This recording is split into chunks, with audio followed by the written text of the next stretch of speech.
But you are.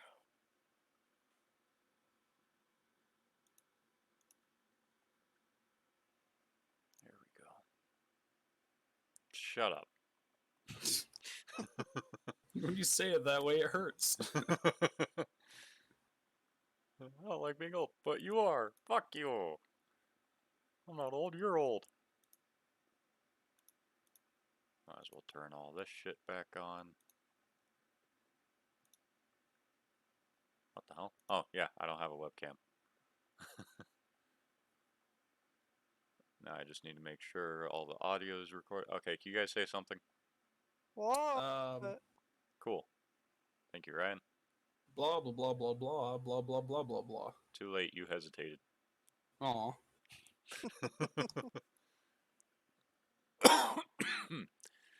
Okay. Oh, yeah, I don't have any of the character sheets up. I should probably do that. Just so that people know what you guys have.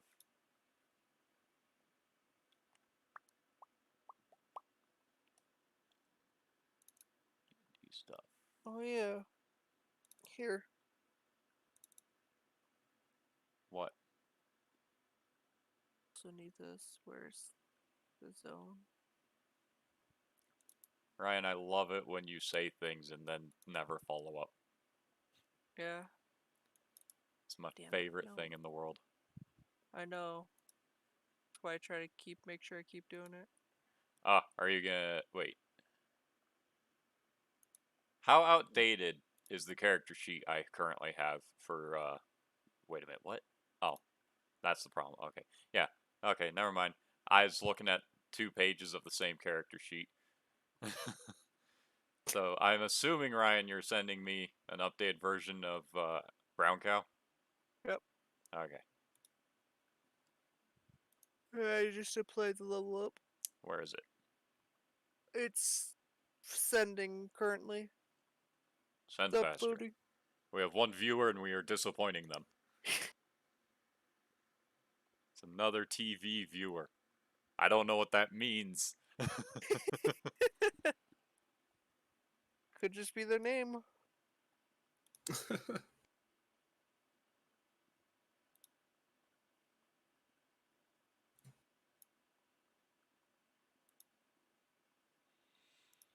Okay. So now you are a level 3 character. Level 2 rogue, level 1 fighter, human. Size Come M. on.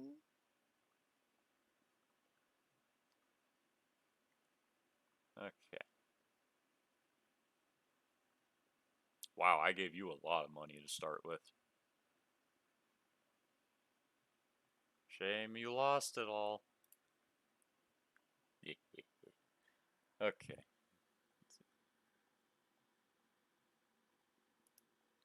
Make sure I have this set up properly. Oh, no. Okay, I do. Cool.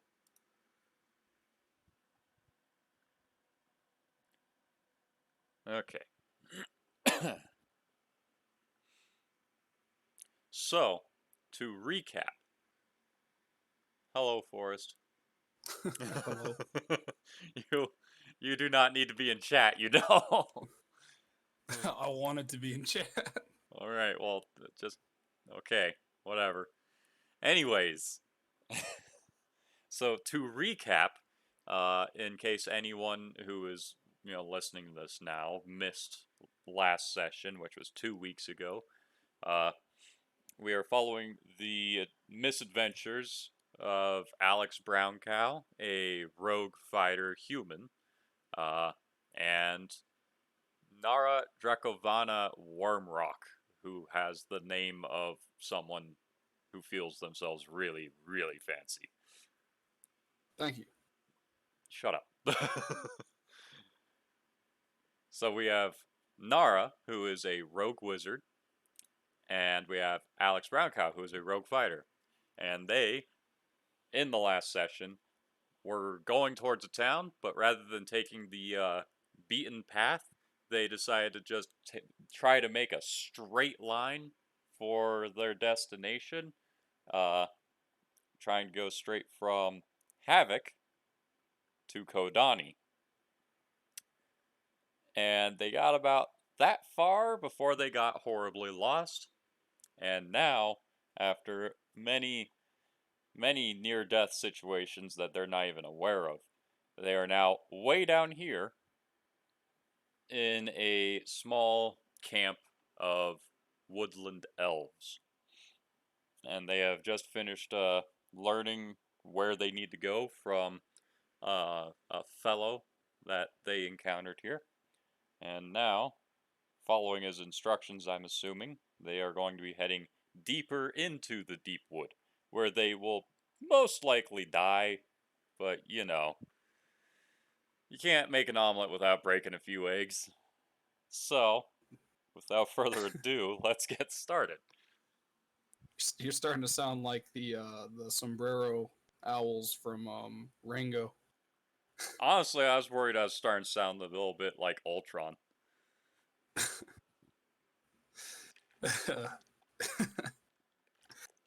Okay. So, if I remember correctly, you guys, we called it quits right as you guys decided to uh, go to bed to kind of, get yourselves back on some kind of, I don't know. I don't remember, honestly. I'm just the DM. I don't get paid to remember. I don't get paid. Get paid to do anything. Yeah. But if I We remember were correctly, you guys were either going to sleep or you were deciding against going to sleep because the instructions were to follow a constellation.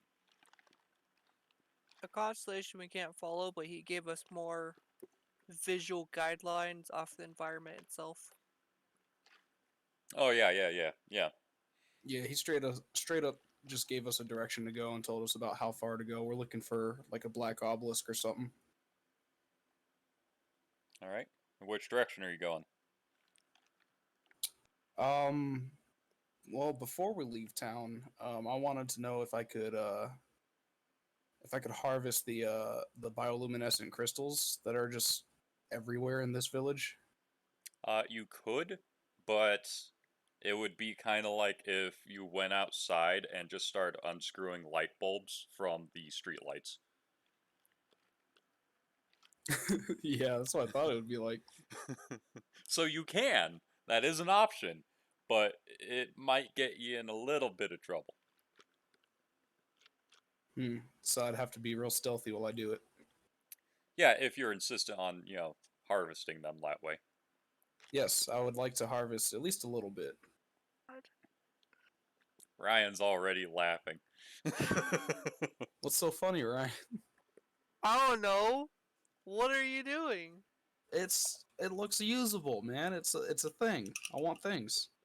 Okay, and there are people around. Well, yeah, I'm not gonna unscrew it while they're watching. They're always watching. I said unscrew it like it is a light bulb. How do you know they're always watching? Gestures to everything around us. Well, you think the elves are like omnipotent or something? Omniscient? There's enough of them always moving around. All right, all right. You don't look like the stealthiest kobold I know. I'm stealthier than you. Fine, fine. I will resist the urge to go collect rare and valuable materials. How do you know it's rare and valuable? I ain't seen it before. Okay, you've been living underground. True. Been living underground with its own bioluminescent crystals. Oh, really? Yes. Yeah. Well, how would I know that? The DM never told me. Yes, don't I need did. And I don't need bioluminescent crystals to see. Why do you need them now? Because I'm traveling with somebody who can't see in the dark. Sorry for thinking about you ahead of time. I wanted to make like a low light torch or something. Got all quiet when I had a good idea. So where are we going? I believe the direction is just to head south. And then? We keep heading south until we hit the obelisk. I think.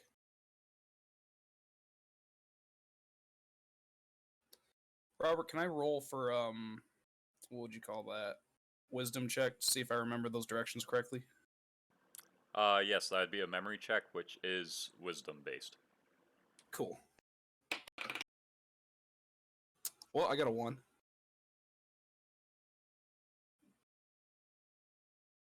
As far as you know, you remember it correctly. Yeah, this was rolling to see if I remember extra details. Yeah. So, it's as I said, Ryan. South until we hit an obelisk. Okay, which way is south?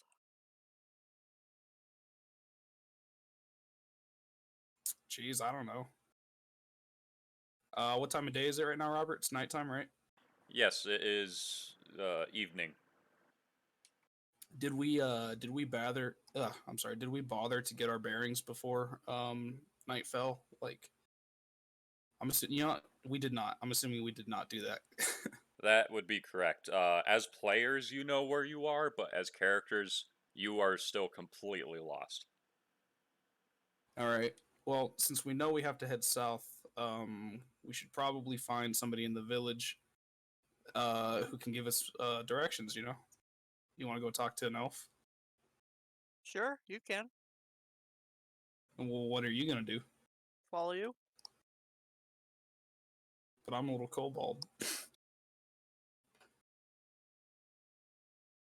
All right. I will go seek out an elf who looks like he's knowledgeable. Can't guarantee that. I might just run into a child again, but we'll see what happens.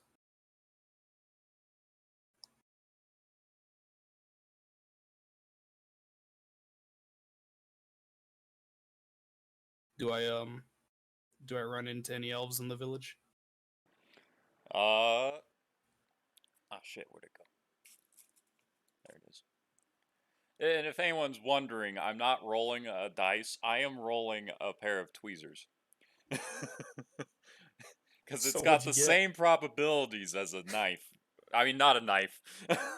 As dice. Has the same probabilities as Did I say knife the first time? You said tweezers, I thought. No, I said tweezers. But did I say instead of rolling dice, I'm rolling tweezers? Did I say instead of rolling a knife, I'm rolling tweezers? I thought you said dice. Well, I hope I said dice. But yeah, so instead of rolling dice, I'm rolling tweezers because it has essentially the same probability, at least as far as, my means are, which is essentially something good, something bad, something meh, something unexpected. So yeah, oh my god, it's caught on my glove. There we go. You do see elves everywhere. All right. Well, I'm gonna go find one that looks older and a little wiser, and I'm gonna go up to him and I'm gonna ask him if he can help us with directions to the great city. What would your character's idea of an old elf be? Probably one who looks confident and might be reading or something. Um, I would, well, my first guess is to look for somebody with facial hair, but I'm not even sure if that's common amongst elves. Because I'm picturing like beards and shit. Okay, so you're looking for some bearded, confident book reader. Yeah, somebody who looks wise and like they've lived a long life already. All right. You do find what appears to be a teacher or master of some sorts, instructing a group of younger elves who all appear to be suited up for hunting and the like. Excellent. I'm gonna go approach him and say, "Hello, sir. Can you help us with directions? We're trying to make our way to the great city."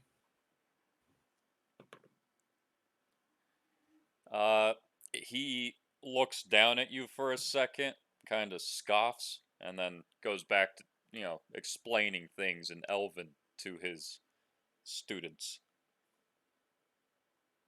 Well, that's rude. To be fair, he's an elf.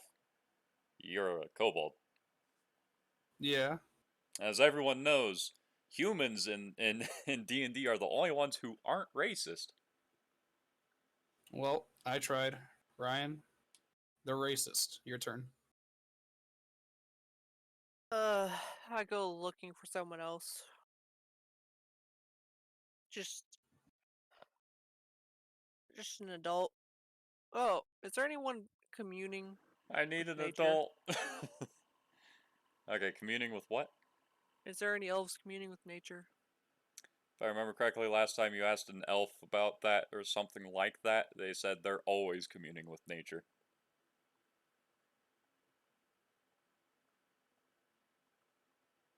Mm. Now, do you mean like a hippie walking around naked, rubbing themselves on trees with moss? No. Okay, because Yeah, that's what yeah, I no, that's imagine when I think communing with nature. I have a No, warped idea of communing with nature. I that just is imagine, exactly just, what they're looking for. I don't know, just kind of like meditating with the plants and whatnot. Maybe a little botany. I don't As know. far as you can tell from where you are, you cannot see anything like that. Granted, where you are is kind of just standing in the middle of the road. I go look around the village. Okay, search check.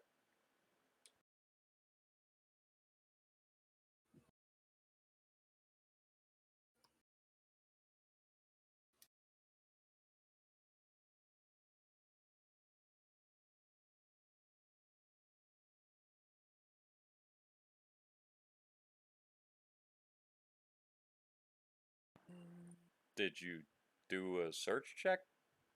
yeah, I got a 15 plus 4, 19. Alright.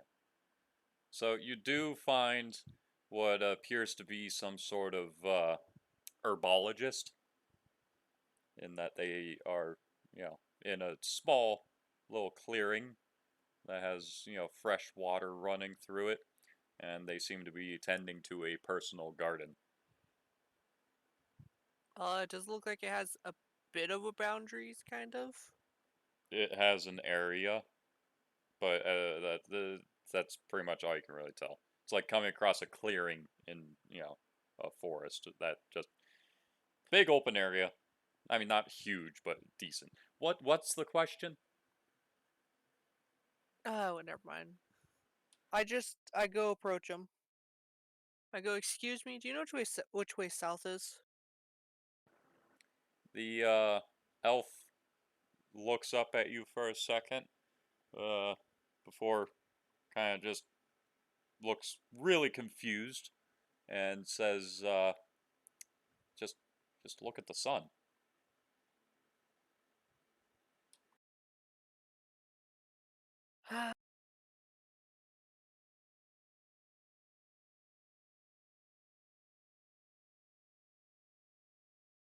So, what do you do? I don't know, survival? Which way south? Are you So, asking me?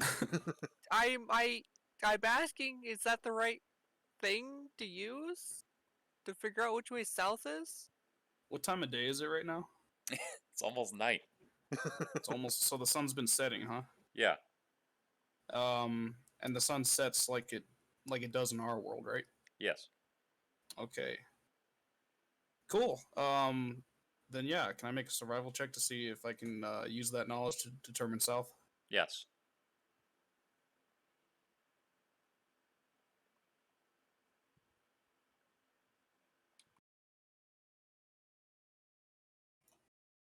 Okay, 21.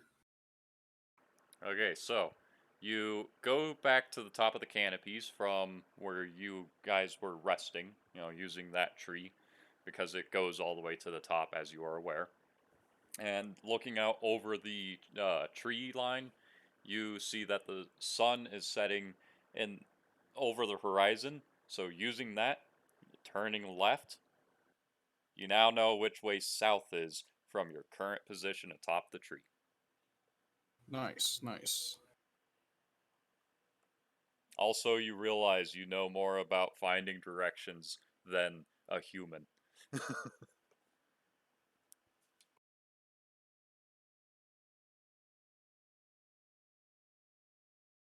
That's actually a really good question. Since I've lived in a cave my whole life, do I even understand how sunsets work? I'm going to say, because I didn't think about it until afterwards, that it's something your teacher taught you in the Cool, event cool. that you would need to go up to the surface. Yeah, you don't A want to have a conven- student go up to the surface and be like, what the fuck is that giant ball in the sky? Is it going to kill us? a So, yeah. convenient excuse for many things as I read about it.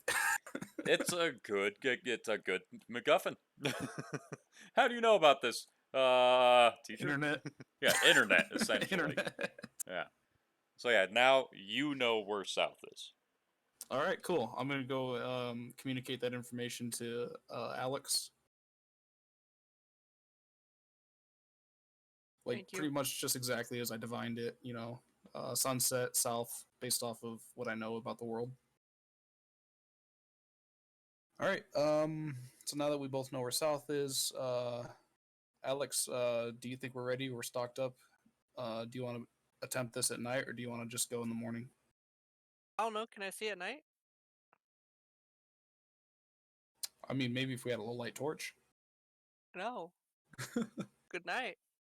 Oh, okay. I go take a vacant room and I go to sleep. I'm gonna go ahead and do the same thing, but before I go to sleep, I'm gonna go ahead and prepare my spell list for the next day. But after that, I'm pretty much gonna go to sleep. I'm just letting you know I'm setting up a new spell list. Okay. So after you set up your spell list and go to sleep, you, N'ara, have very troubling dreams of fire, death, and destruction. You Oh shit! can't make out any definite shapes or forms, but you feel the heat of fire all around you, and you feel as if some horrible thing has just transpired. And it feels so real that it causes you to wake up uh, just as the sun is starting to rise again. In a sweat, if kobolds Oh sweat. no! Oh no! I'm not happy about that. Well, I'm going to wake Alex up, and I'm just gonna, in a very shaken voice, describe what happened in my dream. Tell them I had a nightmare.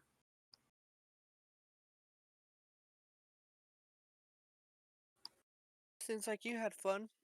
A No, fun night. the opposite of fun. What does it mean? Fire, death, destruction. It's Something bad probably a just happened dream. somewhere. It's Pro- it's probably just a dream. it just didn't feel like a dream. It felt like, I don't know. I can't describe it.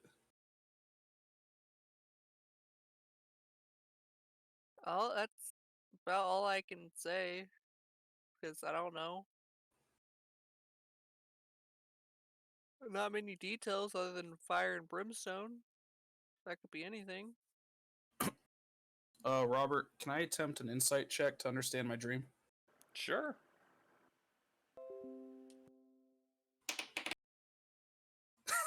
I rolled a 1. As far as you can figure out, you might have just been really hot last night. Okay, well, next time we go to sleep, let's turn on the AC or something. That was ridiculous. What's an AC? Uh, Alchemist cooling? What? What?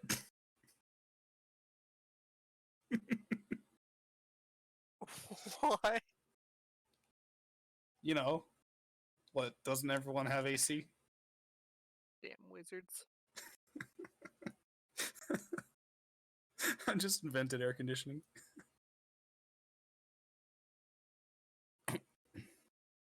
All right. Well, we should eat something, I guess, and get ready to go. So I'm gonna eat. What do I got?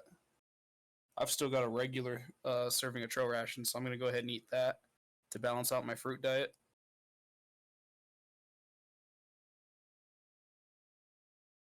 And now I have no more trail rations. Fruit.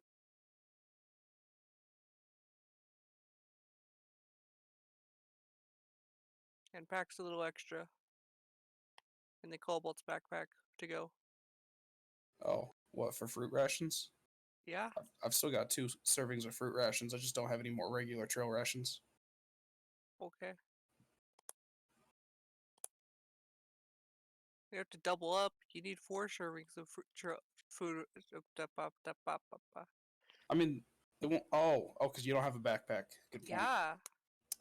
I'm sorry. I thought you would have procured one while we were here. Yeah, from these people that sell backpacks. I don't know. Go steal from one of them or something. Do I look like a thief? Do you want an honest answer from that? Yeah? A little bit. What makes me look like a thief? I don't know. I just get the feeling you'd beat people up and take their stuff. But you're also like twice my height, so you know. Really should judge a book by its cover. Yeah, you assumed an elf was racist because he ignored you. I'm still gonna make that assumption. He was in the middle of class. You interrupted him. It would have taken 2 seconds. I'm lost and scared.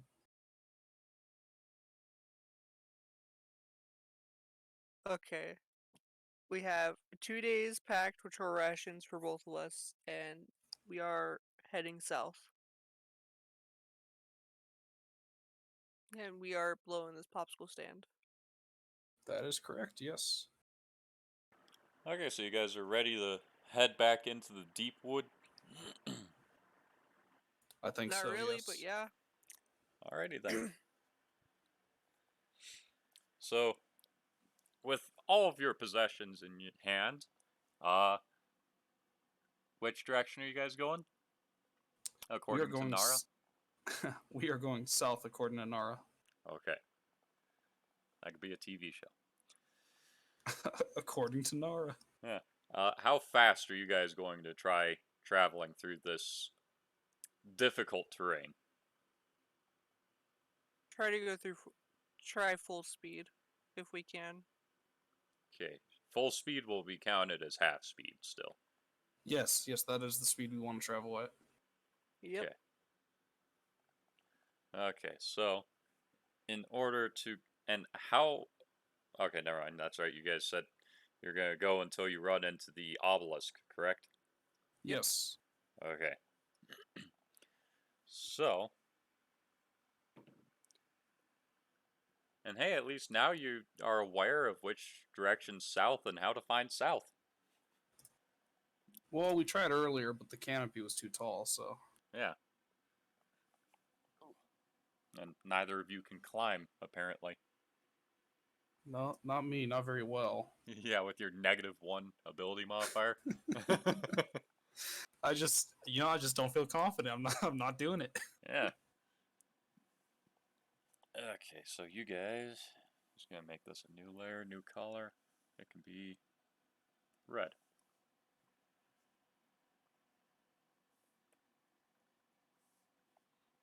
So you guys spend 1 day traveling. Oh good, I'm not muted. I was worried I muted myself. And you just head straight south. And you get that far before the sun starts setting again.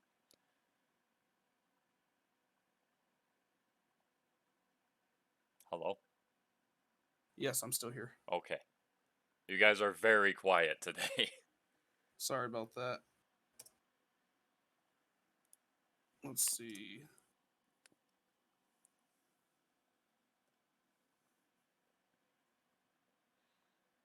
And for reference to anybody watching this, the distance they have traveled, if it were over normal terrain, they would have gotten like from here, boop, boop, boop, boop.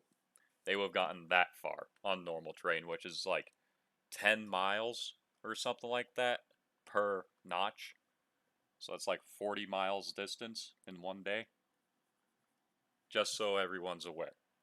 This is a large distance they have traveled, even though it's through half terrain. They've gotten like 10 miles in one day. So anyways, what were you going to say? Oh, I was gonna ask Alex if they think we should set up camp now. How dark is it? Sun is setting upon this retractable awning. God damn it. I can't help myself. It's ingrained. Our childhood. Yeah, sure. Why not? Cool. Let's see, Robert. For reference, do you want me to send you my spells that I selected for today? Unless you guys get in some kind of scenario where you need your magic, I don't need to see the list. Cool. I I'll just let trust you know. guys. Thank you. Thank you. I've got them picked out, and they're going to be the same spells I'm using for tomorrow, too. So. Okay. All right. We don't have a tent or anything, so we're going to rough it again, I'm guessing. Unless we can quickly find a shelter of some sort.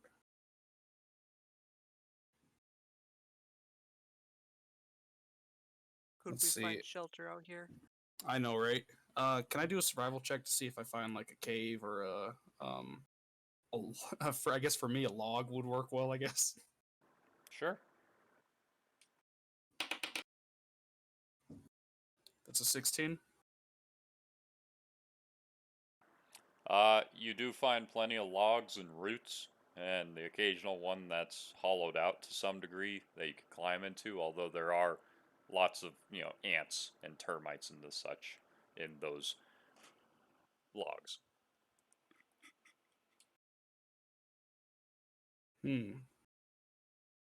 Well, I mean, I get the weird feeling it's safer than being outside of a log.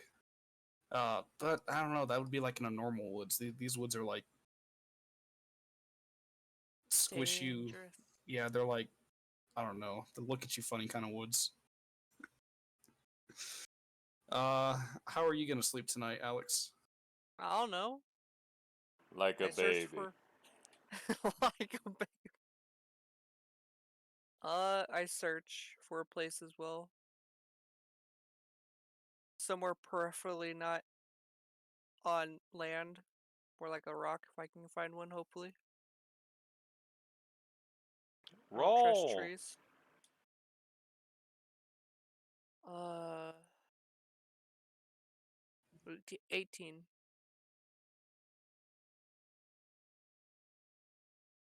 So you do find a nice large boulder that you could rest on, but it would not be entirely pleasant. You wouldn't get restful sleep. You would get sleep, though. Well, Which essentially means you wouldn't recover any HP, but, meh. You're at full sleep. HP. I'll sleep. I'll sleep on the boulder.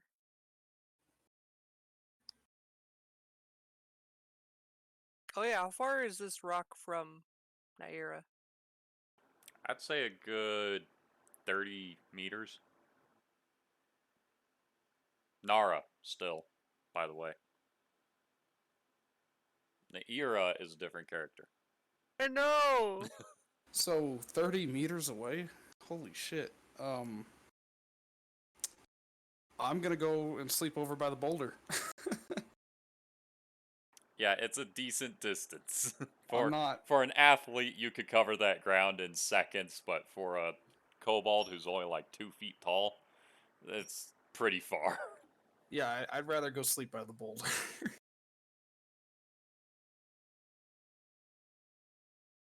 Okay.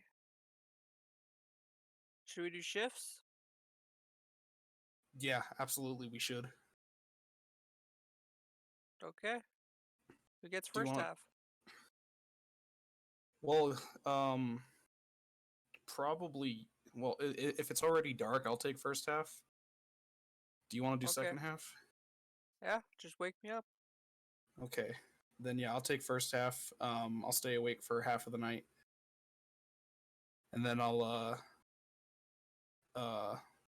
wake Alex up when I feel it's time to change out shift. All right. So Alex is going to sleep. You're taking first half, so you're going to stay up an additional 6 hours, I'm assuming? 3 hours, 4 hours? How long are you guys planning on sleeping? Probably, I think 8 hours is an appropriate time, so I'll probably stay up for the first 4 hours. Okay. I'm going to have you give me a slight fortitude check. Or fortitude save. Okay. Just to determine if you fall asleep mid-shift. I rolled a 3 plus my fortitude, Which is 0. so I rolled a 3. What is wrong with your dice? I mean, Well, the odds at least are you didn't get a 1. exactly the odds are exactly as they're supposed to be, man. It's a D20. I can't just keep rolling high. I know, but you could get, like, on average, it should be around 10 more often, right? I feel like I literally can only do 18s or higher, or 3s or lower. There is no middle ground for your Pretty character. sure. Oh, let me check my dice. Yep, nope. Everything in the middle just says 1s or 18s. I got like 6 1s on this dice. God, it's like playing as Bowser in Mario Party. Yes, exactly. I've got a big disadvantage, but sometimes it works out. Yeah, sometimes you move 10 spaces in one turn and then you laugh at everyone behind you. And then you And spend then the you next get 6 3-1. turns not moving. Yeah. Okay, so you do not pass the fortitude save, sadly, which is a real shame because it was a low one. Like, you guys weren't exhausted or anything. It's like you had to get like a 10. Which, I'm sorry. I'm sorry in advance for this. uh, Not your fault. so yeah, you fall asleep a few hours into the shift, like 2.5 hours in your shift.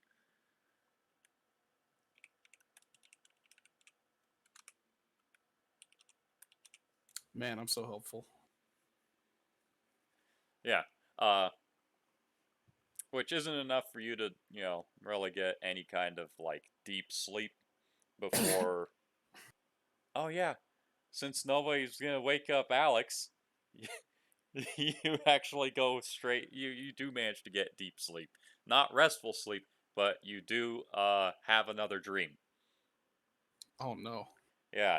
Once again, it is all fire and, well, not fire so much as just intense heat, reminiscent of fire, uh, and thick smoke this time that makes it hard for you to breathe. Uh, and you hear what sounds like creaking wood that just slowly gets louder and louder until it snaps, startling you awake again just as the sun's coming up. And this startles you enough that you actually also wake up Browncow. Oh. Yeah. Okay. Damn. It's I don't know. It's getting worse. Oh my god. I don't know how to describe this. Did you fall asleep? No. I uh I decided to let you have good sleep. So I stayed up the whole night. Yeah. Yeah, that's what I'm Yeah. going with. That'd That's be what a bluff check, by the way. Okay, yeah. No, you come on, bluff it through. Come on, do it. That was my bluff. No, that's mean, a that roll. That was the truth. That was Do the I, truth. That's the truth. So what is that? Opposing rolls? You do a bluff, which establishes the believability of your lie, essentially. And then if Brown Cow chooses, they can counter that with fucking what's it called? Sense motive. Oh, okay. 13. Dang. So yeah, it's a semi-believable lie. I mean, truth. Where's my sense motive? Not good.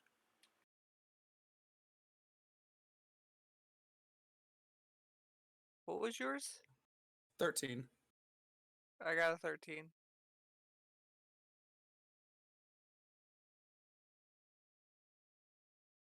So you guys got equal rolls against each other. Yeah? Okay. So you aren't entirely you don't trust her enough to believe the lie, but you also can't determine if they're lying or not because they do still look very tired.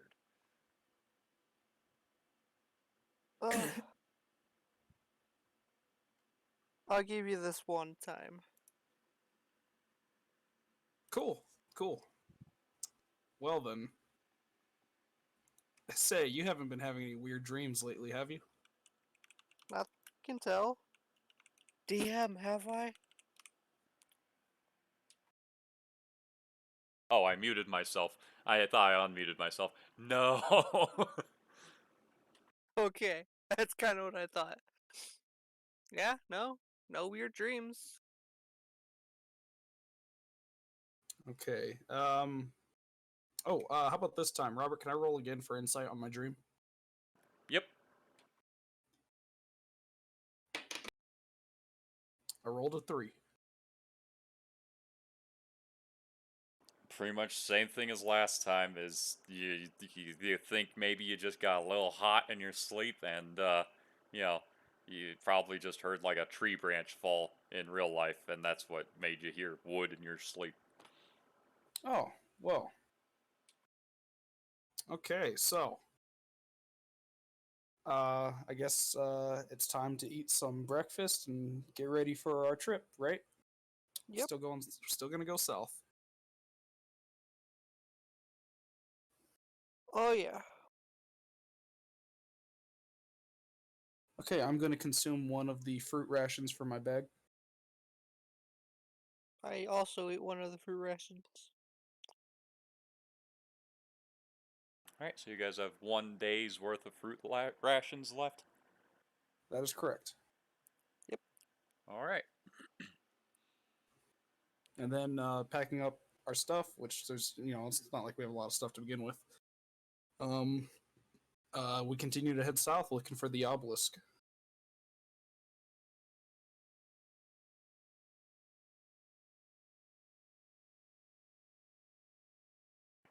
All right, so you continue to head south, and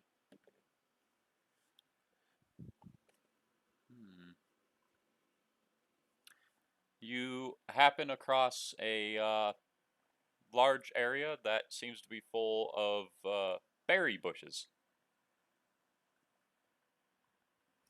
Nice, nice, nice. I would like to, well, before I pick them, I want to roll for knowledge nature to see if they're edible to begin with. Roll. Oh, dang it, my dice fell. Where did it go? Oh, sorry about that. 16. All right. So looking at the berries and the surrounding foliage, you can tell that these are indeed edible. They are blueberries. And they're not just Score. berries that are blue, they are blueberries. The food. Cool, cool. And for anybody listening or watching, the specification that they are not berries that are blue, they are blueberries, is because I have on several occasions before introduced blue colored berries that were in fact poisonous. So I've fucked myself. I have to specify that it's specifically actual blueberries. So yes, these are actual blueberries. Nice. I'd like to pick as many as I can off the bush then. Which bush? Are there are there several bushes in front of me? Berry bushes tend to grow in clusters, yes. I guess all of them. I try to pick as many of what I recognize to be blueberries as possible. Okay. Something else you know from your knowledge check is that blueberries also tend to grow in areas near water. Fresh Yes, water. that's extremely good. We need to look for that then. I'm gonna let Alex know that. I'll tell Alex that I'll handle the blueberries if they can get started on looking for the water. Search for the water. What check should I roll? Nature and geography. There's synergy between the two of them. Do you have Well, either of those? You Nope. do not. You have knowledge local.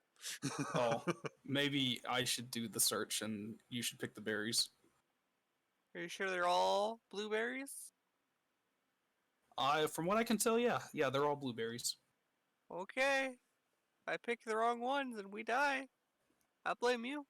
I'll check them again before we eat them. I start picking the blueberries. All right, so then I'll look for the freshwater source.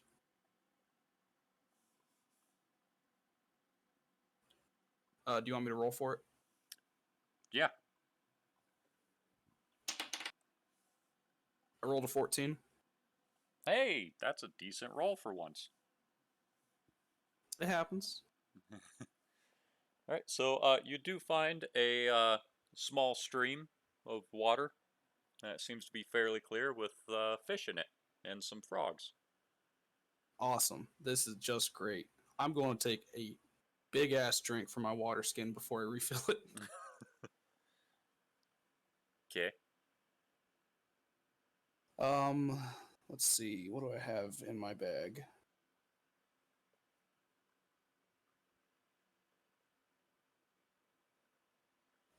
Man, I was hoping I had a net or something. I wanted to try to capture some fish. Wait a minute. I know somebody who's good with like maybe a bow and arrow or something. I bet they could do it. I'm gonna go get Alex and ask if Alex wants to hunt for fish or anything like that. Sure.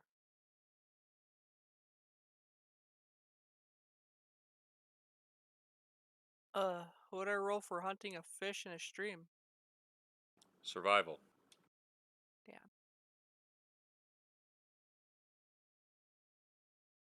Forrest, we're not eating tonight. What are you talking about? We got blueberries. Okay, I got an 18.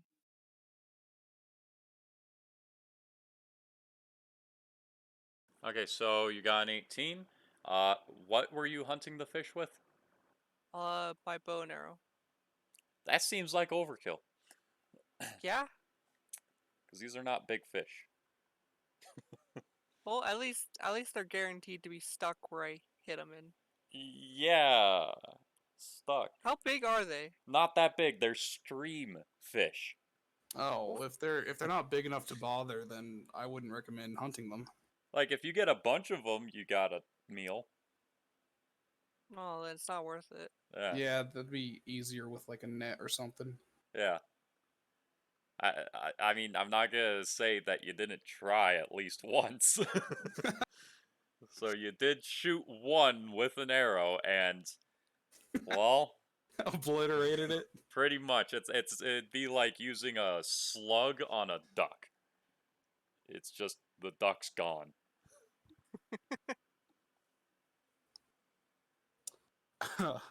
I'm sorry about making you waste an arrow. Go picks up the arrow. They looked bigger to me. Roll a d20 for that arrow, Ryan. 5. The arrow is broken. Eh. Specifically, the arrowhead. I'll buy you a new one. So you have one arrow shaft that could be reused, but it has no point. I put it in the kobold's backpack. Dang it.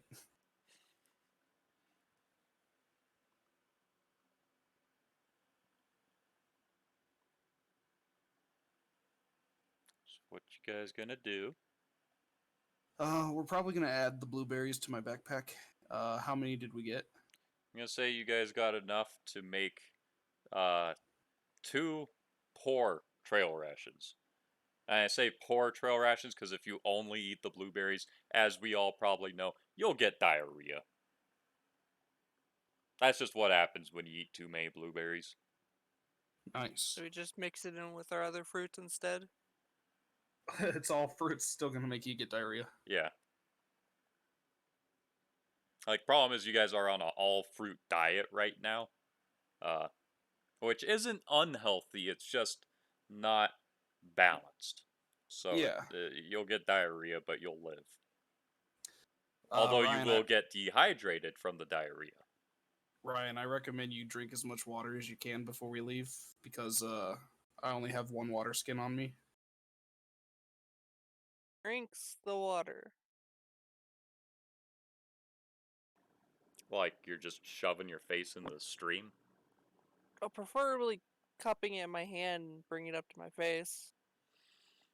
Alright then. And you're just gonna go for it like a fish. I mean, that's what I would do. Maximize your water intake. No, just I just take Cobalt water skin and I drink from it. Hey. But I fill it up afterward. Okay. So you both are just chugging this stream water. Well, actually, I drank a full thing of regular water, and now I have a full water skin of stream water that I haven't drinking it from yet. Okay. Ryan, you're gonna need to give me a fortitude save at the end of the day.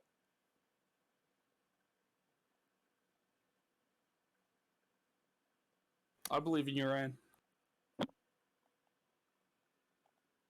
Because you Okay, just that's drank water that has not been purified or filtered in any way. Yeah, And you've only been eating fruit for days. yeah. You don't understand. Ryan's got like an iron tight digestive system. I'm looking at his fortitude save. It's not that iron tight. Well, it's more than mine, right? Yeah. Yeah, iron tight. Okay, so you guys resume your travel?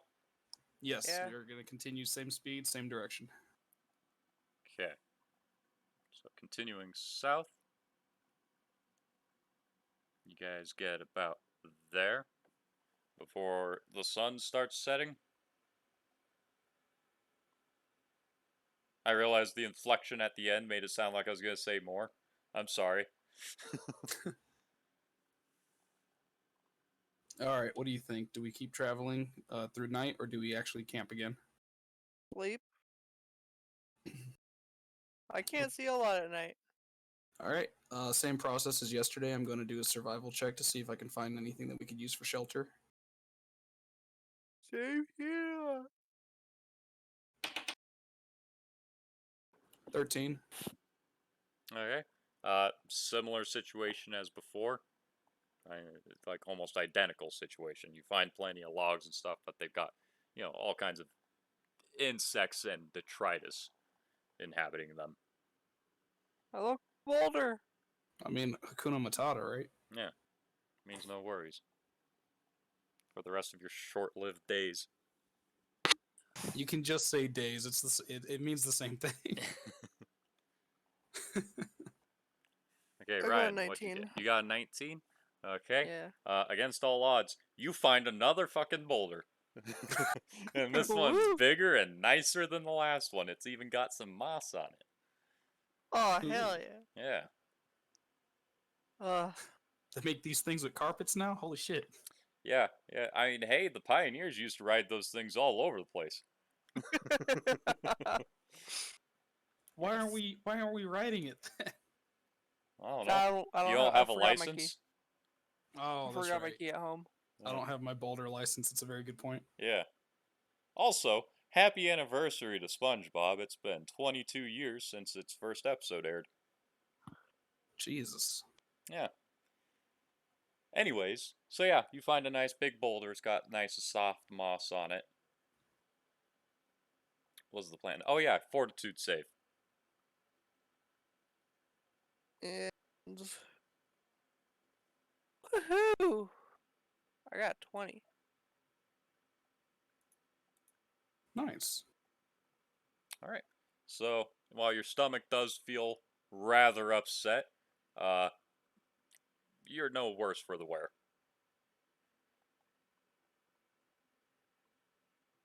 Oh. Okay, you gonna try to stay up tonight? Yes, I will. I will take first shift again. Okay. Hopefully you can stay up since you were up all night last night. Yes, it was extremely difficult. This is, probably going to be difficult for me to accomplish, but I'm confident I can do it. I believe in you. I go to It's sleep. working. All right. Sure. So same plan as last night. Yeah, same plan. Fortitude save, bitch. I rolled a 7. Remember when I said you just had to get a 10? That's all I gotta do, right? It's all you had to do. So you make it through most of your shift, but it starts getting to the point that you're feeling yourself nod off.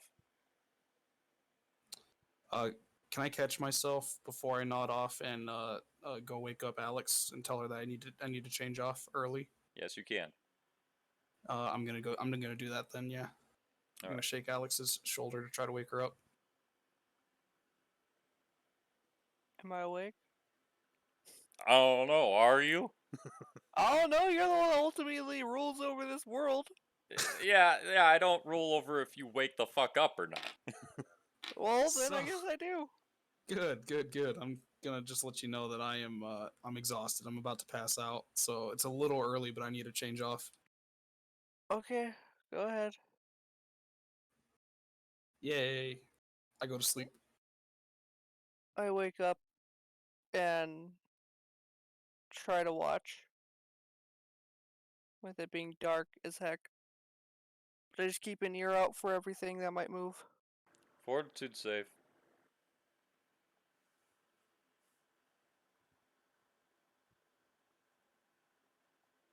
What's my fortitude? I believe your fortitude is a +4. Oh, jeez. Yeah. The lizard is 0.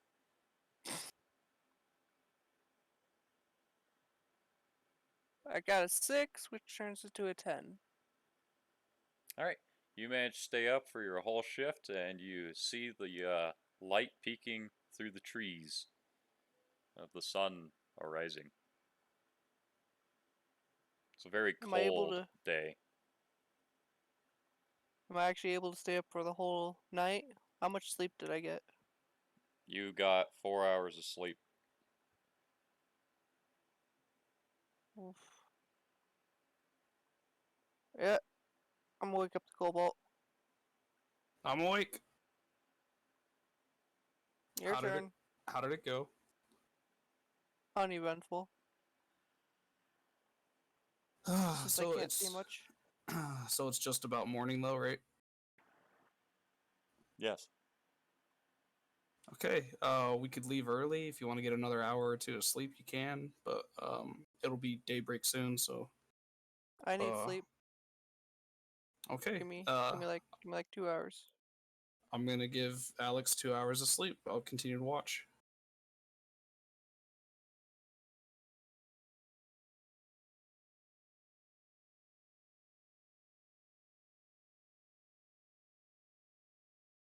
Okay, so Alex goes back down for some more sleep. The sun, steadily creeps over the tree canopy, which you can only tell by the slowly increasing intensity of the light. Uh,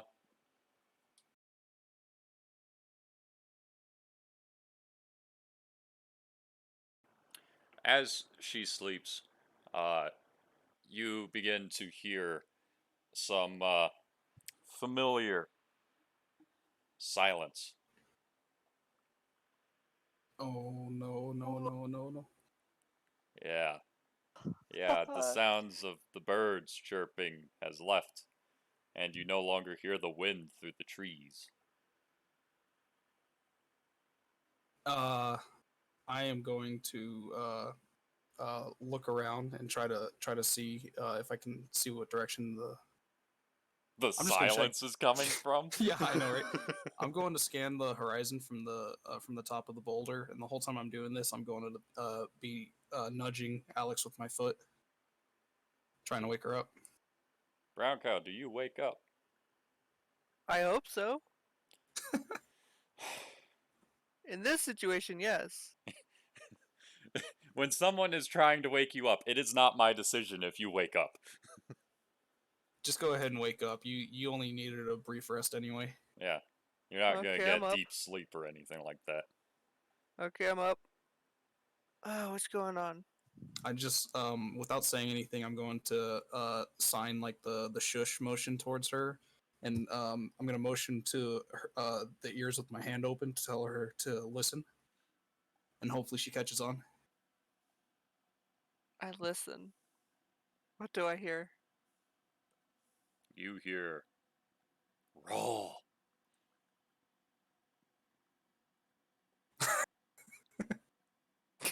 It's a listen check, you fool! Roll! I know! I did! I just was laughing because it was so seamless. 15.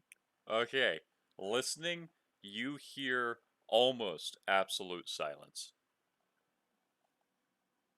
I look around. Where are you looking? I'm gonna search the entire area. 360. Oh, wrong button. I'm gonna do something kind of similar. I'm gonna do a big old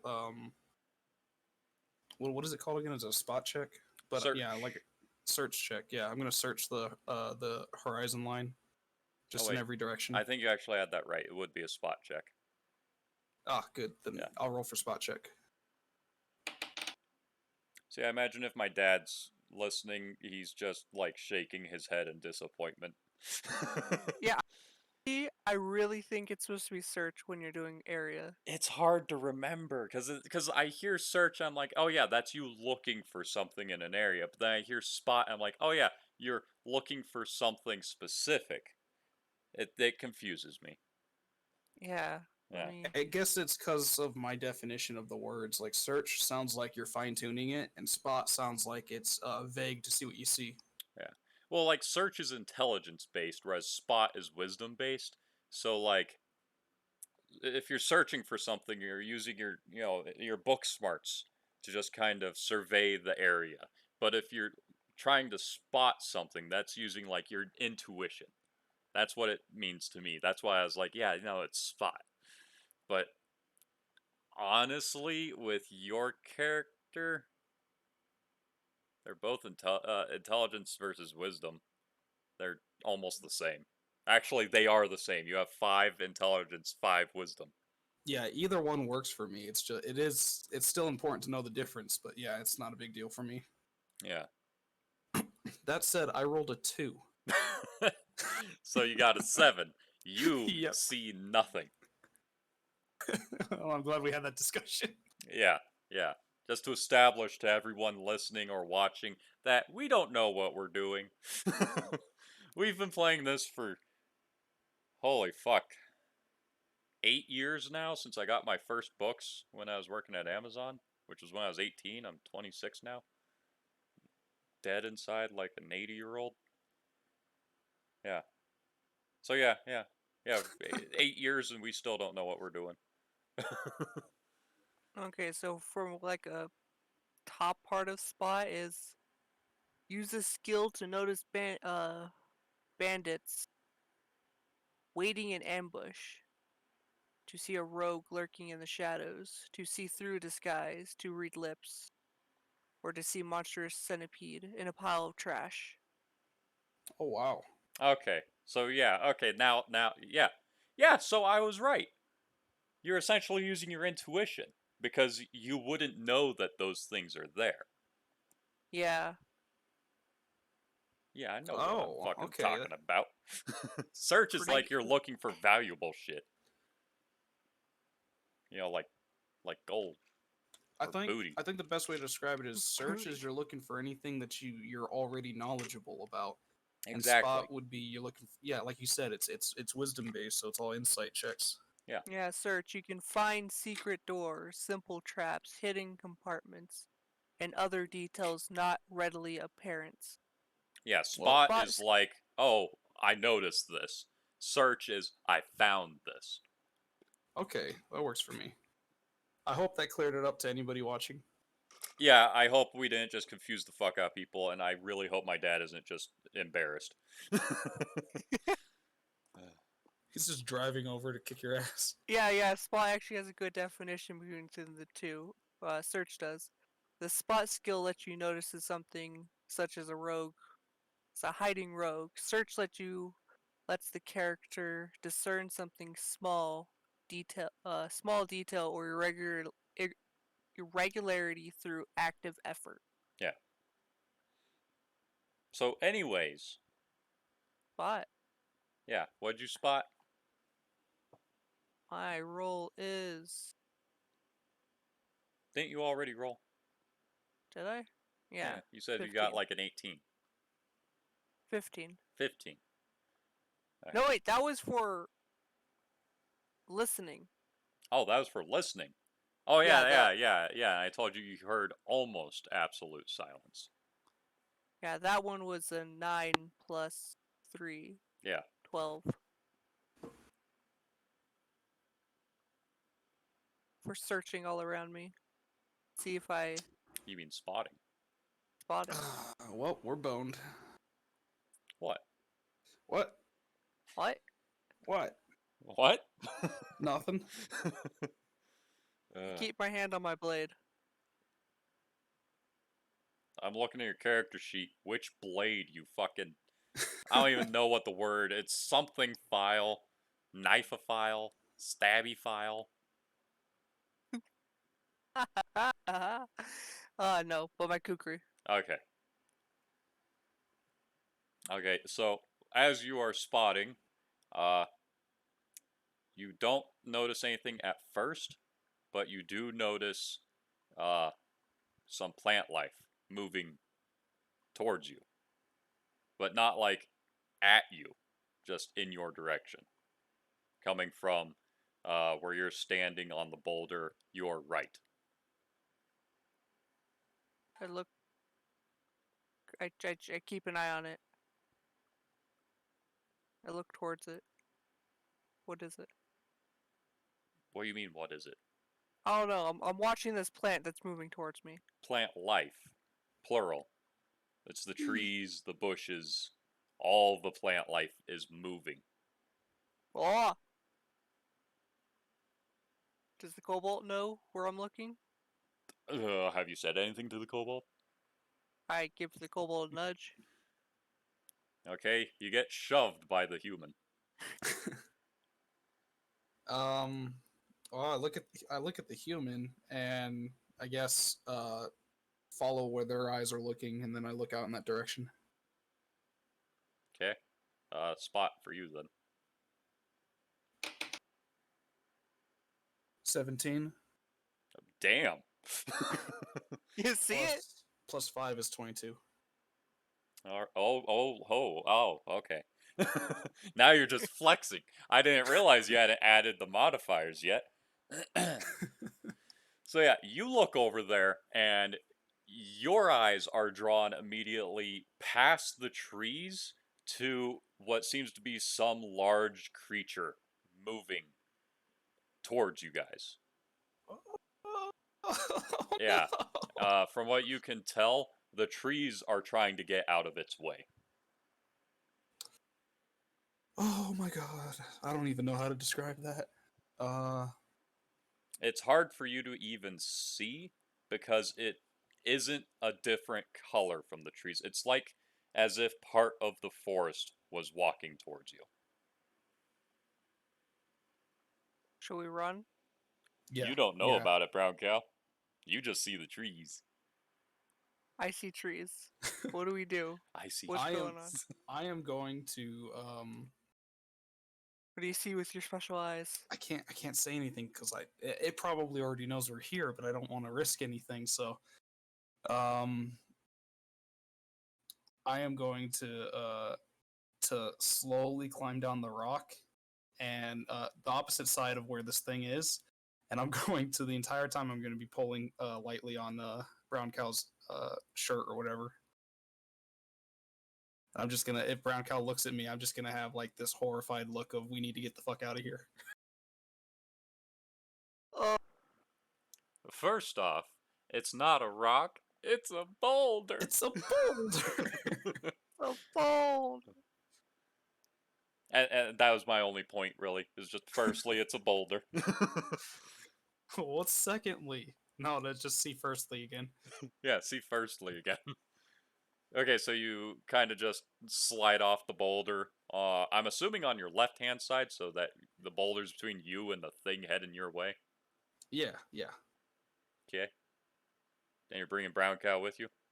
Yeah, I am the whole time I'm tugging on Brown Cow's shirt. I'm like, get the fuck down. Okay, Brown Cow, what do you do? Follow the Cobalt's advice. Okay. I trust the Cobalt enough. Enough that when it runs, you run. Yeah. All right.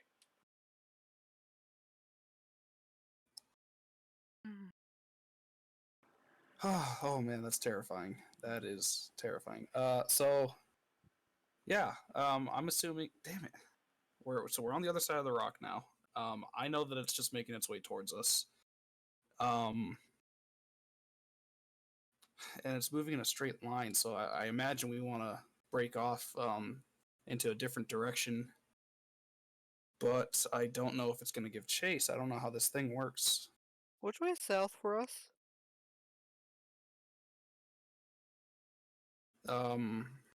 Yeah, we'd have to.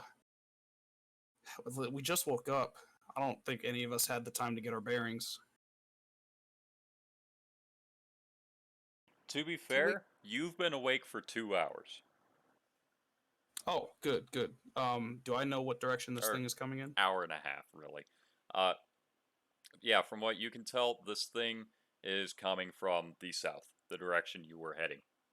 Damn it! That's super bad. Well, no matter what, we're gonna be bummed because we might miss our objective of going to the obelisk.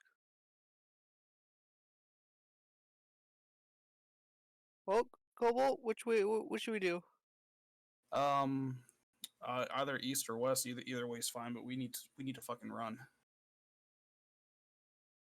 Okay. Go choose direction. We're running that way. All right.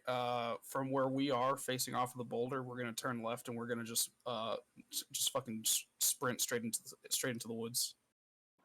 Before you guys can begin your sprint into the woods, because of the time it took you to notice this, the trees have already, around you, begun to move, creating a clearing. And the only thing that is currently hiding you is the boulder. Oh no, that's even worse. Yeah, and from what you can tell, it is a very large clearing.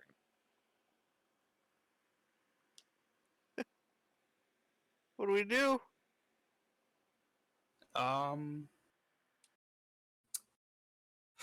We might have to fight. We can try running. It's gonna see us no matter what. Have you fought this thing before? I don't know what we're looking at. I just know trees were coming at us. Oh my god, it's the. Fuck it. I'm just gonna. You don't even know what it was last time I heard. I'm just gonna whisper to. Oh, that's a good thing. I have no idea what this thing is. Yeah, I you can't- don't know what it is. The only thing I'm talking this out of character from player to player is you only saw it resembles a tree. Not Okay. even that it resembles a tree, just that it shares colors with nature. Okay, so fun fact: this thing's probably gonna kill us. But it can't kill both of us if we run different directions. So I go left, you go right, and we just run. I should mention that you now hear footfalls. They're Or very close. we just stand here and die. It's your choice. I am going to I'm going to sprint to the left. Fine, I'll take right. Would that be okay, what? Okay, so facing towards it because you're on the north side of the boulder. Going left for the kobold would be going east, and then right would be west. Yes. Okay. Yes. Sure. You want to make some I don't know, what would a run check be? It would just be a run, and if they have an attack, it would be just a standard run and dodge. Oh, also, since I know I didn't pack all my daggers into my backpack, do I still have daggers on my clothing? Yes. Or were those picked off? Okay, All the good. weapons that were on you, you still have. Okay, good. I still have a few daggers on me then. Yeah, to my understanding, with your dagger fetish, you had 16 daggers in your backpack, and then 15 daggers strapped to your body. Not even counting the kukri. Yeah. Yeah, that's about right. Yeah, plus your I'm short kidding. bow with your quiver of arrows. Oh yeah, I give my short bow to the cobalt with the quiver and just say, in case you need it. Thank you. And I ready a dagger and we book it as soon as cobalt's ready. Yeah, I'm immediately running after she hands me the items. Okay. Are either of you going to try looking at this thing finally? Yes. Are you going to try No. looking before you run or after you start running? Before. I would like to get a good look, see how I should outrun it. I'm not looking at it. I'm just fucking sprinting. All right. Uh, I wish I had a penny. So which one of you is going to go first? I'm just Hopefully the going to one that let you looks. decide. Hopefully I can look before the cobalt runs. Okay, so I'm going to go ahead and let you go first then, since Forrest hasn't interjected. Okay. So, yeah, you go ahead and, are you going to peek over the boulder? Or around the side? I'd say this boulder is roughly the size of a sedan. I'm gonna peek over over the top. Okay. So, looking over the top of the boulder, you see just a short distance away from you at this point, still walking in your guys' direction. Uh, Not necessarily a gigantic wolf, but something wolf-like.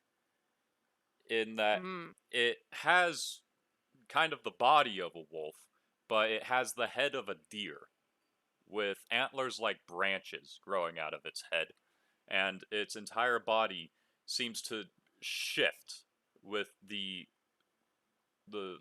landscape, except for a couple spots on it that remain black like charred wood. Hmm. Oh. Neat. I really like its design.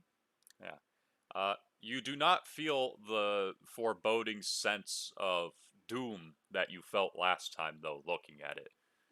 It seems very gentle when you look at it. Well then, Like a sense of tranquility kind of washes over you. Like well, looking at a deer in a clearing, and it looking back at you. uh, does it look at me when I look at it? You cannot tell, Well, as its eyes appear to be the stars themselves. that's ominous. You know, like a night sky. Well, hopefully I can grab the cobalt before she runs. Like, I just grab the back of her whatever clothing I can get a hold of. I'm gonna say opposed checks. Both Yeah, of let's you do roll this. d20s. Because I'm getting ready to book it. Yeah, I know you are. I rolled a 10. 12. Yes. All right. So you very barely manage to hook 2 fingers into the collar of her clothes, and just tug on her a little bit, which is just enough to kind of yank her a little. Not enough to stop her. Oh, So it'll no. be up to her to decide if she notices this tug and stops. Yeah, I'm probably gonna. Yeah, Or it could yeah, make you panic. I'll notice it. Since I wasn't expecting it, and it's a change from our plans. I know for a fact that it has to be a brown cow, which means it's a signal of some sort. So I am gonna go ahead and stop in my tracks, and I'm gonna look at brown cow, and see what's up. And then, yeah, I'm assuming you're gonna motion me to look at the thing. Yeah. All right, I turn and I can't actually see over the rocks, so I'm gonna peer over from the edge of the boulder. Okay, so you're looking too. Yeah. You see pretty much the exact same thing.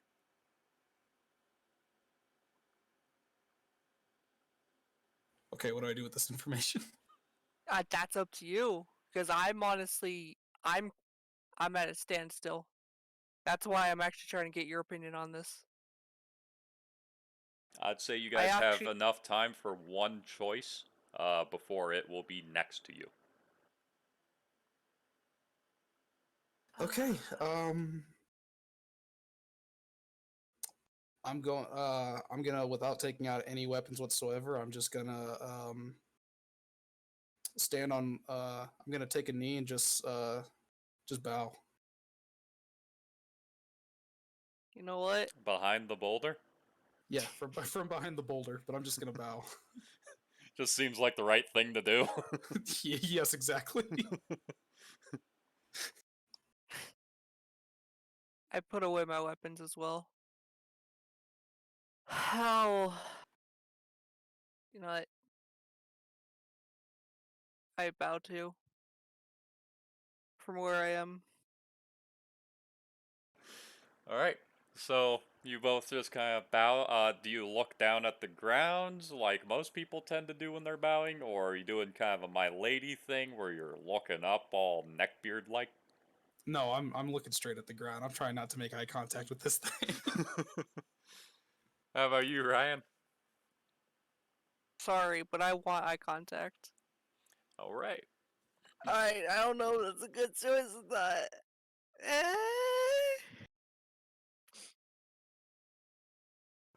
Alright. No, I'll look down. Nah, you said you look up. I said you get one choice. Fine. You don't have the thought fast enough to look down by the time it is next to you. And now that it's next to you, you guys really realize just how massive this thing is. The footprint you saw before, the nice, like, what was it, 30-foot wide paw print on the tree, uh, is indeed just a good identifier of how huge this thing is. Its head is so high that it is possibly capable of peering over the treetop with ease if it wanted to. Whew. Yeah. Uh, so hey, maybe it doesn't even notice you. Yes, we're so small it just squishes us to death. Unfortunately, that is not the case. It does notice you. Specifically, it notices Brown Cow. Because it can feel somebody looking at it. So it stops, and it looks down at you from high above. And you feel all of the metal on your body crumble away into dust. Oh.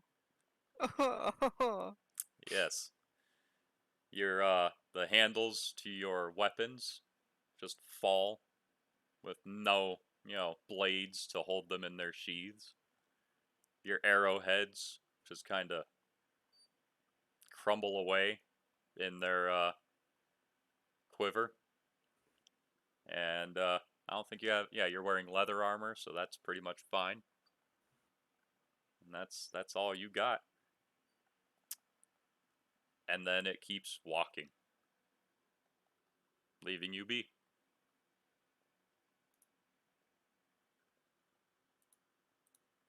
And as it leaves, the trees behind it begin closing back up, going to their original positions.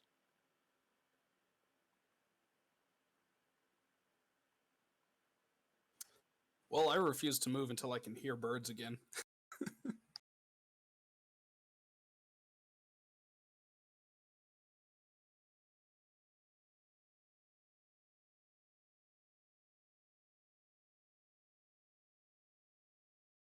Hello? I think Ryan might be a little sad about losing all of his weapons right there. In that case, I'm gonna look at Alex. Are you okay? No.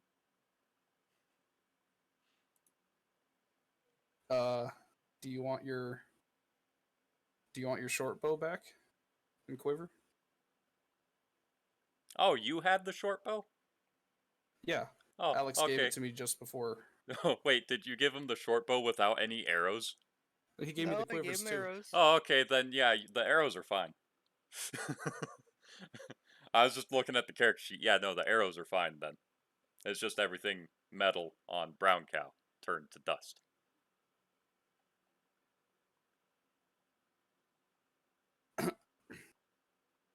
Uh, what was that thing? Oh no. Is it bad? Is it evil? No. What was with the? Okay, hear me out. I've got a theory. Um, I don't believe in gods or anything, but I do believe But in. that was Well, I don't know if it was a god per se, but it was a very powerful creature. I believe in dragons, of course. So they aren't gods. I know, but this thing's just in my eyes, this thing's just as rare and exotic as a dragon. So, but did you notice that some of it was burning? Hmm. I'm gonna level with you. I've been having dreams lately about fire and death. They've been waking me up in the middle of the night. I've been having a really hard time sleeping lately, and it seems really, really bad things are happening involving, involving fires and the sounds of trees snapping, and just the foreboding sense of death all around. And when I think about it, I think it might have something to do with the deep woods, and maybe it might have something to do with that spirit or God, I guess. It just feels like it has some sort of a connection to this place and it's suffering somehow. I don't know. It scares the crap out of me, so I don't know what to do about it. But Yeah, you're not the only one it scares the crap out of. Especially when you just do this to metal. yeah. Well, and see, now that's problematic because if something's actually hurting that thing, then it's well beyond our capabilities. Probably just another force of nature. Well, the only thing that I know that came into the deep woods is the death Do dryad. you? Yeah, I'm aware of that. I was with you guys when it happened. Kobold was present for that. Oh.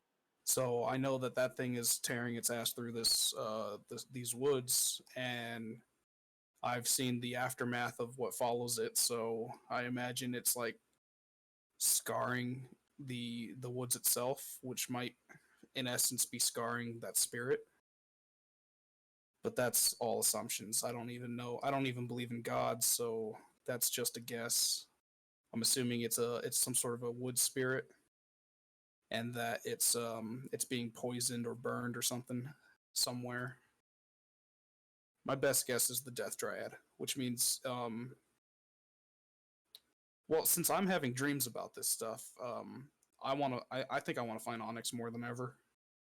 See what we can do to help. If we can find the place, let's continue on. Because I would like to get out of here. Yeah, me too.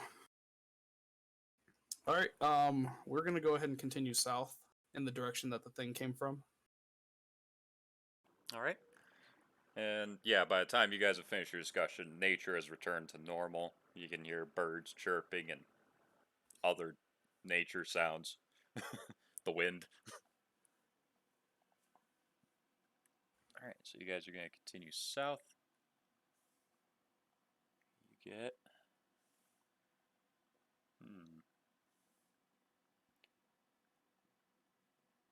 I'm assuming you guys are going to go a little bit further because of a bit of adrenaline in your systems now.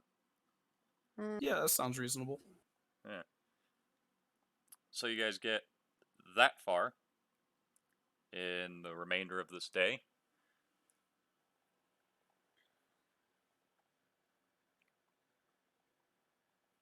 And yeah, you got sun setting. Okie dokie. I guess it's time to take a nap. Set up camp again, right?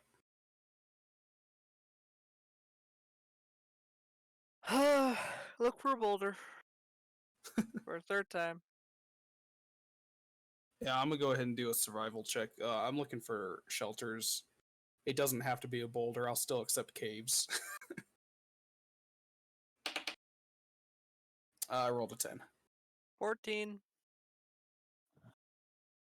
You do manage to find, nice saw clearing of rocks, but not a boulder.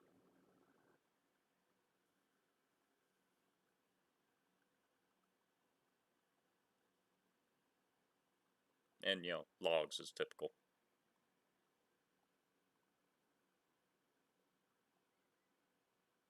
Hmm. Okay. I guess we're gonna rough it. Probably in the clearing of rocks, maybe. Maybe. Nice, comfortable rocks. Kobold's friend. Guess we're sleeping on rocks. How do you want to do this? The sleep tonight? Do you want to do shifts, or do you just want to go to sleep and risk it? Shifts. All right. Do you want first shift or second shift today? You're first. I'll take first shift.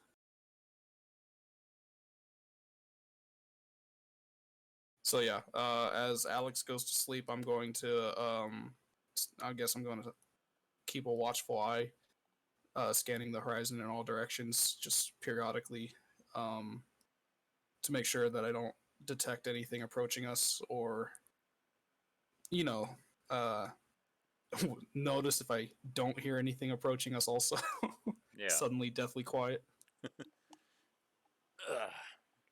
Alright, fortitude save. 16 plus 0, 16. Alright. So yeah, you managed to make it through your shift feeling perfectly fine. A bit of the adrenaline still keeping you awake. To the point that you can wake up, Brown Cow, but you're still going to actually have a hard time going to sleep. Okay, well then. Nothing like a terrifying monster to give you energy. You can call it monster energy. So yeah, I'm gonna wake Alex, report that nothing happened, and then I'm gonna go to sleep. Can I stay up for second shift? All right, fortitude save.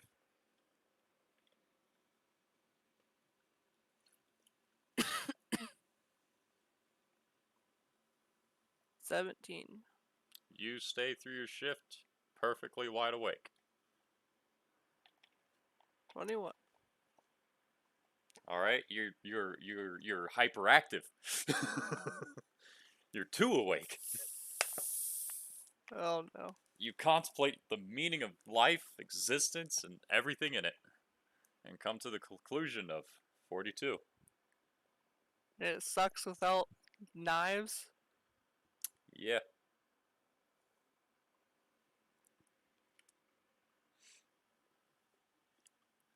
Let's see. Ow. You do, however, smell something on the wind that smells different from what you've been smelling the previous few days, in that it smells like charcoal. That's not good. Yeah. You don't smell smoke, really, but you smell what would be considered burning wood. But it's very faint. That's not a good omen. Yeah, that definitely sounds pretty bad. I'm still asleep though, right? Yeah. Why would you be awake? Good point. Do you want another dream? Yeah. No, I mean, no, not in particular. Do it. Do it. Another dream. Why? Why? I don't have a reason to dream unless the DM wills it. Yeah. Good. I You get did to suffer as mention I have suffered.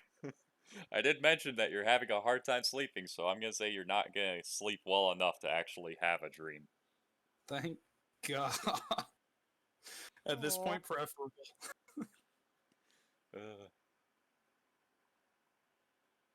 All right, so yeah, the sun comes up. The smell of burning wood still lingers in the air. And, now that the N'ara's awake, you potentially smell it as well. Oh, Echo's asking about D&D stuff. We are actively doing D&D. Where is it? There it is. What equipment do I have? Everything Ryan had in his backpack. Plus whatever basic equipment you want.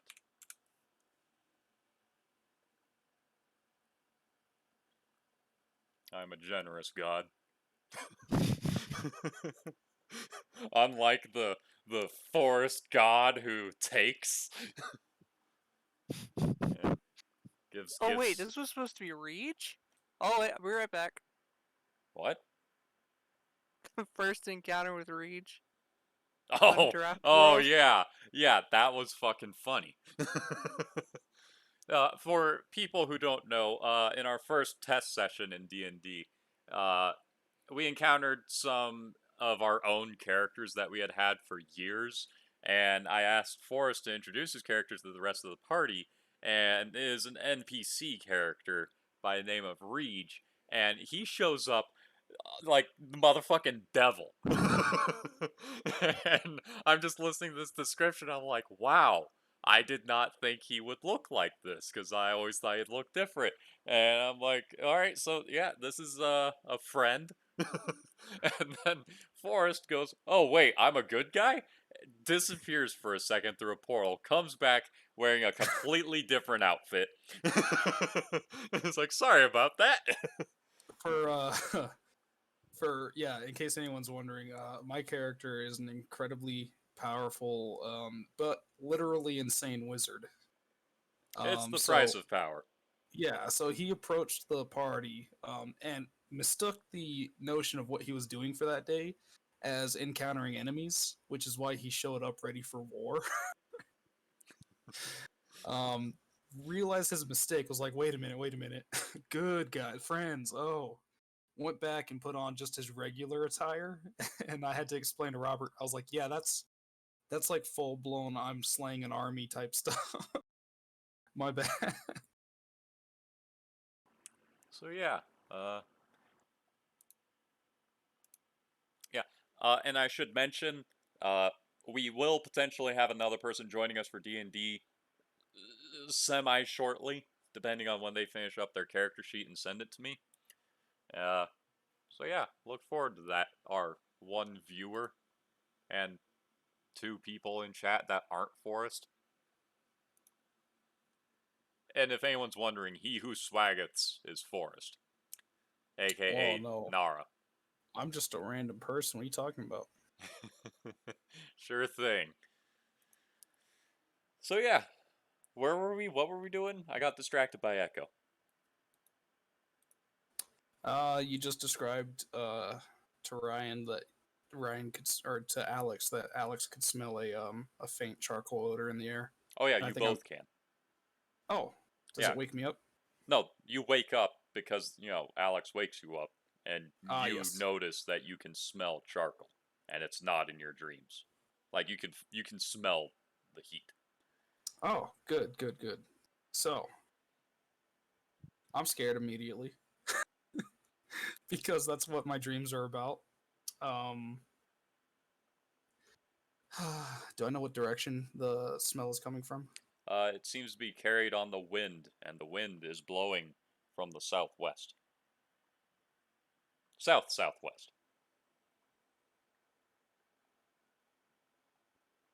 Interesting. Okay, well, we could approach. We could go find the source of that smell, but that's probably just a freaking forest fire. Maybe we should avoid that. Do you want to just keep heading south? Yep. Let's try to Okay. get to Onyx. Then we're gonna continue heading south. I'm not even gonna stop to eat my trail mix. I'm just gonna eat it as we go along the way. All right. Same here. Also, pay no heed to these random dots on the map. They're from me clicking back on Krita after clicking on other windows. I'm too lazy to erase them. Also, don't look at the map. I'm gonna go ahead and delete the poor trail rations from my inventory.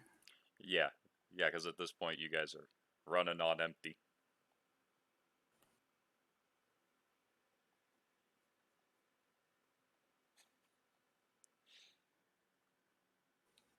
Alrighty then. So yeah, we're just gonna continue to trudge along, heading south, searching for the obelisk. The only thing that we know what we're looking for. All right, so you keep heading south.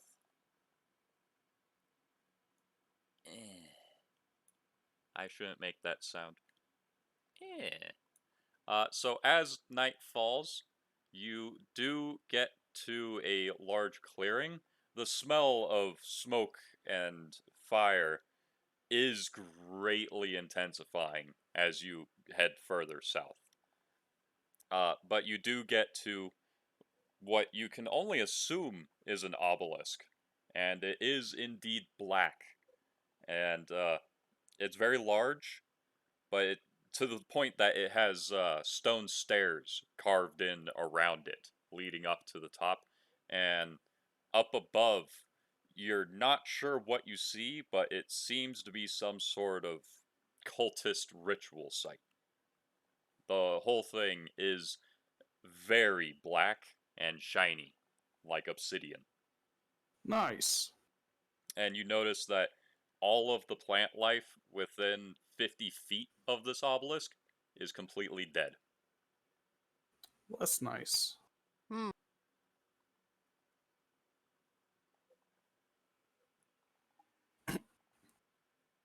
I'm not Eh, gonna lie to you. I'm just amazed we made it to the obelisk. What do you want to do about that, though? Like now that we're here, do you want to explore the obelisk, or do you want to just immediately let's head just and go. just leave? Yes. I mean, it is nightfall.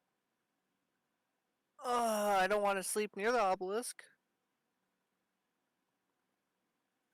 Hmm.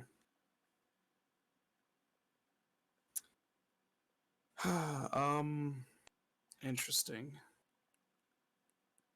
Interesting. Yeah. Well, I don't know what you want to do. I'm thinking about scouting it out though. I am going to move silently. I'm gonna let Alex know this.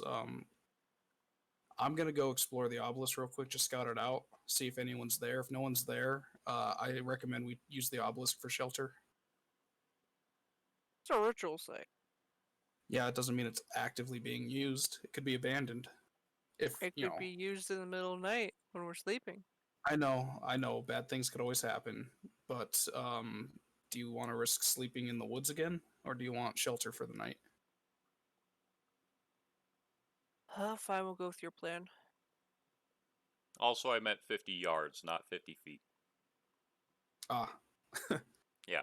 well, It has its own nice little clearing. uh, cool. I'm going to move stealthily the entire process as soon as we get into the clearing, and I'm gonna approach the obelisk.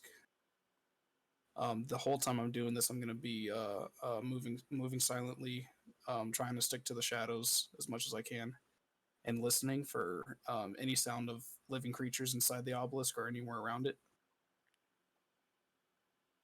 All right. So yeah, moving silently.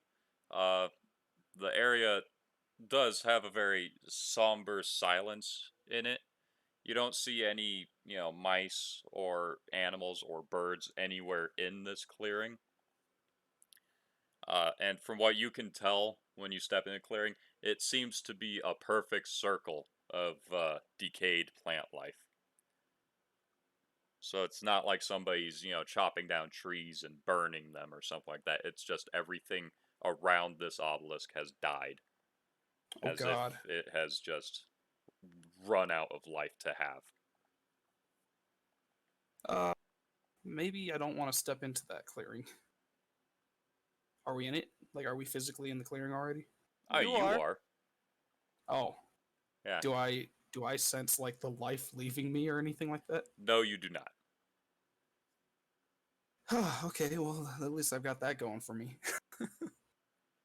I'm gonna continue to approach the obelisk, moving silently, and when I get the option to, I'm gonna start climbing the stairs. Okay. So, yeah, it takes you a little bit because of the distance you have to travel. Uh, but once you get to it, you get closer to the obelisk, and you sense warmth from the obelisk. And you hear a very dull pulsing sound, kind of like a heartbeat. Uh, and now that you're close and the sun has set, you realize the obelisk actually glows a very faint red, pulsing Oh, upward from the ground to the top. is Alex still following me? I never followed you in. Alex was never following you. Oh, Yeah, she's just well, watching you from the tree line. okay. I'm gonna turn towards Alex, and I'm going to wave her towards me, like motion her to come. She can do whatever she wants with that information. I'm gonna go ahead and proceed to quietly climb the obelisk.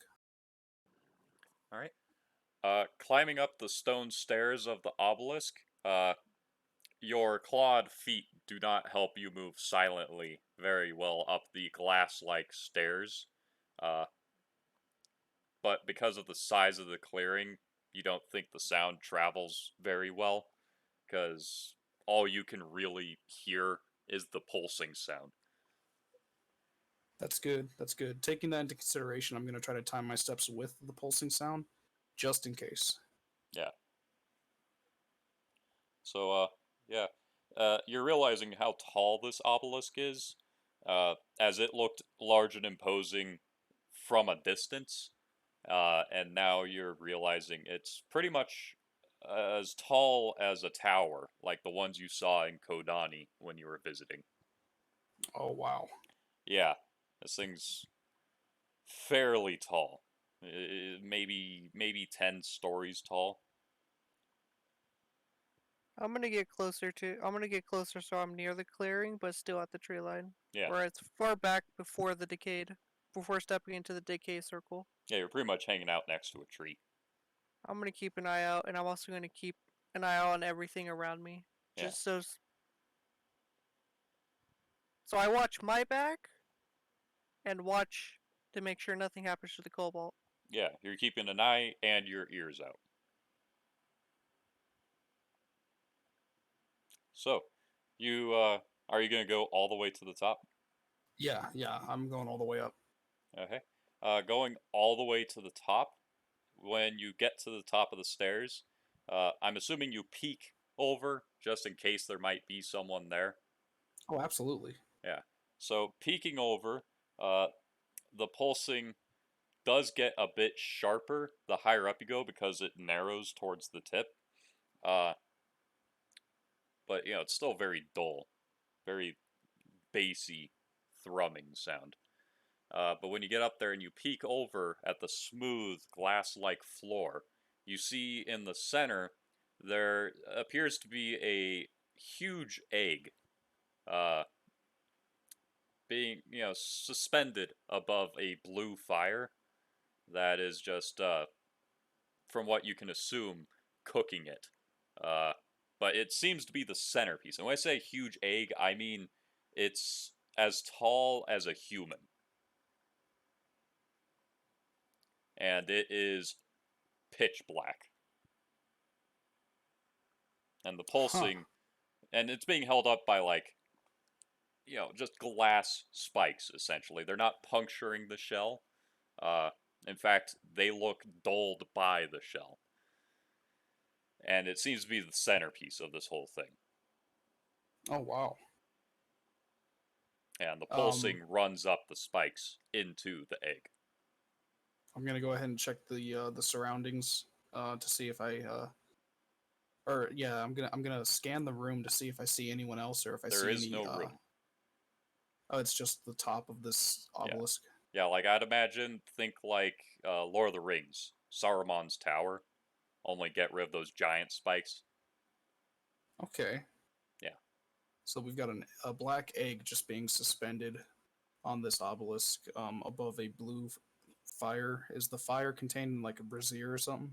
The fire seems to be emerging from the obelisk itself. Strange. And how big is this egg again? As tall as a human. So, oh my god. using your relative knowledge of brown cow, it's a bit taller than her because she's 5'10". Yeah. Damn.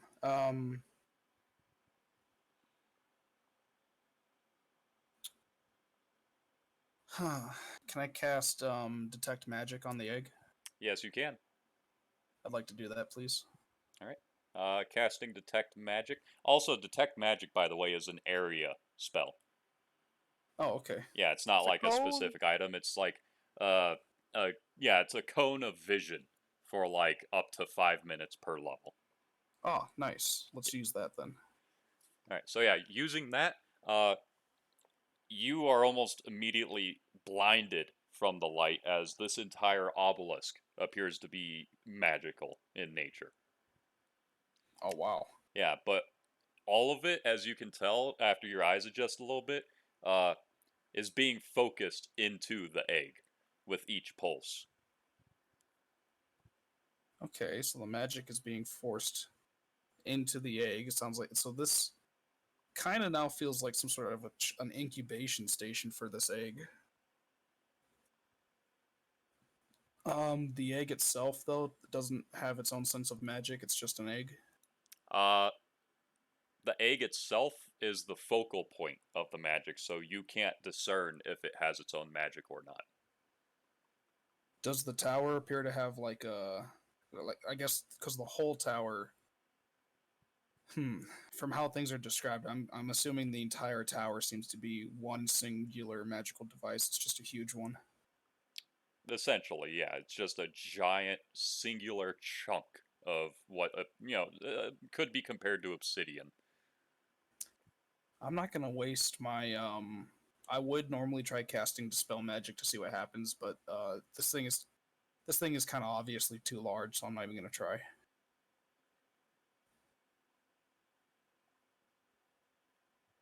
Let's see. Do you want to use knowledge? Do you have knowledge arcana? I do not. No, I have not taken that. Ah, drat. Well, if you want to try a knowledge check, you can try discerning what kind of magic it is. Yeah, let's do that. I'll say you can use your spellcraft to figure that out. Okay. I rolled a 15 plus the 4 is 19. All right. From what you can tell, looking at this, it's not arcane magic as you're aware of.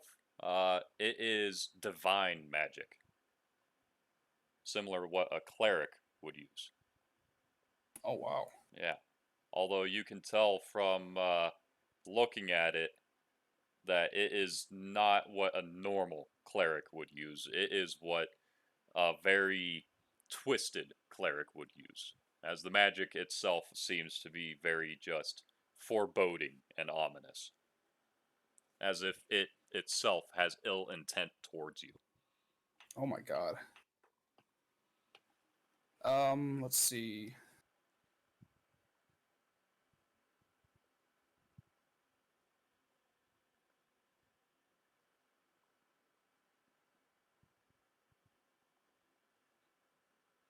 Um, I don't know what I want to do here. I kind of want to reach out and touch it. You would have to walk to it. The central platform at the peak is still like 30 feet in diameter. And you're still on the steps. Do it. Go touch it. Yeah, I think I will. I think I will go touch it.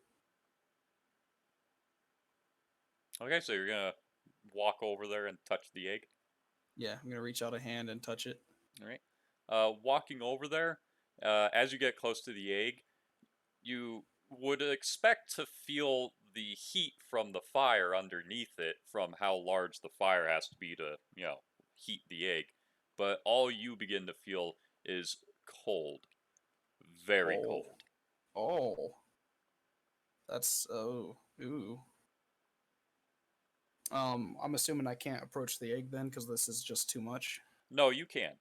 It's not freezing cold, it's just very cold.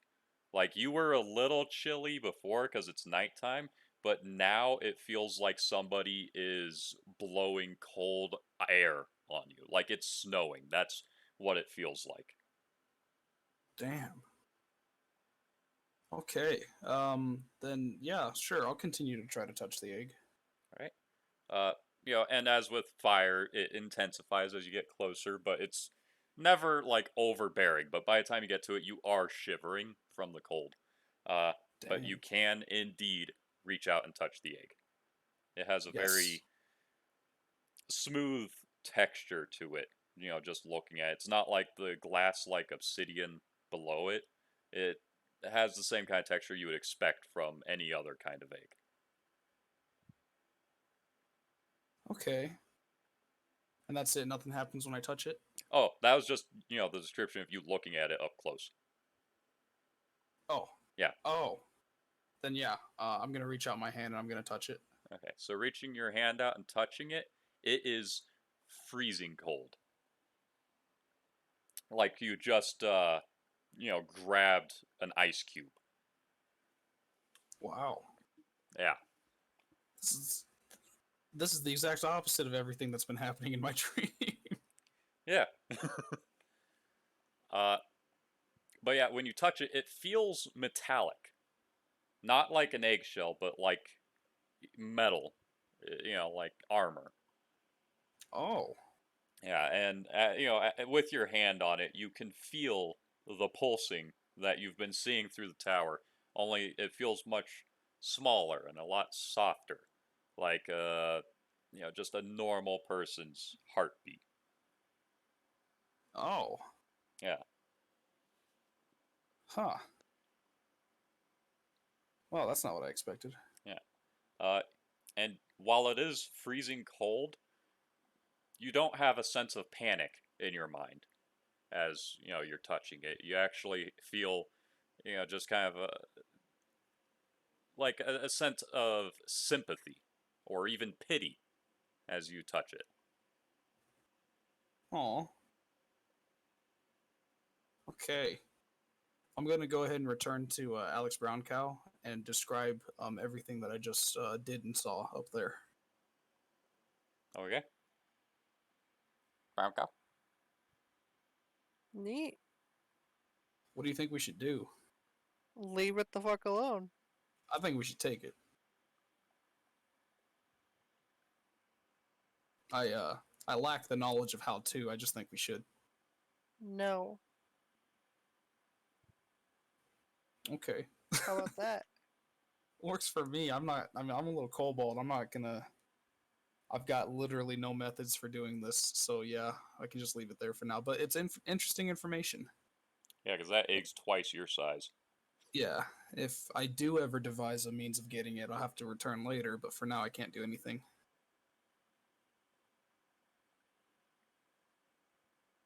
All right, so well, we found the obelisk. It's just about nightfall. It's been There's- nightfall. Oh, so it is nightfall. Yeah, I've okay. been out in the dark. Yeah. The only thing that's Uh, been making it so you can walk up the stairs easily is the pulsing light from the obelisk. So I will say that it's there's no rooms up there. There's not a building per se. This is just an onyx tower. It looks like. I saw that from here. You know, no walls, just platforms. I mean, yeah, but how do you know there wasn't gonna be like a hatch or a door up on the top? As far as it's because this thing is huge, dude. It could have been like an actual tower for all I know. Anyway, You can still tell walls. I mean, can you without actually going to the thing? Yeah. It's not. The point is that we can't use it for shelter. That's the whole point I'm making here. So, what do you want to do for camping tonight? I don't know. I can't see anything right now. Well, I guess we just go sleep somewhere next to a tree or a rock, whatever we can find. That would be nice to see a tree or a rock from here. I will lead Brown Cow towards the edge of the clearing, and I recommend we just sleep somewhere very very near the clearing, but not quite in the clearing. I've been at the clearing side this entire time. Well, all right, then I guess we can sleep right here.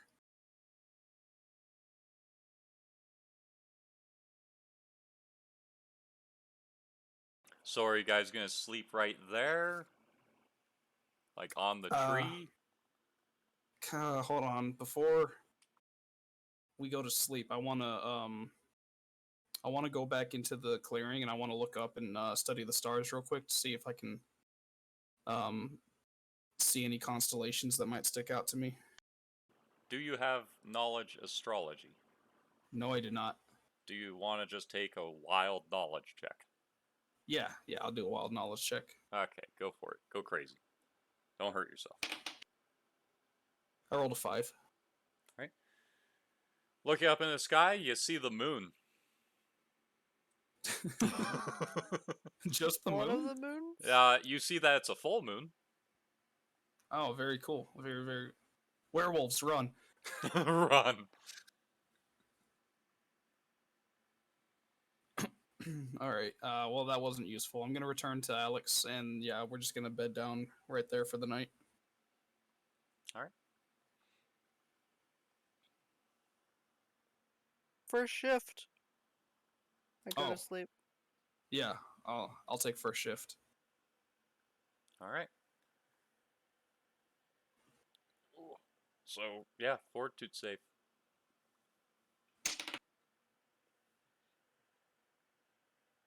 What is that? Oh, that's an 18. Alright. And also give me a will save.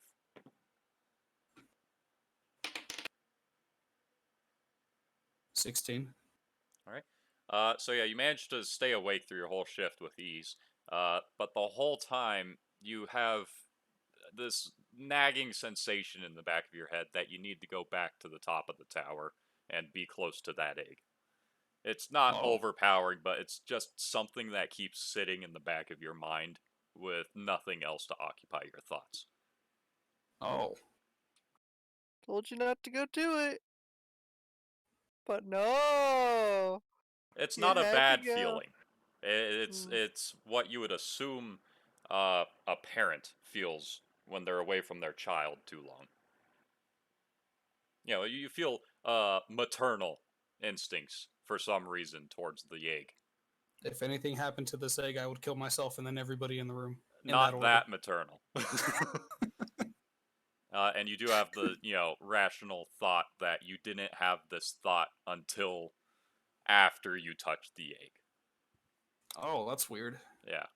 Yeah, because when you're looking at it, you didn't feel anything for it, but after you touched it, you had all those feelings. Huh. That's very strange.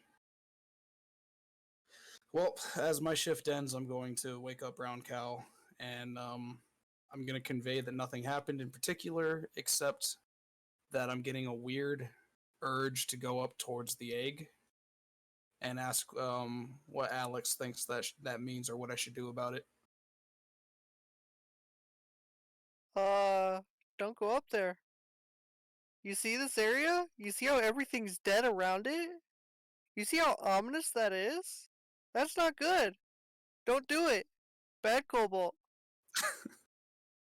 But it's a giant metallic Bad egg Cobalt. of death, and I mean, it's interesting, It's like, No, it's not. It's bad. Stay away. all right. I will resist the urge, and I'll just go to sleep. I take second shift. All right, fortitude save.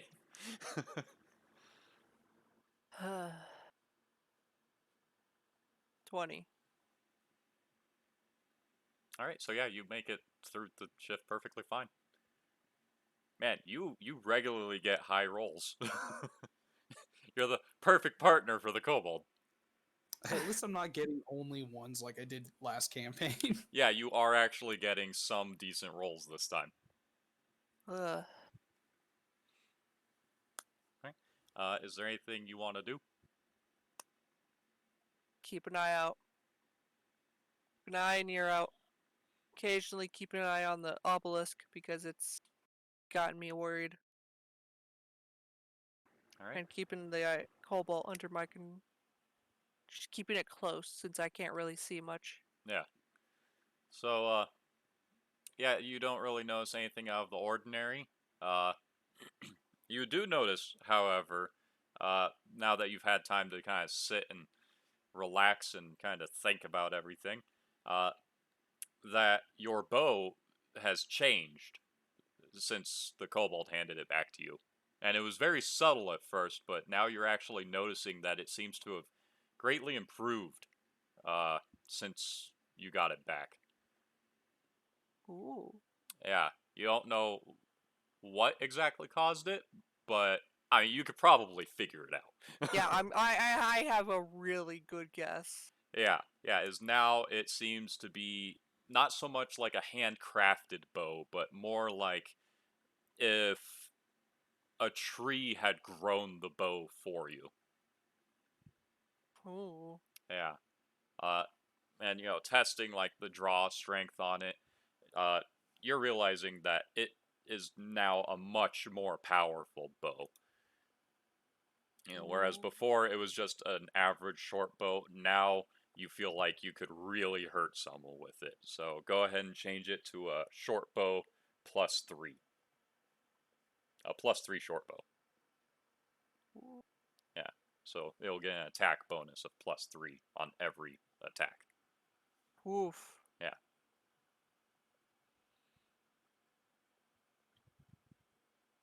And you also notice, as you're holding it, that it has warmth to it now. Oh. Yeah, not like, a bow should have, but like, a living thing would have. Oh no. I gotta take care of the bow. You feel Remember to maternal water it. instincts towards the bow. You want to be near it. Oh. Remember to water the bow twice a day. to be fair, that is a thing. There is a, I believe it's called Greenwood bow. Or not Greenwood, but just a Greenwood item, in that you can plant an item that has been damaged or broken, and if you water it, plant it with both its halves in good soil and water it daily, it will actually mend itself. Neat. Yeah, yeah, it's in Ooh. Pathfinder. I really wanted a staff of Greenwood, but Leah wouldn't give it to me.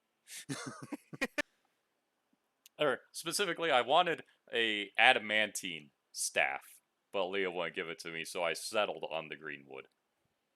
Oh, okay. Yeah. But yeah, anyways, so yeah, you noticed that. And you make it through your shift just fine. Oh, well, at least this is okay. Still upset about my everything else. Okay. Well, how's the next day? How's the cobalt?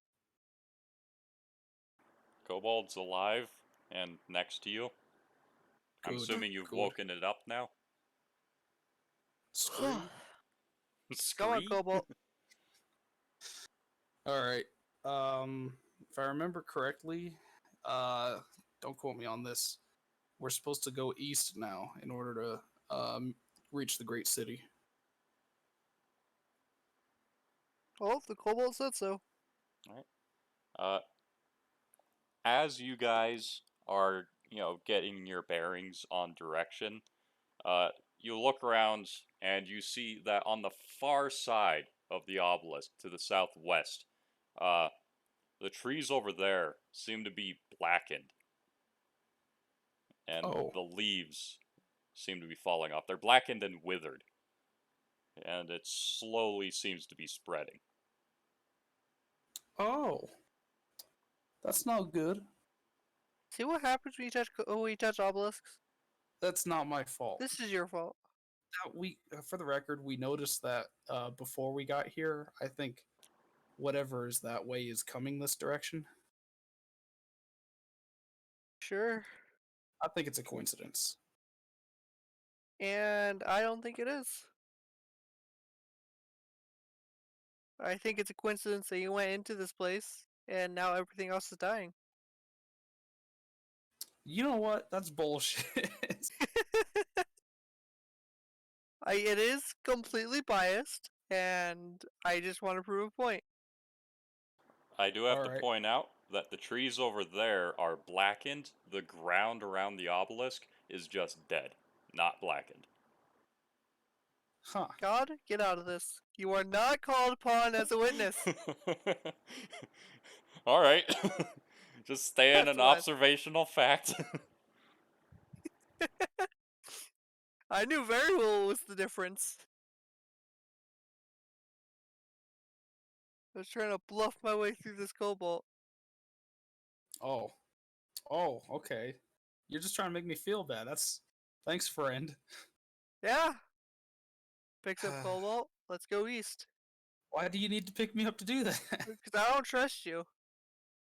Okay, lead the way. Maternal instincts. Remember?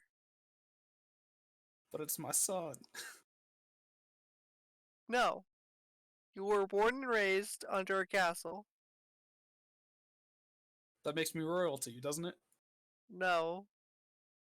There's other words that should not be used that you probably were. Like supreme royalty? God help me out here.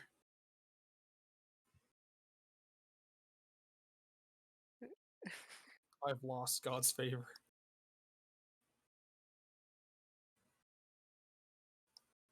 Okay, yeah. Let's go east then.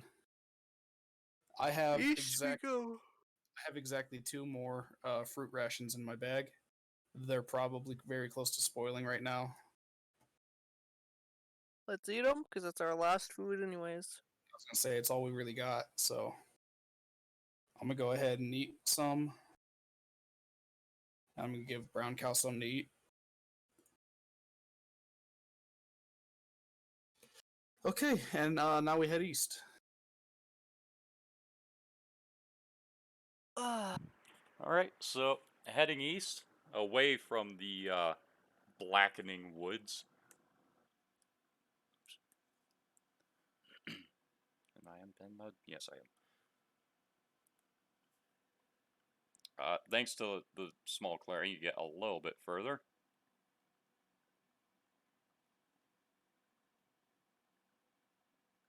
Yeah. Ugh. And you realize, now that you've, kind of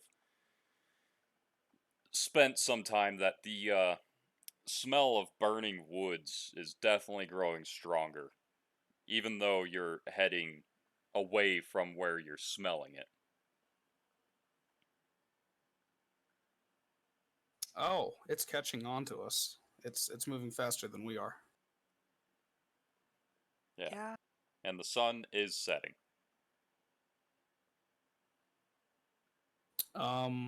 I think we should push through the night. I don't think we should stop. Yep. Let's go. All right, so Len Kobold lead. Yeah, Yep. Keeping a hand on her at all times. All right, fortitude save for the Kobold. that'd be 19.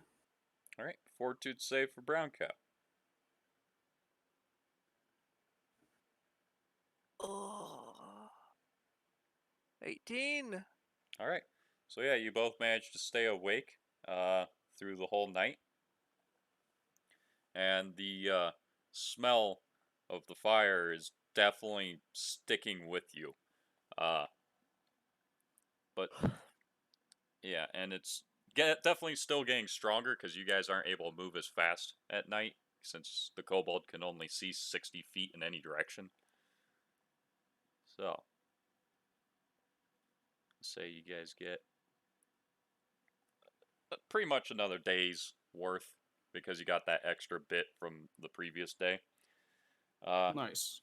Yeah, and then the sun starts coming up, but you guys are feeling very tired. You do feel now, though, as the sun's coming up, that you have put a little bit of distance between you and the source of that smell. That's good. That's good. I don't think we've got time to stop though. I think we need to keep going. I don't think we can. I think we should just push forward until we collapse. That's gonna put us in a very bad situation. It's a very bad situation trailing behind us. Yeah.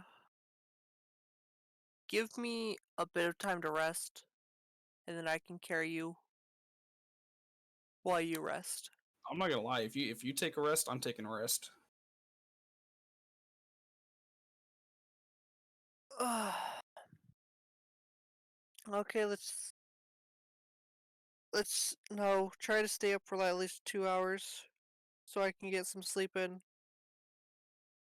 Okay. I will attempt to stay awake for 2 hours.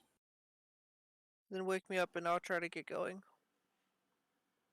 Fortitude save, Kobold. I rolled an 11. All right. You are not able to stay awake for the 2 hours. Like less than half an hour of brown cow, going to sleep, you start feeling yourself nodding off. Also, give me a will save. 18. All right. You still sense the desire to turn around and return to the obelisk. Still not a very intense desire, just something that has not left your mind in the previous day's travel.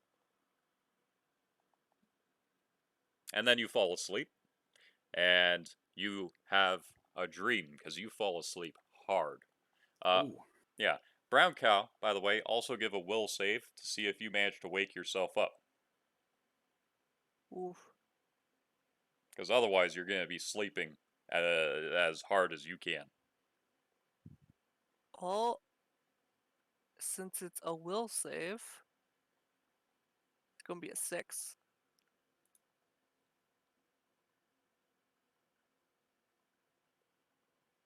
Wait, did you already roll? Yeah, I just rolled. Oh, You said okay. roll.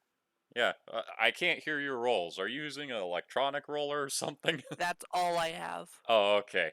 Okay. All mine are in storage. So yeah, you get a 6 and you do not wake up. You fall into a very deep sleep. Okay, so N'ara, your dream is a bit different from before. There's still an ever-present fire and a sense of foreboding, but now you also feel cold. Like the fire is rising up below you, but up above, cold is just falling down on you. And looking up in your dream, you just see a black sky with a pair of cold, steely eyes looking down at you softly. Oh. Yeah, not menacingly, but, you know, softly. And it does not wake you up because you have the sense of panic that was present in the previous dreams, but it's being combated by a sense of calm from this new element in your dream.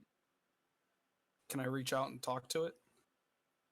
Can you reach out and talk to it? I guess like can I don't even know if I can communicate in this dream. Can I speak? Do I have the sense of self that lets me speak? You do have a sense of self, but you do not have the ability to speak. Like, you open your mouth and no sound comes out. You try your best to scream and there is nothing. Can I move at all? Do I have form? Uh, you can attempt to move, but when you do, your body feels incredibly decrepit, uh, as if you were a skeleton. Oh. Oh my.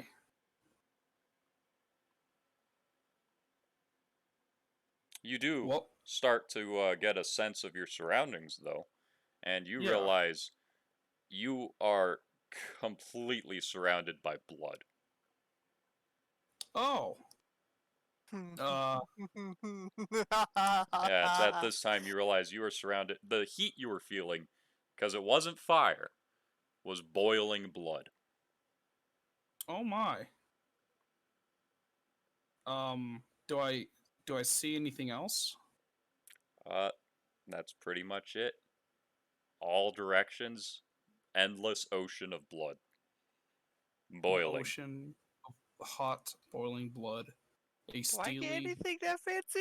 calm God. gaze staring at me You're playing it from the safe, Ryan. What does that mean? You didn't touch the egg. Yeah, I know that. I was a smart cookie for that. Yeah, and that's why you're not having these dreams. I'm just saying no one ever did anything by not touching the egg. Yeah, but I don't see any fire and tree burning dreams. Yeah. How does that take an effect? Well, I don't want to spoil everything. Yeah, Ryan, it's all storytelling. I I have no just idea feel what's like going on. it's like we have our own little main character now, Miss Cobalt. I'm not playing favoritism, just so you're aware. I know. I'm just honestly just giving you a whole bunch of things because I have like nothing I have to worry about so far. Yeah. That makes you feel better. I don't know what any of this means. Yeah, neither do I. Good luck with that. Thank you, friend. Thank you. Um, do I wake up from this? I already Can I said have you my do co-join not. now? I do not wake up. Oh no, I'm trapped in a dream. Well, no, as I mentioned before, you don't have the sense of panic that you had before. Oh, so I have to like Even though there's experience blood this. everywhere, it seems It's surreal. Okay. How Yeah, much longer does this go on for? until you wake until up. you wake up. Oh no. Yeah, yeah, you guys traveled for 24 hours on foot.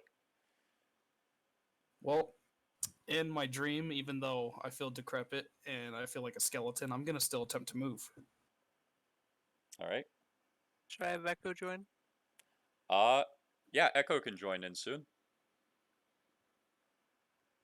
as a character, so yeah, she can join chat. Is she in yet? Hopefully. How about now? How about now? I'm looking at the voice chat list and I know she's not in. I'm just being a shit. How about now?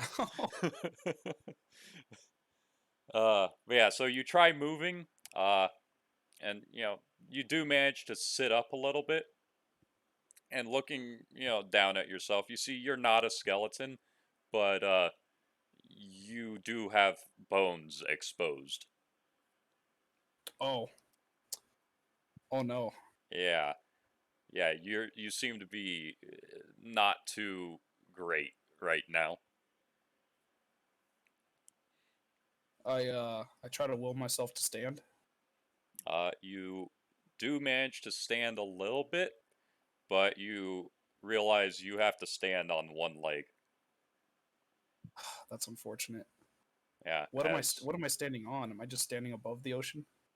you are essentially like where for you you're essentially floating in the ocean, and when you stand up, you just suddenly have standing ground because it's a dream. Oh, okay. Yeah, you stand up because that's what you want to do. Well, the next thing I want to do is I want to move forward. However difficult that is, I attempt to hop or crawl or whatever gets me moving. All right. So yeah, as you think about moving forward, uh, you just feel yourself very slowly being drugged down into the blood with each attempted step. Huh. Yeah. But you do see in the distance that you are walking towards the obelisk that you went to the other day. Oh. Okay, yeah. Let's keep heading for that. All right. So you keep heading for that, even though it's causing great strain and pain upon your body. And eventually, you do get back to it. Uh, and it is just as imposing as before, but instead of there being nothing but death around it, now the blood is solidified into whatever blood would be when it is made into ice. Because water becomes ice, blood would become coagulated, I think. I believe blood can still freeze. Well, anything can freeze. Well, like, blood can be coagulated because it's more organic matter than water, like plasma and such. So it'd be the, various elements and atoms just compressing against each other, so it'd coagulate into a thicker substance. But this, coagulates into essentially being ice, blood ice. A nice 50-yard platform in all directions that you can stand on.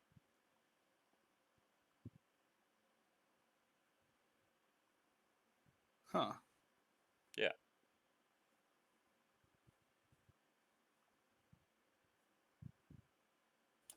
Um. Okay. And I'm still feeling a lot of strain and stress from this experience. Yeah, your body is killing you. That's unfortunate. I'm going to attempt to climb the obelisk then. All right. Since you are missing half of a leg, and you wind up having to crawl to the obelisk and crawl up the stairs. But when you get to the top, you see the egg there, but it's not so much an egg now as much as it's a throne surrounded in blue flame. Whoa. Okay. Is there anything in the throne, or is it just an empty throne? Uh, in the throne, you can't really see it, but you feel a presence sitting in the throne. Huh. You don't feel endangered in this presence, though. You have the same familial sensations as you did when you were touching the egg. Oh, cool. Let's see. Can I reach out and try to touch the presence? You feel compelled to approach the presence. Neat. Let's do Yeah. that. So you know, continue to crawl up onto the platform. But as you know, get onto the platform, you feel your body kind of restore itself to a degree, allowing you to stand up and walk. Oh, nice. Yeah. And when you get to the throne, you still can't see it, but you do see a very faint, dark outline of some humanoid creature sitting in the throne. And you feel very happy to be near it. Nice. All right. Um, cool. Let's see. Do I get the sense that the thing can see me? Yes. You, while looking at it, you see the same steely eyes that you saw when you were laying on your back, looking into the sky. Let's see. Can I speak now? You can try. I would like to attempt to speak now. I'm gonna try to say the words. What are you? Uh, when you try to speak, no words come out of your mouth, but you still hear the words echo around the area. And there's a moment of silence, you know, as your words just kind of reverberate around inside your own head, essentially. Before this entity before you doesn't necessarily say anything, but you get the sensation that they are some form of royalty, that, but not royalty you should bow to, because you feel like family to this entity. Nice. I ask it. I try it in the same manner where like I'm not really speaking, but like thinking my thoughts out loud. Um, I ask it what I need to do. Uh, the entity itself seems a bit confused, but you feel as if, for your own preservation, you need to bring it warmth and life.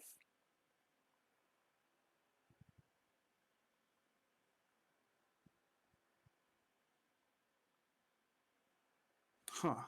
Okay. Warmth and life, as opposed to the opposite, which is cold and death. Yeah, I suppose that would be the opposite. Well, because that's where it's at right now. The egg is floating over a cold fire and surrounded by death. Yep.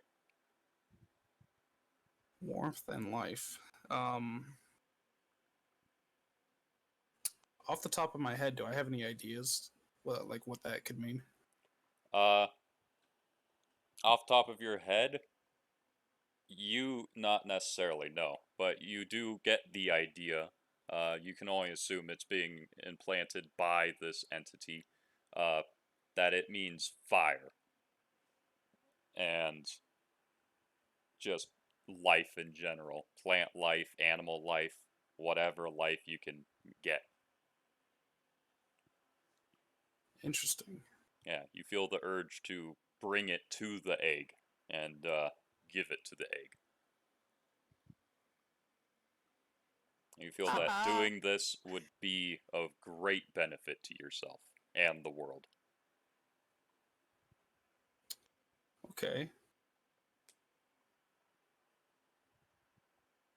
Sure. I guess I can try. Does anything else happen? Uh, you get a sense of contentment from this entity sitting before you. before you feel yourself kind of drifting off. Uh, and then you wake up. And when you wake up, you are laying on your back, looking at the sky. And when you look around, you realize you are on top of the obelisk, next to the egg. Huh. And your entire body is killing you. You feel as if you just walked throughout your entire sleep. All right. Thanks. That's all. Just thanks. uh, but you do feel happy to be here. Oh, that's good. That's good. At least I'm happy. Yeah, you feel happy to be here, even though looking out around the area, all of the plant life in a large radius is dead now. Turned black.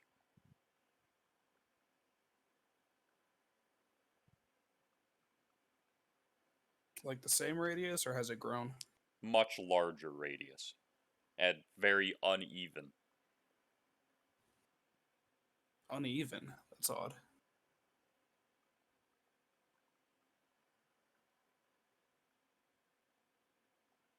Huh. Okay.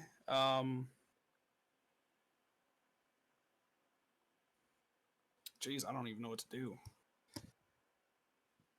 I'm gonna go ahead and get some actual goddamn sleep then,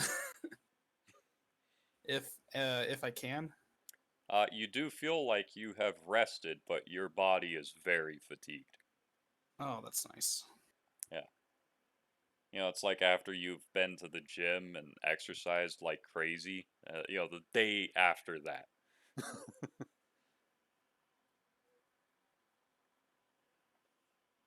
Interesting.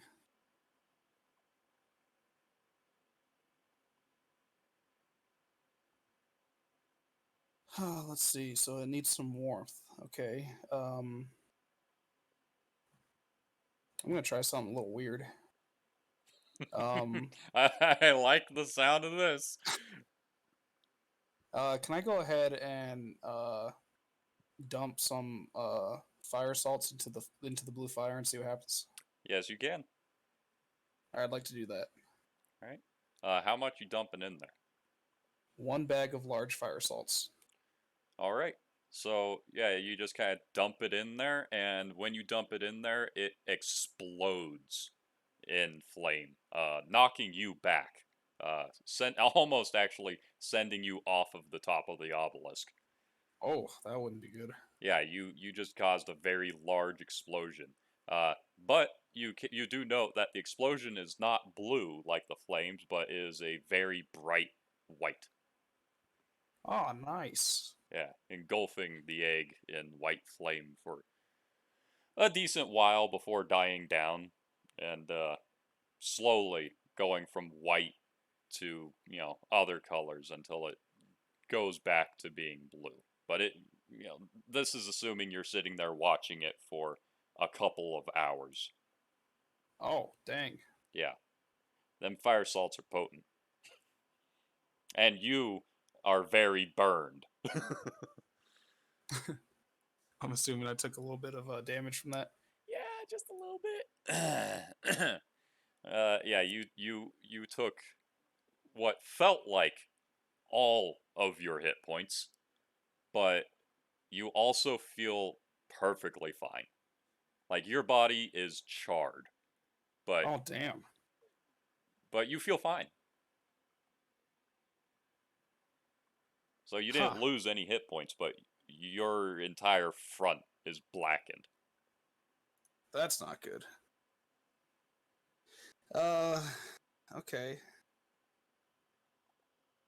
Well, I'll go ahead and not do that again right away. uh, God, just I don't know what to do in this situation. You're now in a cult. Oh, you're in a cult. It's not a phase, Mom. Okay. I guess. Well, I'm gonna reach out to the egg and try to feel it again. I want to know if that was. I'm gonna try to ask the egg if that was the right thing to do or if that was just a waste of time. All right, so you reach out and touch the egg. Yeah. All right, yeah, putting your hand on the egg. This time it doesn't feel freezing cold. It doesn't feel burning hot, but it feels warm and happy. Oh, nice. Very nice. Yeah.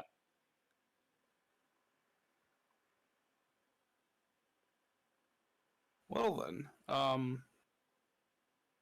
that's a good cue for me. I'm going to approach the stairs where I'm going to get a nice, comfortable little hiding spot.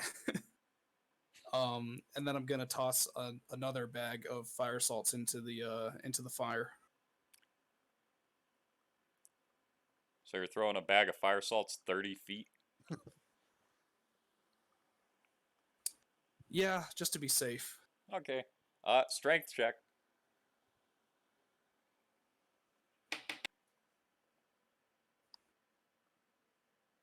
I rolled a 13, so that's a 12. All right. So yeah, you do throw a bag of fire salts. The bag lands near the fire and kind of opens a little bit, and some of the fire salts get in and turn the fire, slightly brighter color for a moment before it dies back down. All right, I'm gonna toss another one from right over here. All right, strength check.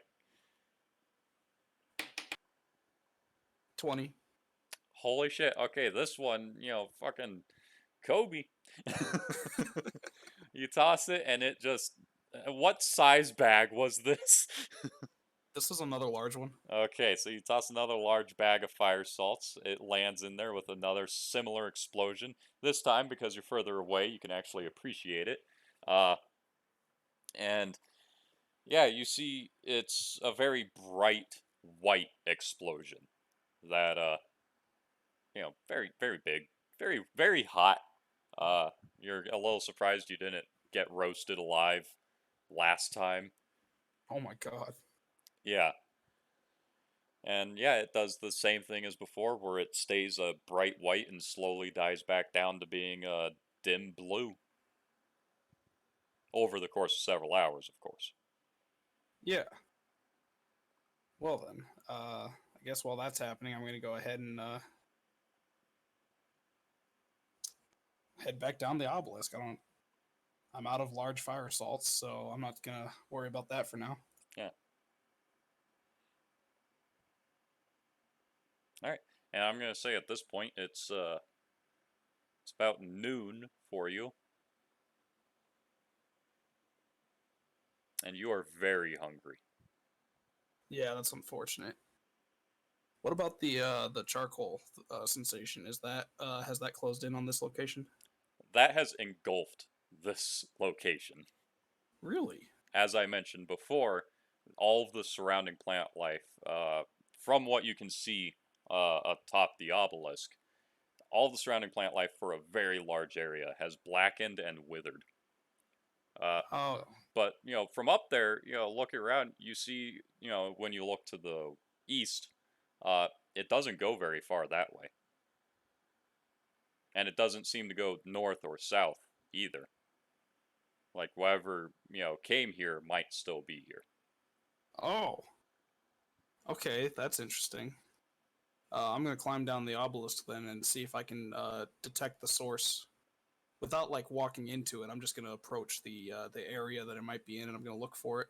All right. So you go back down and go to like the most. I don't. You just go to the area that feels right, or Yeah. I suppose wrong. Yeah, exactly. Rightly wrong. Exactly. Rightly wrong. So yeah, you walk around a little bit, and you see off in a little bit north of where the obelisk was.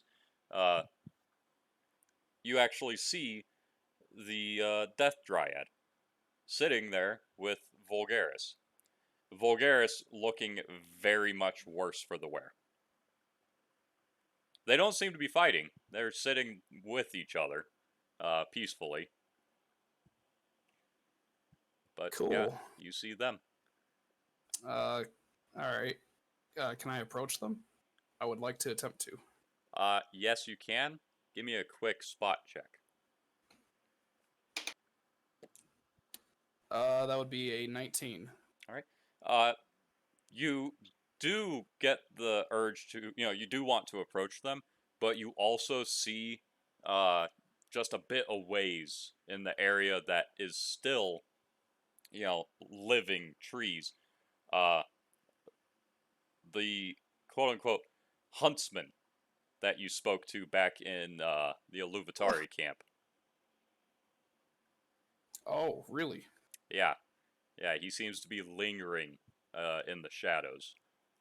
From what you can tell, Vulgaris potentially doesn't know he's there, because Vulgaris's back is turned and he doesn't have his guard up at all. I cast message on Vulgaris, and I'm going to warn him that there's a hunter watching him. So yeah, you cast message. Vulgaris looks very startled for a second because he believed he was alone for a very long time. And he looks around for a moment and then he sees you and he's very confused. And it's in that moment that the huntsman makes his move. And you get to see him rapidly transform from being a man to being a large werewolf type creature. And he leaps a good 30 feet from where he was on top of Vulgaris and the Dryad, pinning them both to the ground by the neck. Oh, no. Yeah. And, yeah. He looks up at you. Hi. And, yeah, Vulgaris is definitely struggling a little bit, but not too much, because he realizes the situation he's in. The Death Dryad, on the other hand, is struggling a lot, and in the process, is injuring not only the Huntsman, but also Vulgaris. I'm going to go ahead and cast resistance on Vulgaris then. When you cast resistance on Vulgaris, it doesn't seem to actually prevent any of the damage. Oh, okay. Well, at least he's got a bonus to his saving throws now. Yeah. So, yeah, what are you gonna do? Doesn't look like the huntsman is going to be coming after you, because from what you can tell, Vulgaris was what he was hunting. Oh, well. Probably not a very good idea, but I'm going to eat some fire salts, and then I'm going to run up and try to use fire breath on the werewolf. So you're gonna take that 25% chance to breathe fire, huh? Yes, I am. All right. Oof. You are lucky. So you open up a bag of fire salts and just kind of eat them like candy. And you do very much feel like you are on fire, to the point that smoke is coming out of your nostrils. And yeah, you do feel like you can breathe fire for a little bit. I'm gonna breathe some fire right at the werewolf's face. Now, keep in mind, this is a cone of fire. Unless you get right on him, it's gonna hit everyone. Yeah. Because it's Okay, just like yes. dragon's breath. Like, you're gonna have to be where Vulgaris is. Yeah, because it's like a 30-foot cone. All right, I'm still gonna do it because I gave him the resistance, so hopefully he will be able to avoid most of the damage. He's helpless. Yeah, but he still has his saving throw. Even from that state, he should still be able to resist. You mean the reflex saving throw related to breath attacks? The ones that's meant for dodging it, Yeah, I even think by so. a little bit. He's pinned Pretty down. Yeah, I'm pretty sure He's you can still. considered pinned and helpless in this moment. He is going to take damage. He's going to take the full damage. I'm sorry Yeah. about that. But yeah, The only way he can not take damage is if the huntsman himself blocks for him, preventing damage from Vulgaris. Granted, I'm saying this attack has already, ensued, but it's fine because, as Ryan says, the huntsman does pull Vulgaris and the Dryad both up by the necks and turns around, allowing you to roast his back. Wow, really? I was expecting him to block with those two. what a kind guy.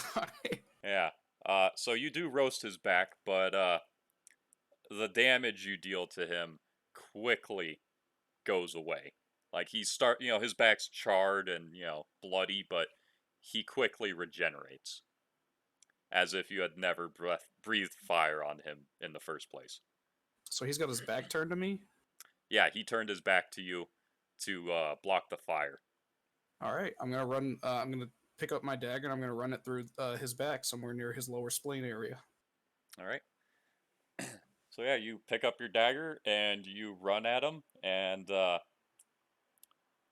this would be a backstab, I believe, not necessarily a sneak attack. So yeah, you stab at him, and your knife does sink into his skin, but he does not really react to it. Like, there's the grunt of him being stabbed, but he takes that as an opportunity to turn back around and smash you with the Dryad. Protect me, Dryad.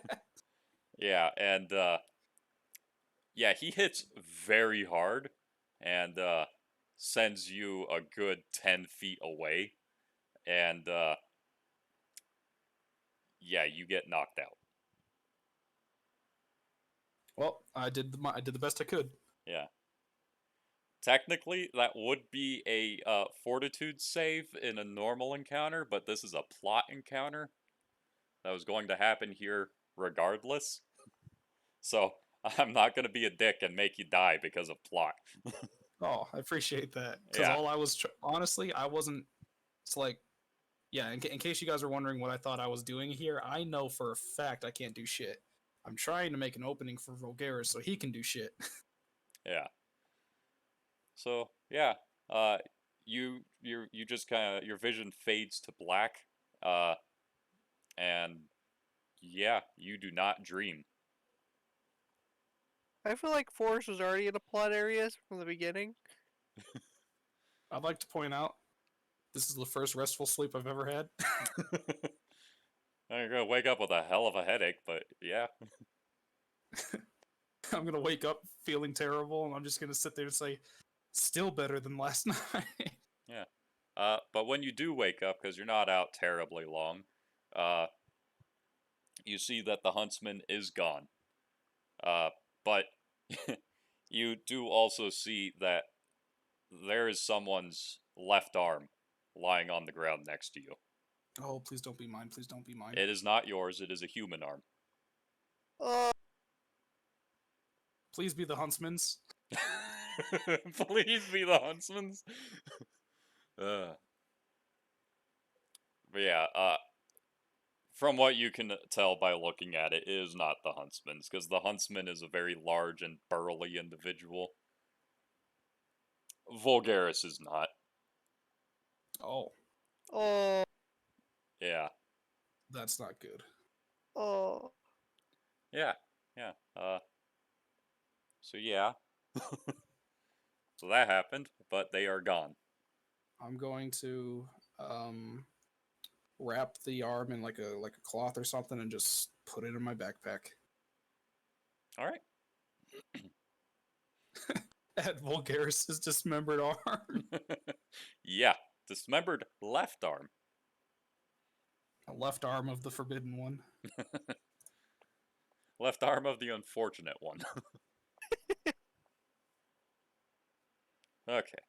And yeah, for you, it is now starting to hit dusk again. That's unfortunate. I'm starving. I am wounded. Life sucks. Yeah, I'd say for your hit points, still keep them the same because, as I mentioned, it was a plot event. It was going to happen regardless. Not necessarily regardless of what you did, but, Huntsman was going to show up there regardless. Just Okay, happened to be unfortunate circumstances that you were there at the same time. I'm gonna go ahead and I guess I'm gonna search for tracks to see if I can tell what direction they went. You do see a bit of blood, and you could follow that for a while. Yeah, I'm gonna go ahead and do that. Okay. So, yeah, that'd be tracking, which is, I believe, survival. 14. All right. So yeah, you're able to track the somewhat copious amounts of blood for a little bit before it seems to suddenly stop. However, the dead forestry is still leading off in the direction, and this direction is northeast from the obelisk. Huh. Okay. I'm gonna go ahead and follow that direction then. All right. Ugh. Let me add on a little, yeah, just so I don't lose track of where you are. Let's see. I probably shouldn't use green on green. Purple. All right, so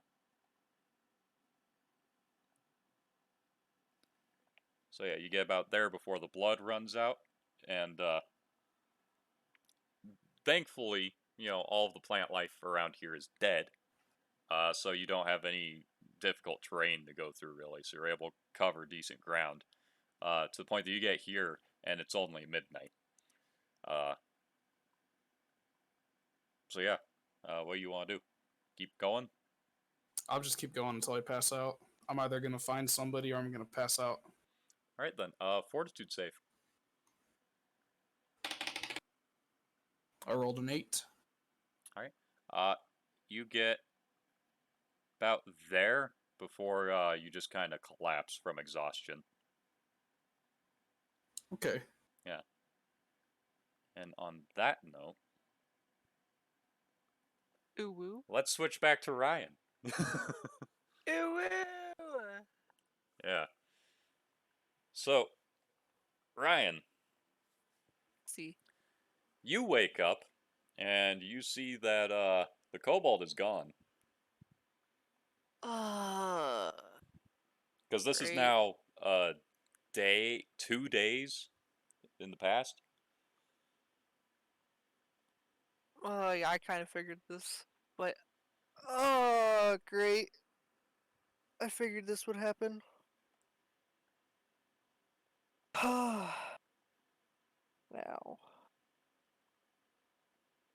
do I go back for the cobalt or do I continue on ahead?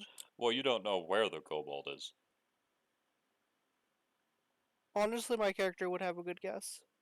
Did it go back to the obelisk? Probably. Yeah, that's actually what she would think.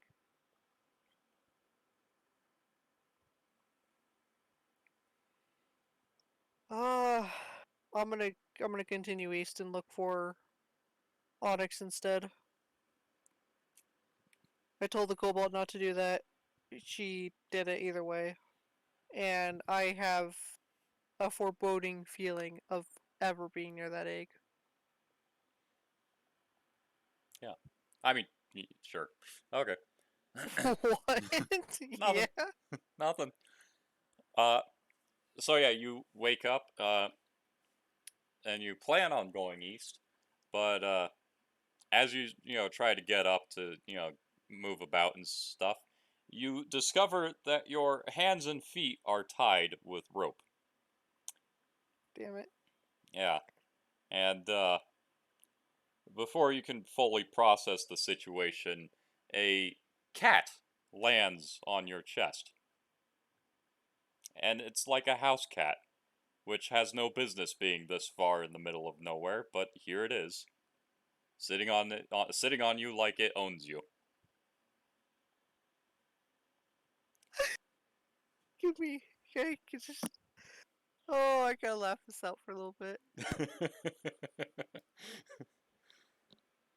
So, What the Echo, hell? this would be the introduction of your character, and Yeah, currently you are in cat form.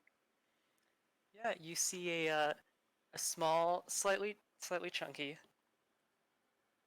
um, calico house cat, um, who it's just kind of normal cat, but she's wearing a small collar, kind of plain looking, with a tiny silver bell on it. Okay, I'm back. Did you hear Echo's description? Yeah, I heard it. Okay. It's about to bap you. That being said, I'm gonna bap whoever I'm standing on. You're standing on Ryan, which is Alex Browncow. Okay, I'm gonna bap Alex. It's kind of like gingerly on the face a little. Wait, Also, can you send me your character sheet? Oh, that's a good point. Let me save it and then I'll send it. I honestly don't know how to react to this. I'm gonna look around for like someone else. All right. And for anyone listening or watching this, this is the introduction of Echo's Tibbet character, whose name I have not learned. And yeah, so she is our technically third player. I don't count because I'm DM. So yeah, she's our third player. And I don't know how to play 3.5, so this will be interesting. It's mostly roleplay. That's valid. Alright, I uploaded it on the Discord. Okay. There we go. Now I've got it up on my screen. So since I'm just now joining, could you like give me the Spark Notes description of where the heck we are? So you are. Oh yeah, I suppose I could just share my screen on Discord. Da-da-da-da. We get a map.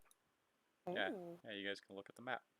Hopefully it functions properly.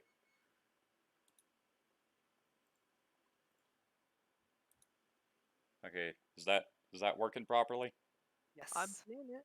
Okay, so yeah, Huh. you guys are right there. The kobold is over there, but nobody knows that. And you're all there. Okay. But I mean more locally, like I assume this is a little camper or something. Nope. No, it is not a camp at all. You are in the deep wood. You have been tracking them, or not tracking them as much as stalking them, ever since they left Havoc, which is where you used to live. Then these loud humans showed up and started making a bunch of noise. And Then from what I've heard, Havoc was kind of a ghost town. yeah, kind of.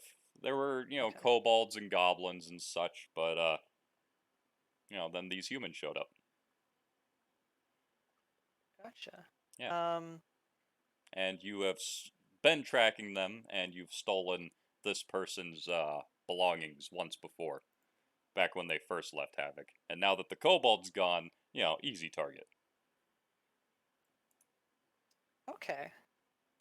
So yeah, my character whose name is Spots. Spots is just kind of gonna bap and poke around Alex a little bit, and then probably after a few minutes of kind of curiously nosing around, she's going to suddenly transform back into her humanoid form, while still sitting on Alex. Ha! You're taller than the kobold. Yeah, and then what you see is kind of this pretty short, 2'9" kind of lithe small girl. She's got kind of dark olive skin, very bushy, long orange hair with kind of black splotches and dots through it. These green eyes that are just kind of like staring at you curiously. And again, she's still kind of wearing the collar and just has kind of basic traveler's gear.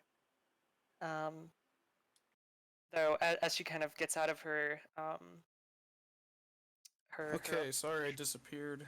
I was opening up the windows because it was getting hot upstairs to make a cross breeze. It's fine now. Be quiet. Completely valid. As she What? gets out of transformation, Echo's uh, describing her character. um, she just kind of tosses Alex's pack, which I believe I stole, um, kind of just lazily to the side. And she's gonna look at Alex and go, you know, you kind of have a funny thing with knives. I would maybe get that checked. No. Do you Nah. do you even eat anything? No. I Not can't really. I can't eat metal. Well, that's not my fault. Hmm. You gotta have something on you, and she's gonna start kind of rifling through your pockets. I actually have less. You want to give her the description of what I have on me, Robert? Sure. Brown Cow has a bunch of empty sheaths for daggers and empty sword sheath, and they all have a very fine rusted powder coating the insides. They do have a short bow, very nice short bow, and some arrows, but that's it. They look very poor, although the armor is very nice. uh, Oh, even that's though what I she's can do. Okay, even I want to try to use escape artist on the rope I'm currently binded to. Okay, so Echo, first this will be a use rope check for you. okay. Um, so I would just roll a d20 and add whatever my skill modifier is. Yep.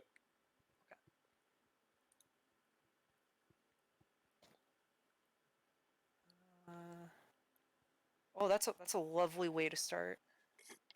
Is it 1? I can't. Sorry, this is a new pair of dice that my beautiful, beautiful girlfriend got me. I'm trying to interpret. No, actually, I think that's a nat 20. Is it the symbol? Yeah. Yeah, that's a 20. Okay, so 25.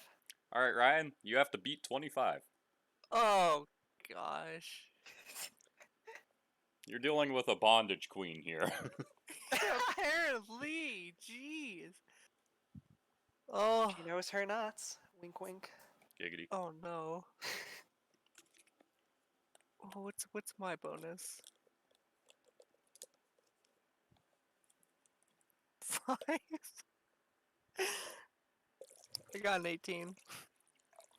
So, you struggle as much as you can, but you can't even loosen these knots. They are very well done. She's gonna kind of, again, kind of bap you on the face. Okay, now none of that. Well, I'm the one tied up here. What do you think I'm gonna do? I'm I don't just, much like being tied up, kitty. well, I don't like, I don't like people trying to stab me, and that's happened before. Do I I look could like I never. have any sharp instruments on me? No, I did take all of them. Well, with your habits, you could have more. Oh yeah, because you already thoroughly didn't check me. I don't know. Exactly. You humans have some funny ways sometimes. Yeah, we do. No food though, bunch of daggers. How nice is the bow? Is it like shiny or? It's not shiny, but it's very interesting. It's, it has a very natural look to it that you don't typically see in any kind of human or even elven bows.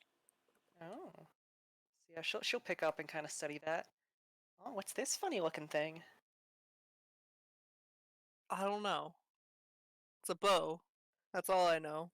It's a I don't know what nice happened looking to it. bow. Huh? It's a nice looking bow. Yeah, don't touch it. Touch, touch, touch. Oh my god. As you fondle the bow, you realize that it's very warm. Not hot, but very warm, like it's alive. Also, you get a splinter. Oh, ow! Hmm. You're- Yes. Oh, shut up. Roll to see if you die. Yeah, I have 1 HP. I rolled high on your HP. Don't lie.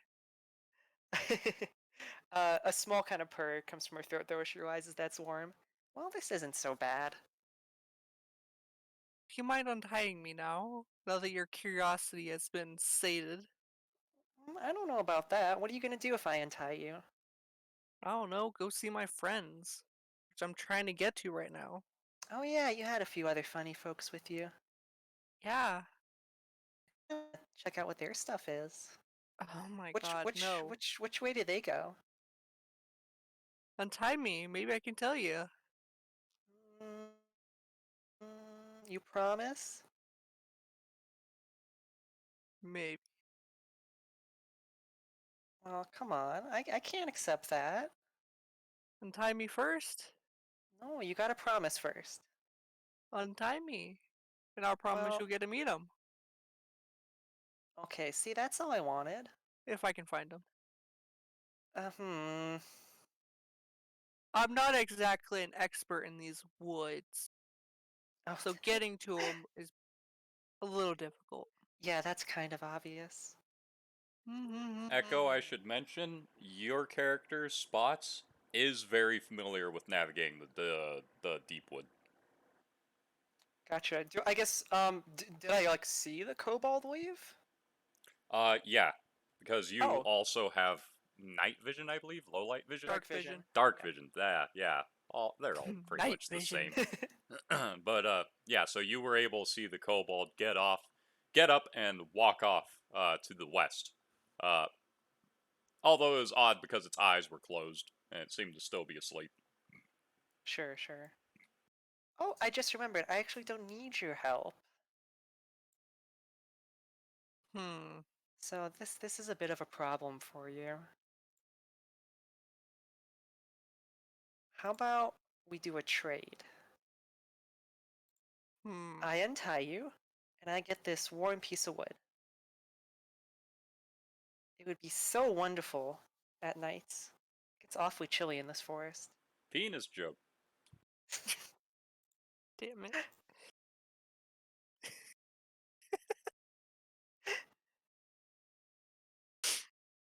Why, Robert? Why? I mean, it You was have to just do right there. I I had know, to. I It's a hate warm you. piece of wood that'd be fun at night. Come on. You were Ah. handing it to me on a silver platter. I would have had to be, like, castrated if I didn't go for it. Okay, maybe a little bit, but still. I mean, Alex Browncow is about to be castrated. Oof. No. Wait. Female character. Just carrying around wood, though. Anyway, do we have a deal? That's what you humans like, right? You make deals with things. With things. I don't know about that. Well, funny things, funny people. You're I not don't know, exactly that funny. the kobolds and the goblins, they just kind of take things. Yeah? See, I'm trying Have to you seen be... other humans? They just take whatever they want. Well, I haven't seen many humans. I've seen, were there any other humans with you? I don't know, were there? I don't know, were there? This sounds like Actually, a question for y'all. Um, I've heard there's a kobold and there's Alex.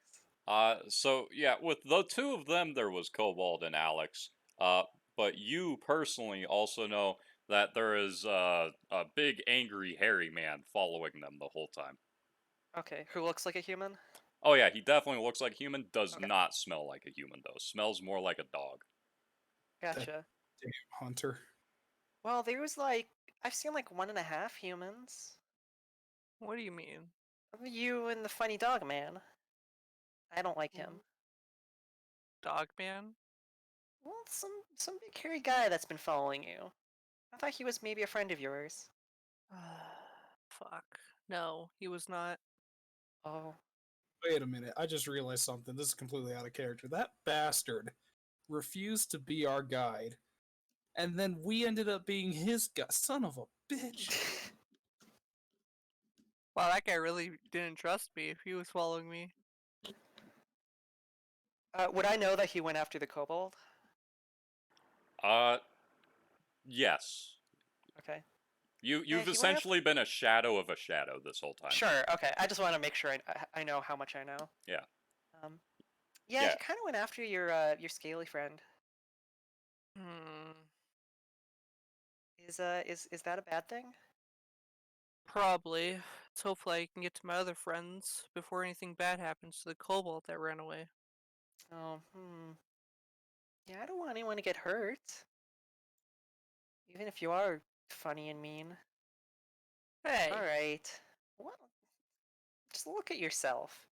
Who carries Hey. 16 daggers on them? That's sus as hell. And? Fine. I don't want your friend to get hurt. And then very much stowing the bow on her own pack. She's going to pull out her own dagger. And is going to kind of jump off of Brown Cow, and then cut her bounds, her knots or Bindings. whatever. Bindings. Thank you. Thank you. I pick You're up welcome. my backpack. Yeah, you can have the weird daggers back. They don't taste good. I start loading them all back up. Yeah, that's just not normal. When you say loading them back up, do you mean like onto your body slots that your Yeah. other ones used to occupy? Yeah, I You have more daggers? Used to. Oh, yeah, okay. I start loading them back up into the sheaves that were once other daggers. Yeah, you missed it, but he had 15 daggers on his person that all got turned to rust, as well Yeah, as you a see- kukri and a short sword. All my weapons are gone.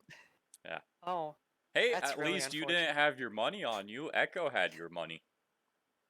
That oh, is- I have money. Yeah, you have all of Brown Cow's money because you have everything in her backpack. So you had 16 daggers, the backpack itself, 4 torches, a set of thieves' tools, and 600 gold pieces. Yeah. So in the pack, knowing this, in the pack you would find the daggers, the thieves' tools, and the torch. You definitely do not find the money. Of course. Wait, what money? What need would you have for money? They're shiny. Okay, you have a fair point there. You definitely. I feel like you would get the sense that when she's looking through your person, she likes interesting looking things. She doesn't necessarily care about valuables. Yeah, I can tell this already. I should mention, thieves' tools look interesting. You ever see a set of lockpicks? Those are weird. Yeah, but that's true. Not shiny enough. You don't have to be shiny to be interesting. We're not all Jermaine Clement. They're you would. I think you would still get them back, but they're like. I assume it's like they're supposed to be in like a nice pouch, right? Yeah. They're like scattered all over the backpack. Looks like someone spent an entire night just playing with them. Probably a couple of them are like a little bent. Oh, crap. Well, I will salvage what I can from that. And continue east. Well, if you want to come along, you can. Oh, Or I'm just definitely going to. scurry off wherever you want. No, you're mean and you're weird, but you're the most interesting thing in this forest for a super long time. And I gotta meet Oh. your kobold friend I and the funny dog man. don't plan on that being a good encounter. Well, I continue on east. Alright, so you're going east and Echo's joining you? Yep. Seems like it. Okay. So, traveling together. You guys. What layer am I on? Okay, you guys, with Echo acting as a guide, since she knows how to traverse the terrain without it being difficult, you actually managed to make decent distance going east. To the point that you actually reach the border of what you have to assume is the Elven city you had been hearing about. And all you can kind of do is let your jaw drop open at the sheer magnitude of this city. With the central area being a tree 10 times the size of any other tree you've seen in the entire Deepwood. Damn.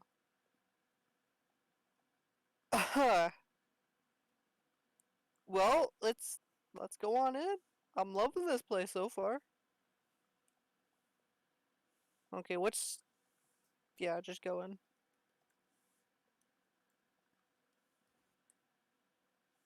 Yeah, Spots is just gonna kind of. Has she been here before? I'm going to say yes. Okay. Just because you've lived in these deep woods, your whole life. Sure, sure, sure. So you've seen plenty of elves coming and going from places. And this is like the most notable place in the deep woods. Mm-hmm. Okay. So yeah, she'll just follow after. Right. Pretty cool, huh? Oh yeah. Place is nice. I mean, the elves can be a little stuck up, but And racist. and racist.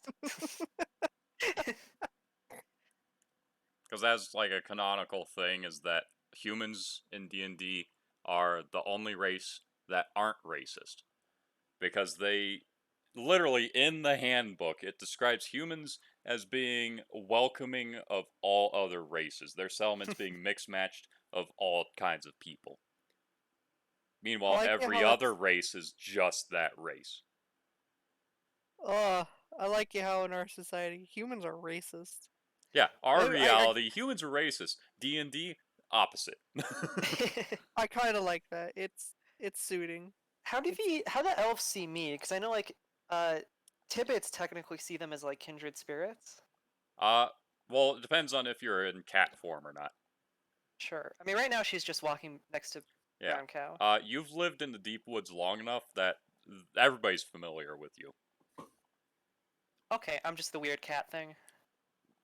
As weird as, you've built your reputation to be. Sure, sure. Like, they don't D- have any, like, intense dislike of you unless you've wronged Gotcha. them before. I don't think she's done anything too bad. Thinking back to all the elves she's wronged. Oh shit, this whole place hates me. I have literally stolen from every one of them. But yeah, so this place, immensely more populated with elves. The amount of elves living here makes the, human settlement that Vulgaris got everybody kicked out of seem like a village by comparison. Hence why Dang. its dot is so damn big on the map. Because this is where they got kicked out of. This is where Alex now is. So it's like Ooh. 50 times the size? That's pretty huge. Yeah. Yeah, so there's a lot of elves here. It could potentially take you weeks of searching in this town to find Onyx if you didn't know for the fact that he mentioned that he will be seeing the queen of the Illuvitari. Hey, So, you probably assume that the big fucking tree is probably where the queen lives. I'm gonna. So, did we actually trade names? No, no, no, we didn't. Well, I'm Alex Browncow, and Ooh. Are you part cow? Yes. no, Then why are you called Brown Cow? that's just my family name. Wow, humans are weird. Well, you can call me Spots. Do you happen Pleased to to meet know? ya. Do you happen to know anything about this place? It's big, and there's elves here. Hmm. If you Okay. look around, there's usually some pretty nice shiny things. Uh, is there anything considered guards around here? Guards or garbage? Guards. Guards? Oh yeah. There's the obvious ones that are, walking about wearing their elven crafted armor. Uh, and then you also can spot, the occasional shadow guard that most people wouldn't be able to notice, but your work as a rogue has trained you to be able to tell, uh, you know, when the real manpower is about. Ooh. Yeah. Ooh, power! Or, oh shit, power. Yeah, there's the ones that everybody can see that gives the sense of security, and then there's the ones you actually have to worry about. I'm gonna go up to one of the ones actually dressed as guards. So one of the plain as day ones, the day guard. Yeah, the day guards. All right. And then I'm gonna ask him if if they have seen a tall human in black armor come through here. they both look at each other for a moment and chuckle a little bit, and they're like, maybe you have? Why? What business would you have with such a man?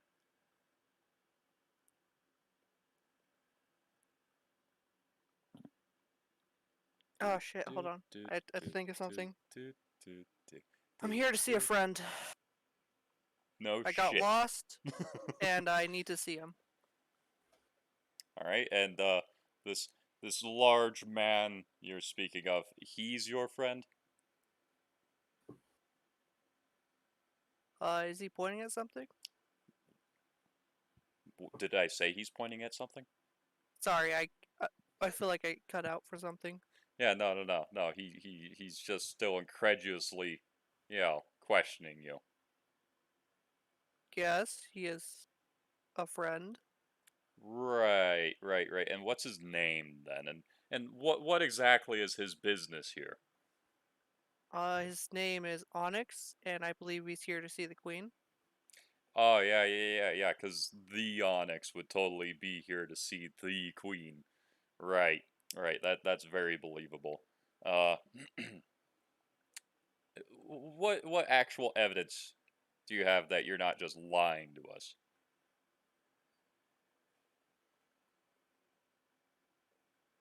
Nothing, really? Right. Well, we'll be sure to inform the queen that that you're looking for your friend Onyx here. Uh, we'll be sure to get back to you whenever that news should arise. I was just asking if they passed through. I'm not saying look out for them, just saying if you saw them. Okay. Well then, in that case, no. Okay. I go to the big tree. All right. So you just make a beeline for the tree. Yep. All right. So walk into the big tree. You get to the steps of the tree. They're very fine steps, made of white wood, and you manage to climb up them, no problem. There are guards standing guard over the steps, but they don't make a move to stop you. Uh, and there are no doors, just a big open entrance.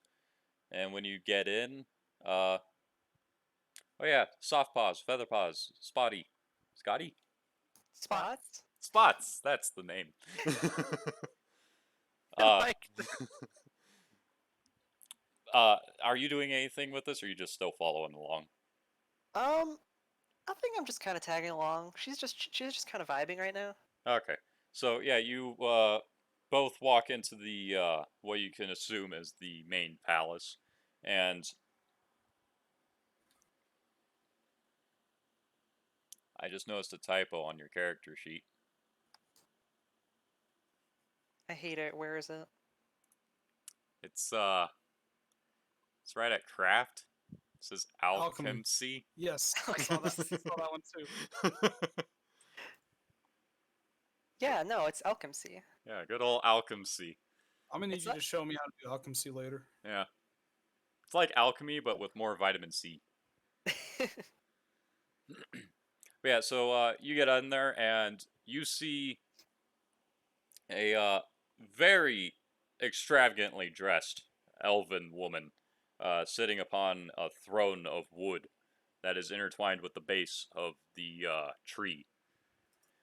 You do not see onyx, however. Hmm.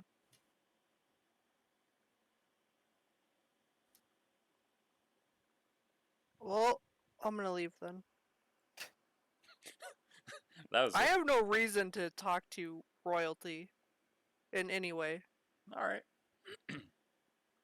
So Wait, yeah, we just walked up all this way for no reason?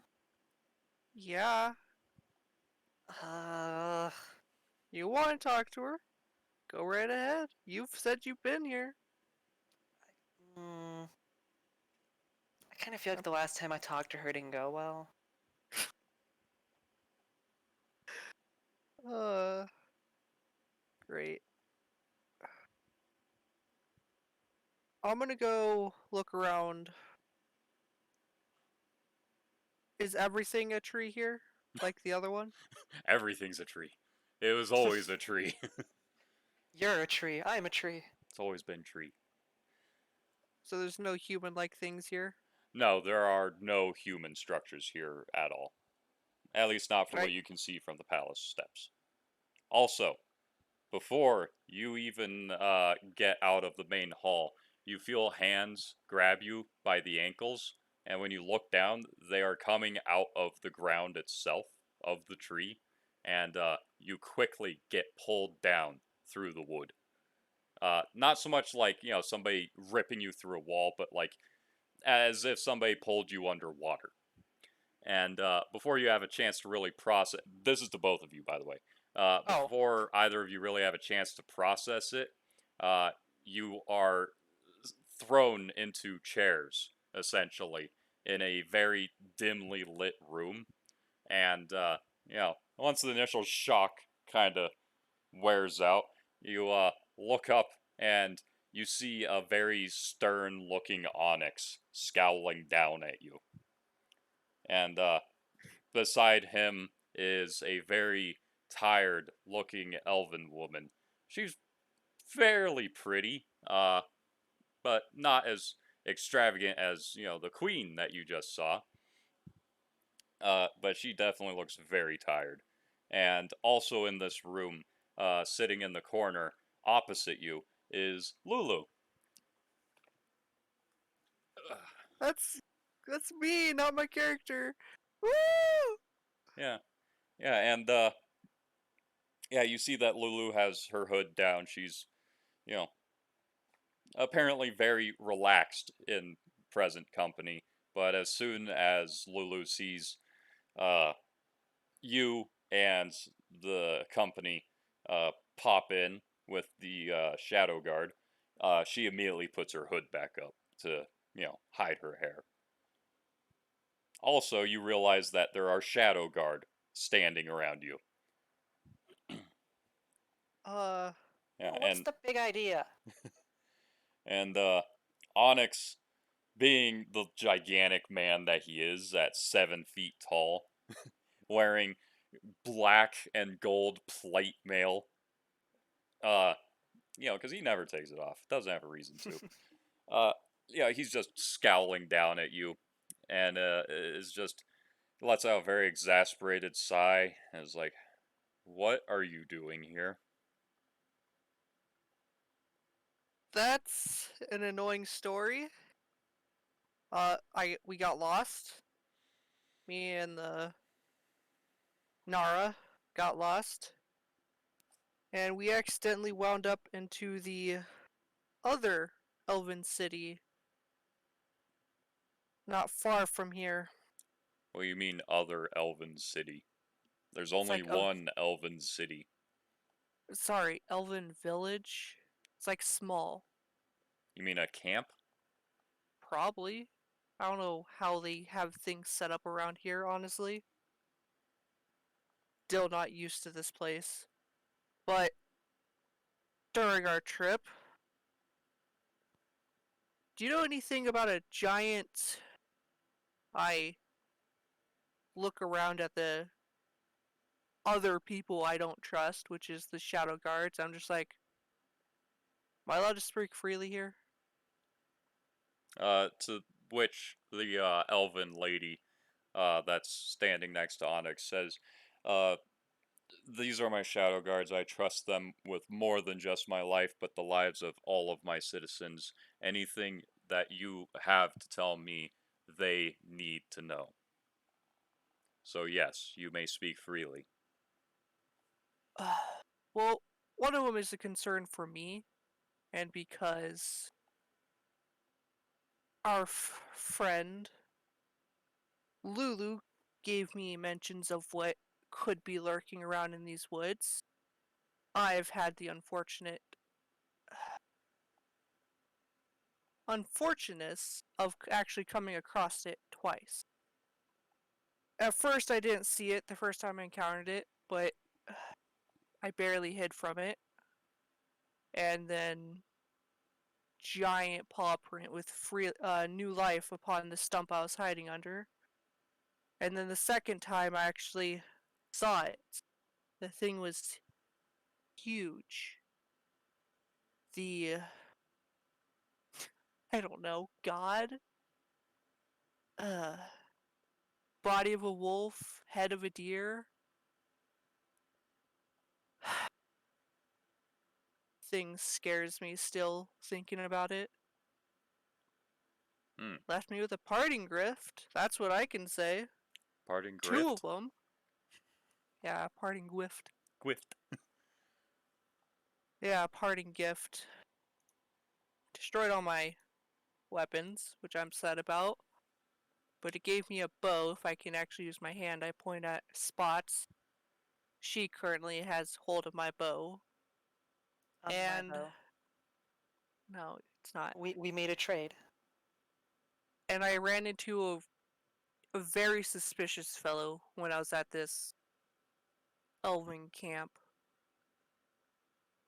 He wore all black, had a scarred eye on him. The elves there call him a trapper. They say they knew that he knows these woods well. And he was very interested in the dragon salts the kobold was carrying, and the mentions of the thing god that roams these forests. So I came here because I didn't know what to do. Since we were so lost in the deep woods. I'm sorry, Onyx. So, Onyx contemplates for a second and says, "So let me get this straight.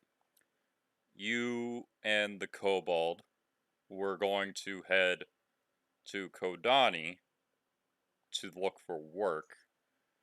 You didn't take the path that we have taken multiple times. You decided to just try to cut straight through the deep wood, even though neither of you have any experience or survival skills with a place like this, nor did you have a guide. You got lost, and then continued to get lost until you happened to find an Illuvitari camp, whereupon you gave a stranger information about our personal base in exchange for information about how to find me. And in the meantime, you also encountered the druidic god of the deep woods repeatedly. Am I missing anything? No, sir. I mean, Alright. I'm here. Did you happen to get the name of this stranger? No, Alright. Did you happen to mention Vulgaris to him at all?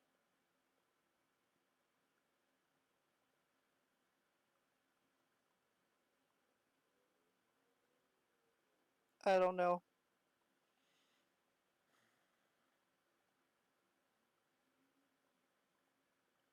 Where's the kobold? I don't know. She says, like, pointing at the cat, at the cobalt. Wait, did you say anything to me about the cobalt? Oh, I said lots of things, but no one's paying attention to the cat. No, I'm asking you in player, as a player, not character. Oh. I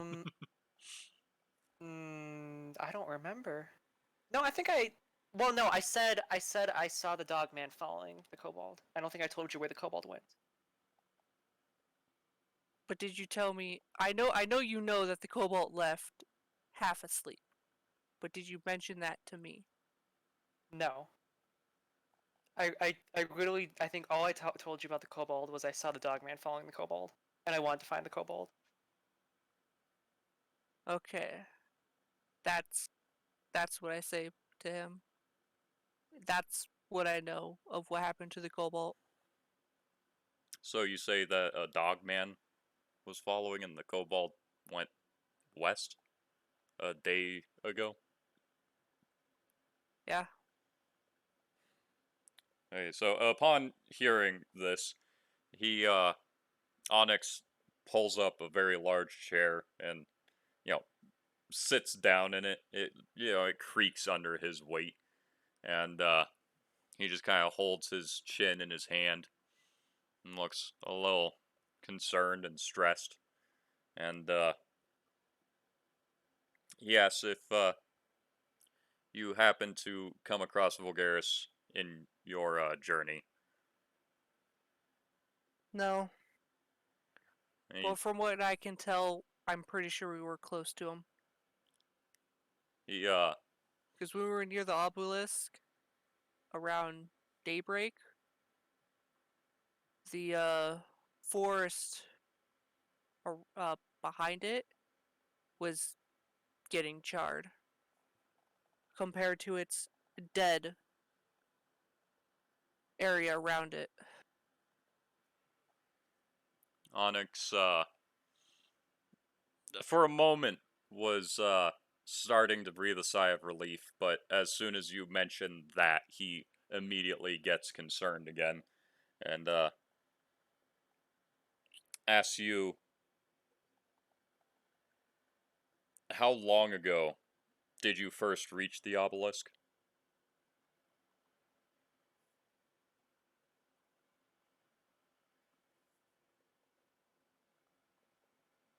It was like 2 days, right, Robert? Yeah, it'd be a little over 2 days at this point. A little over 2 days. All right.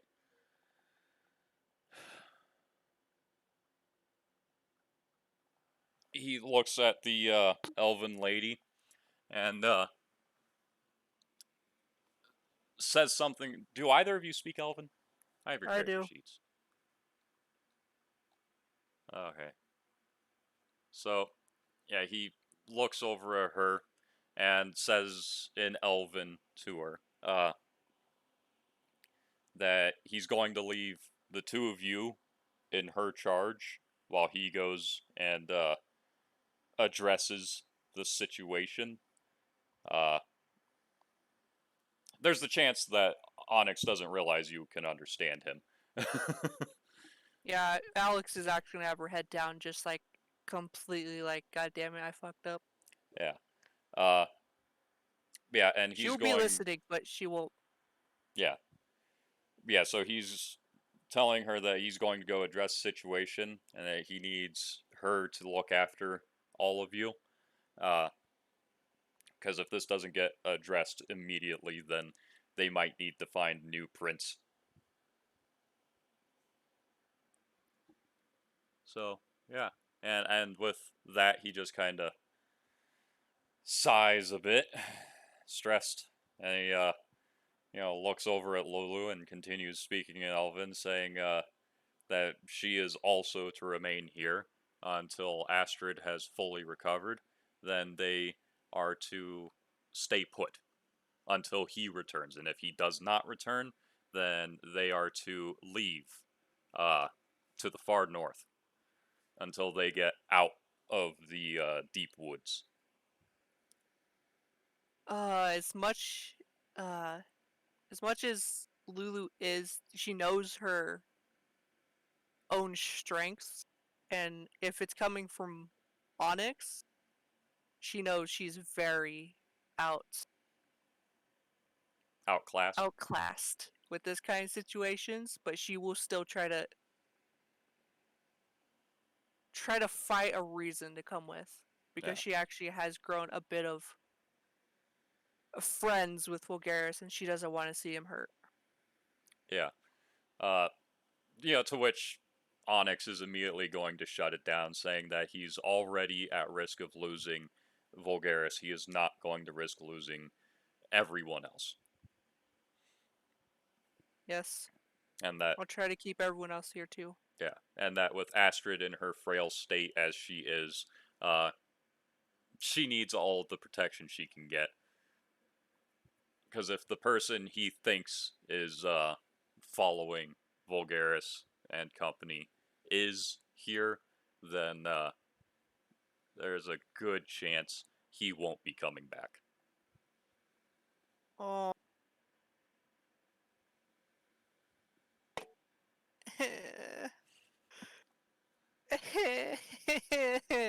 Yeah. To which Onyx then looks back over at Brown Cow and continues in common, asking, "Did you or the kobold approach the obelisk, or do anything involving the obelisk?" The kobold did. And that's why I'm afraid she was actually gone in the morning. Do you know everything the kobold did with the obelisk? It was getting dark when it originally happened. I do know she approached it. It did take her a while before she came back. And after our first night, because I really don't like that obelisk, I try to stay away, but since I couldn't get far away in the dark, I stayed at my perimeter and stayed out of it that way. But the cobalt, when day broke and we woke up, she said the egg was calling to her in a way, like a maternal way. That's what she said. To this, Onyx sighs again, and doesn't really say anything, but you can tell from a bit of a look in his eye that That bad? it's pretty bad. uh, you've encountered the occasional fight where Onyx has had to kill people before, and he's got that look in his eyes right now. I was right about this! Boom! I hate it! I hate it! Yeah. And after a decent moment of silence, he says, if the kobold isn't already dead, I might have to kill it. Not because I dislike the kobold, but because that egg is a corrupted phoenix egg. In the same way that the dryad is a corrupted dryad.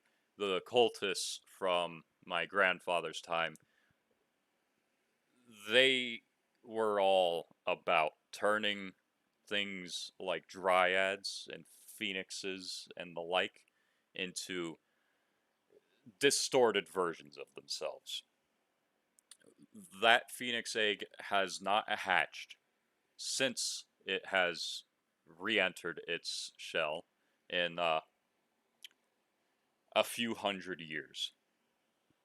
And The difference between this phoenix and a normal phoenix is that this phoenix, instead of being born from fire and being a fiery bird, it is the opposite. It is cold. And if it hatches again, everything will freeze, killing this entire forest and potentially everyone in it. The unfortunate part is that the phoenix as an individual, much like the dryad, is not an evil entity. It is someone who was once good and aligned with everything we care about, being tortured and twisted until they don't know themselves anymore.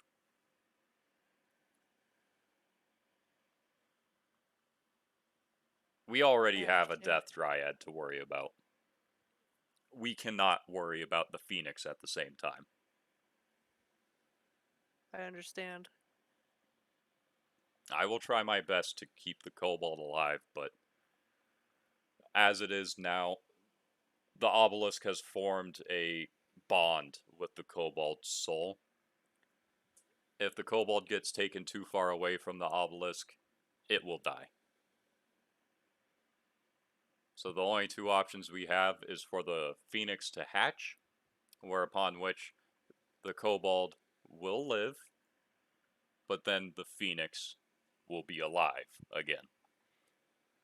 Or we kill the kobold, hopefully before the phoenix can hatch. I do not see any other option around it. I'd honestly rather not have a phoenix, and I'm sorry for the cobalt. I told it not to. I told it not to do this. I had a bad feeling about that obelisk. Forrest in chat. Guys, I fucked up. uh, yeah, it's not entirely the kobold's fault.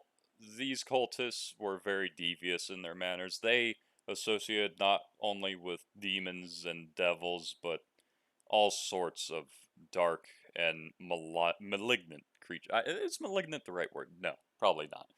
Malicious. There we go. Very malicious entities, such as mind flayers and Githyanki and all sorts of horrendous abominations. Their magic is potent, it is alluring, and even if someone has good intentions, it will hurt them. And there is more than just the phoenix and the dryad. It's why I brought that dragon egg with me that we found in the incubation chambers of Havoc. Yeah. That is another corrupted individual. But the one thing about the corruption that we have been able to tell is that it is imperfect, because that makes it more powerful. If it was perfect, then all they would have had was slaves. But they wanted entities that are destructive without meaning to, without wanting to. Entities that no matter how much good they want to do, they cannot succeed. If this dragon were to hatch, we would have the same thing as a normal dragon, only it would be filled with the desire to do good, but it would only be succeeding at doing harm. It is why we do not hate these corrupted creatures. It is why we show pity to these corrupted creatures. They do not wish to hurt anyone. But that is what they will do. That is what they have been created to do. And the phoenix is the epitome of a sorrowful tale, as a phoenix cannot die. For when it dies, it simply is reborn. I hope we can. I know it's been this long and that we still haven't found a cure, but hopefully we can do something to him. That's what our plan with Vulgaris was with the Death Dryad.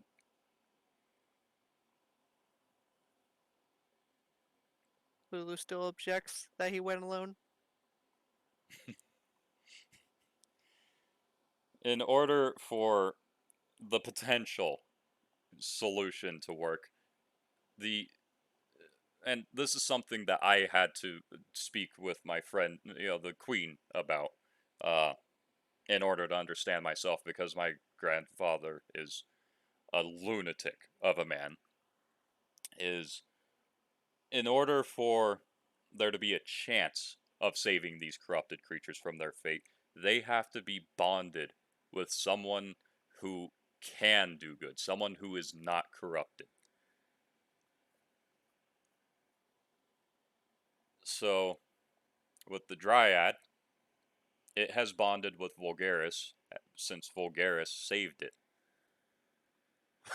Forrest in chat, guys, I might not have fucked up too hard. I love you, Forrest. Best commentary. The issue with this situation, though, is that if they do not bond, it will potentially cost Vulgaris his life.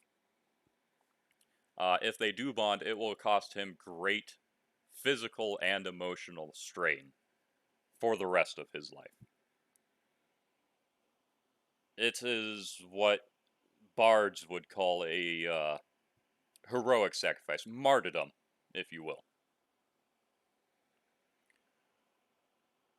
So in order for it to work, the best chances of them bonding is if they're alone, which is why we would not allow Lulu to accompany Vulgaris, which is why I did not accompany Vulgaris, my own nephew.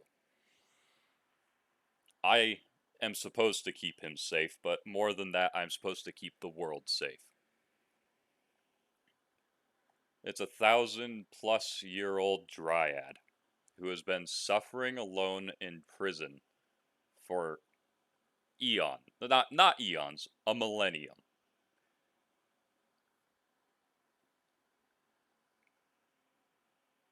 We could have just killed it, but I could not bring myself to end such a pitiful creature. I truly hope that Vulgaris can save her. Lulu's actually like, fucker, there was a way. So is she actually gonna say that?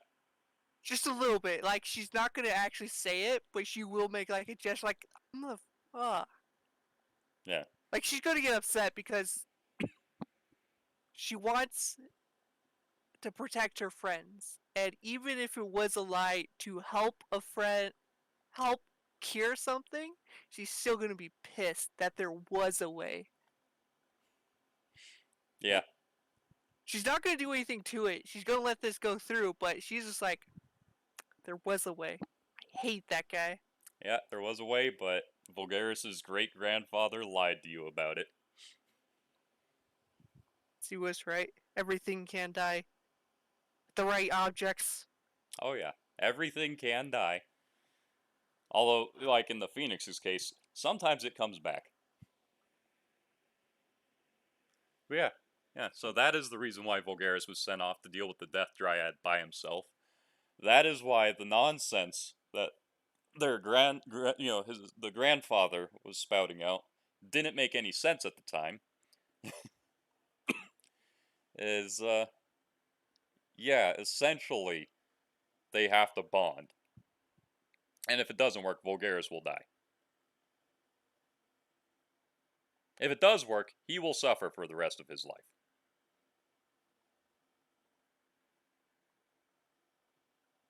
And it's going to be the same thing with the Phoenix. Only now the issue seems to be that the Phoenix has bonded with the Kobold.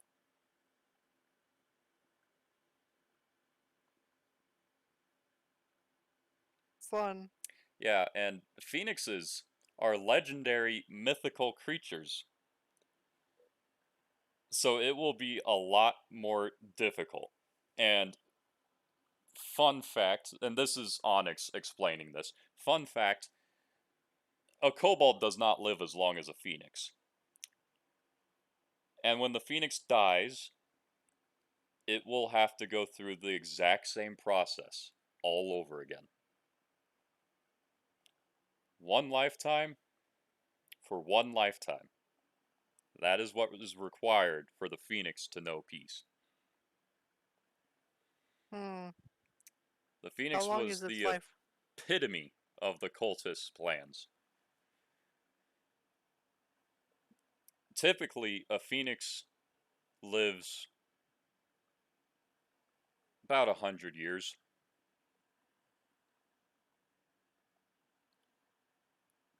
And that's just how long they live, you know, on average, before they die of, disease or something like that. Very similar to normal humans. Which is why the obelisk was a wonderful location to leave the egg, because nobody in their right mind would approach the obelisk.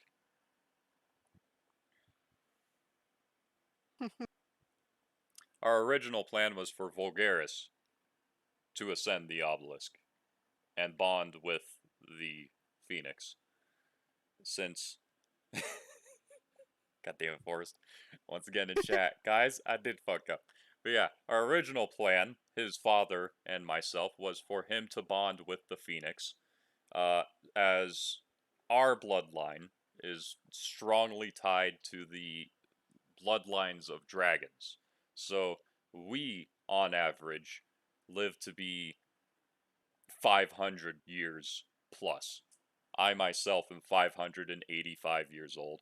Our great grandfather is over 1,000 years old. He's as old as dirt. And I feel like I can say that accurately. So if a creature like the phoenix had bonded with us, then that would be hundreds of years of not needing to worry about the phoenix freezing everything to death.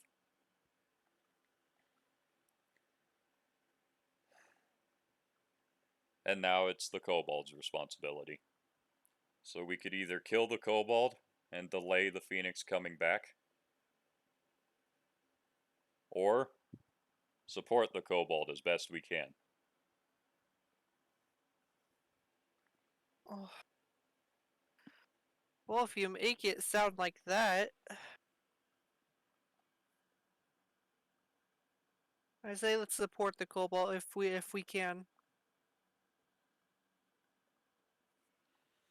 Because having these creatures know peace is a bit more important. I just hope the Cobalt can handle it. That is my hope as well. But even if the kobold can, for the rest of its life it will suffer.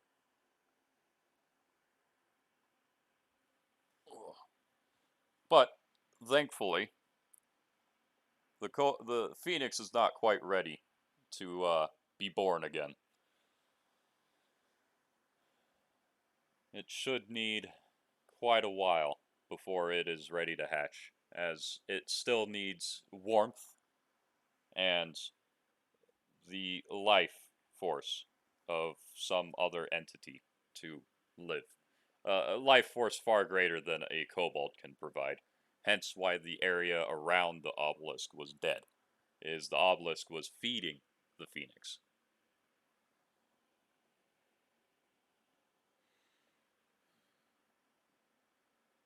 So yeah, we still have a while. As long as the kobold doesn't do anything stupid, we should be fine.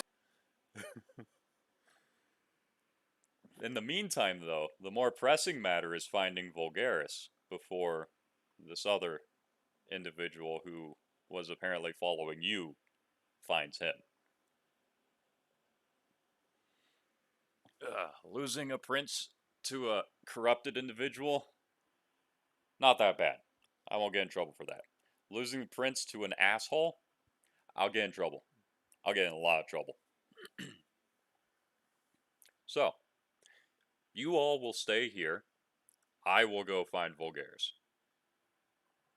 And if I find the kobold, I will not kill the kobold.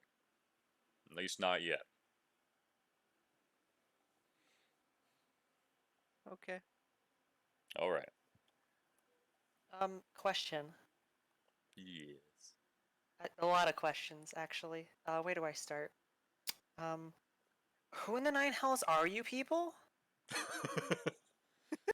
I thought I was just following some weird masochistic knife lover who was wandering through the forest.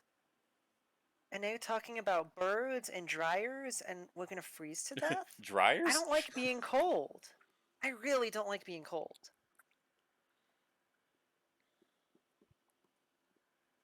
Onyx just kind of looks at the cat, really confused for a second, and is like, "Yeah, I don't know what your part is in this. I'm not familiar with you. Are you one of Vulgaris's friends?" I don't- found her on top of me, tied up this morning. I found you.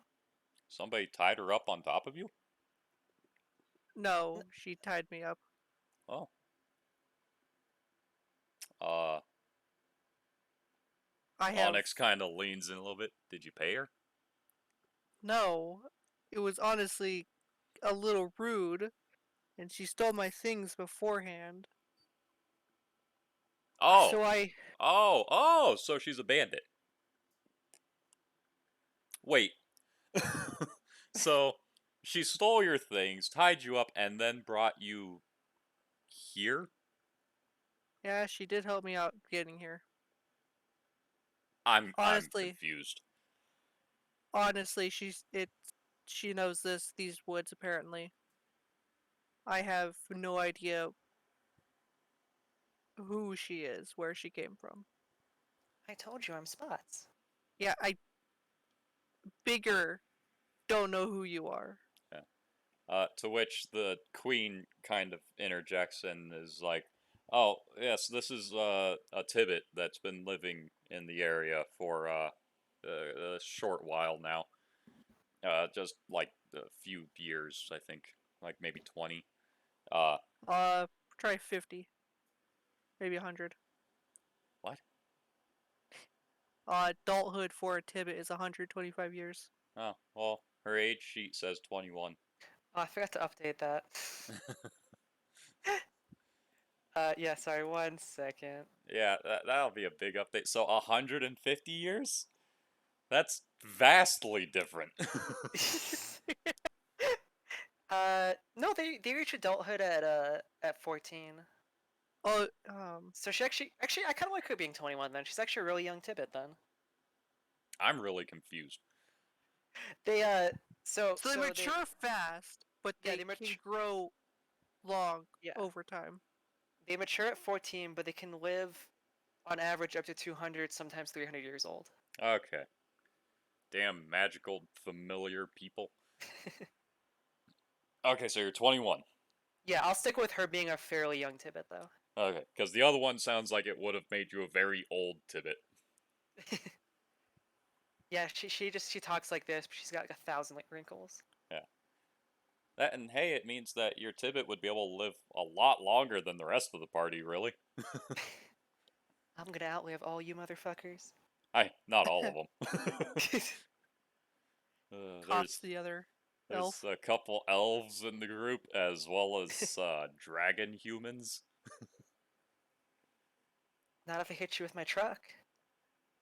Onyx is a truck. Valid. He's a semi.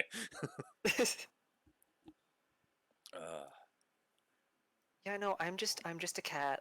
I'm just kind of here. Yeah, but yeah. So I mean, this all sounds very, very interesting. Like, I'm very intrigued, but also like, what the nine hells? yeah. So yeah, Onyx just kind of was like, well, you're not necessarily involved with our affairs, so if you wish to leave, then by all means, please do as you wish.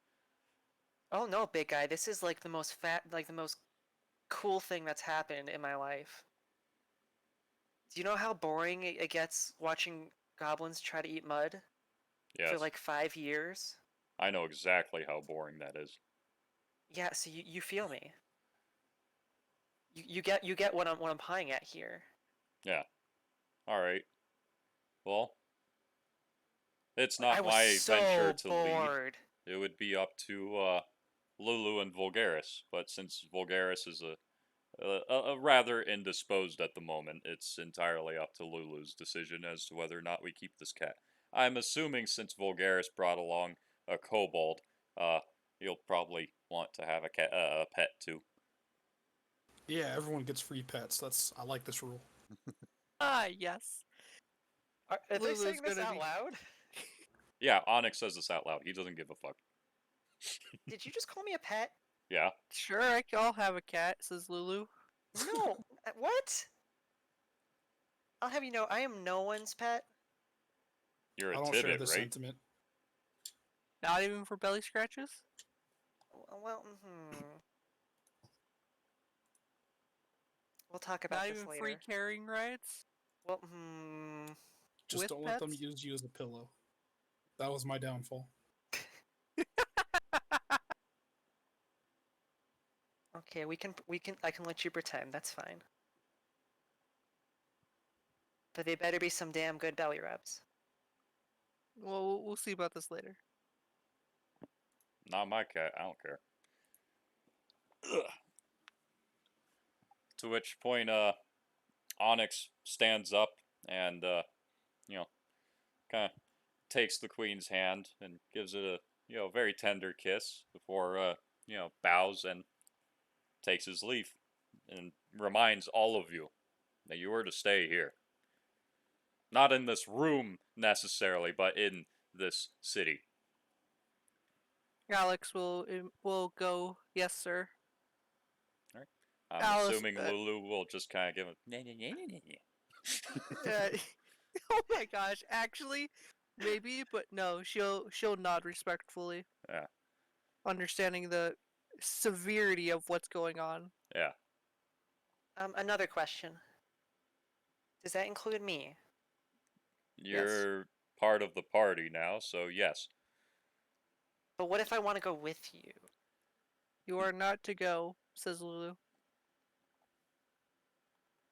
Okay, but consider what if? No, It would be the death of you.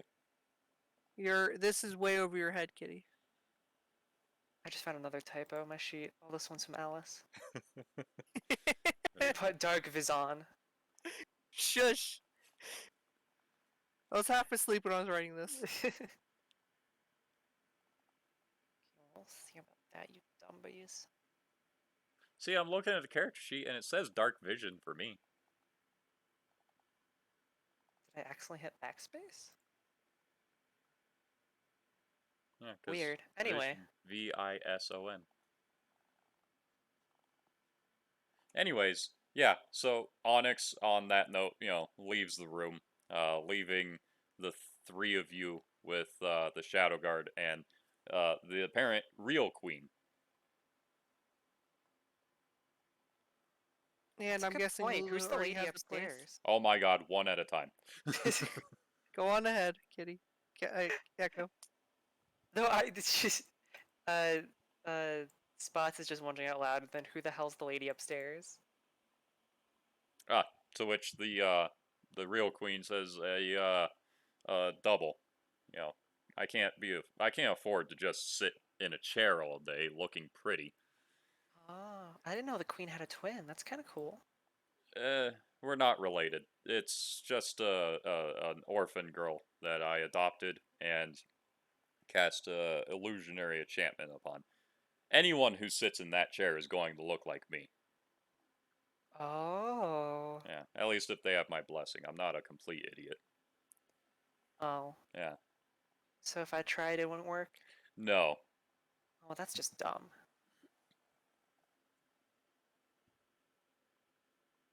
So which she, says, anyways, I'm sure you have a lot to catch up with your friend. To which she gives Lulu a respectful nod for following Onyx out through the door. Lulu will bow. Yeah, she gave Lulu a... Oh, Lulu will bow. Yeah, Lulu will bow back. Okay, yeah. Alright. So yeah, now it's just you guys in the Shadow Guard.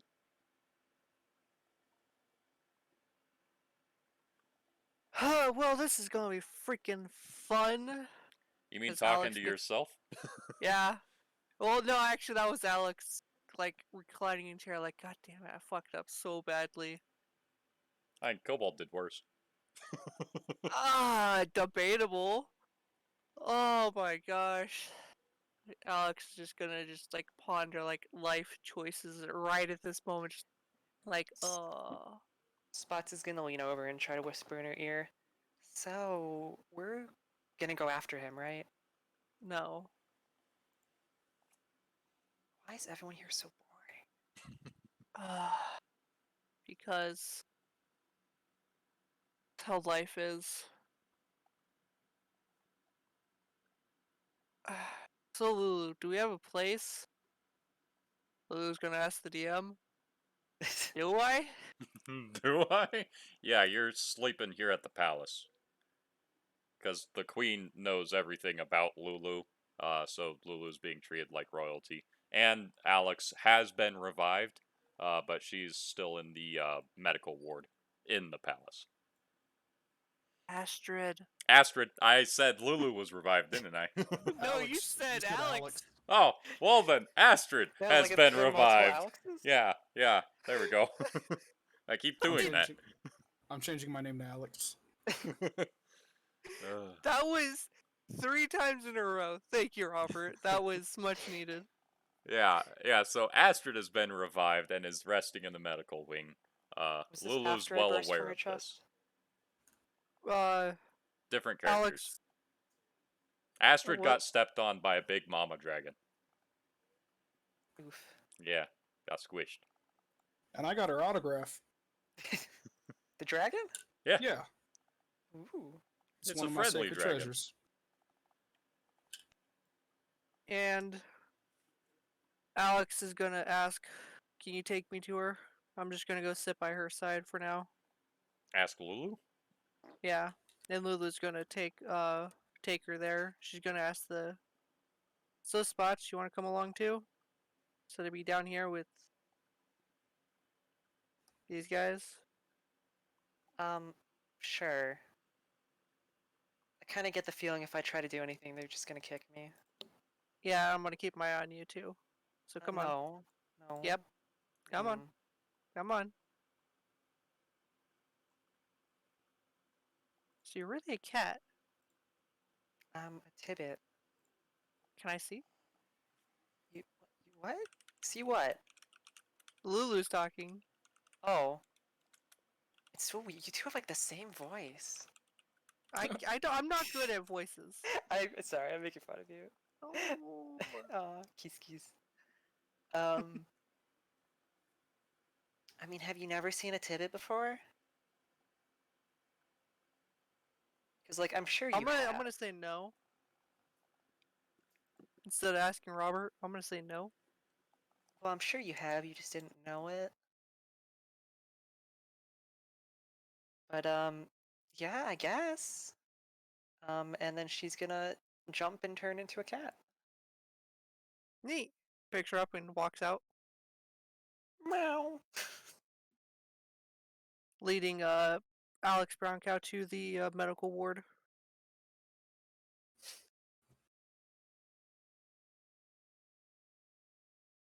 And I don't know what else to do. I will be talking to myself. Welcome to the club, Ryan. I'm not as good as you. You're not as insane as me. I am insane alone. That's the problem. Alone, I am. Like, if I have anyone else with me, that's more than like one person at a time, I am just too shy. Yeah, exactly. You're not as insane as me. I'm Well, never Spot- alone, Ryan. There's always at least 5 in here. Maybe more. Usually talking no about- more than 20. Oh my gosh, Robert.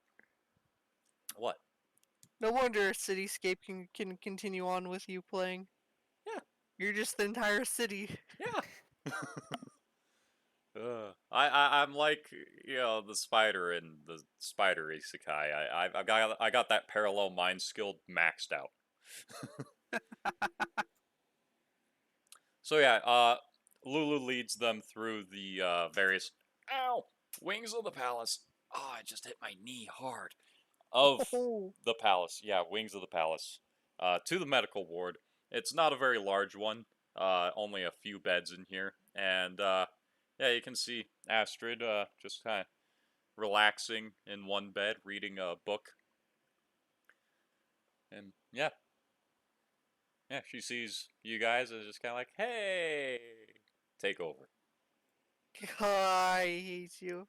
Spots is staying in her cat form and just kind of purring in Lulu's arms, thereby forcing you to RP by yourself. I hate you too.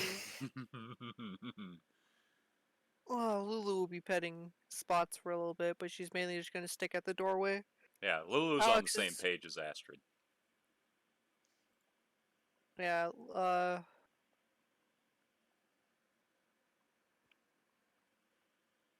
Alex is just gonna go into the room and sit with her and be like, I'm sorry. uh, Astrid's like, no, it's not completely your fault. I was the one who pulled the cord, pulled the lever to get where we are. But, yeah.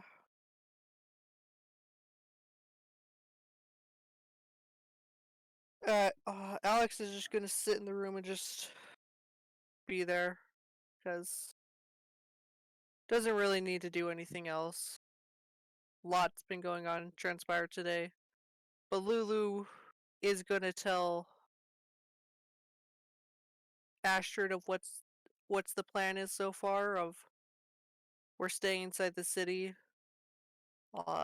Shit is hitting the fan, and Onyx has left. So this is gonna be fun.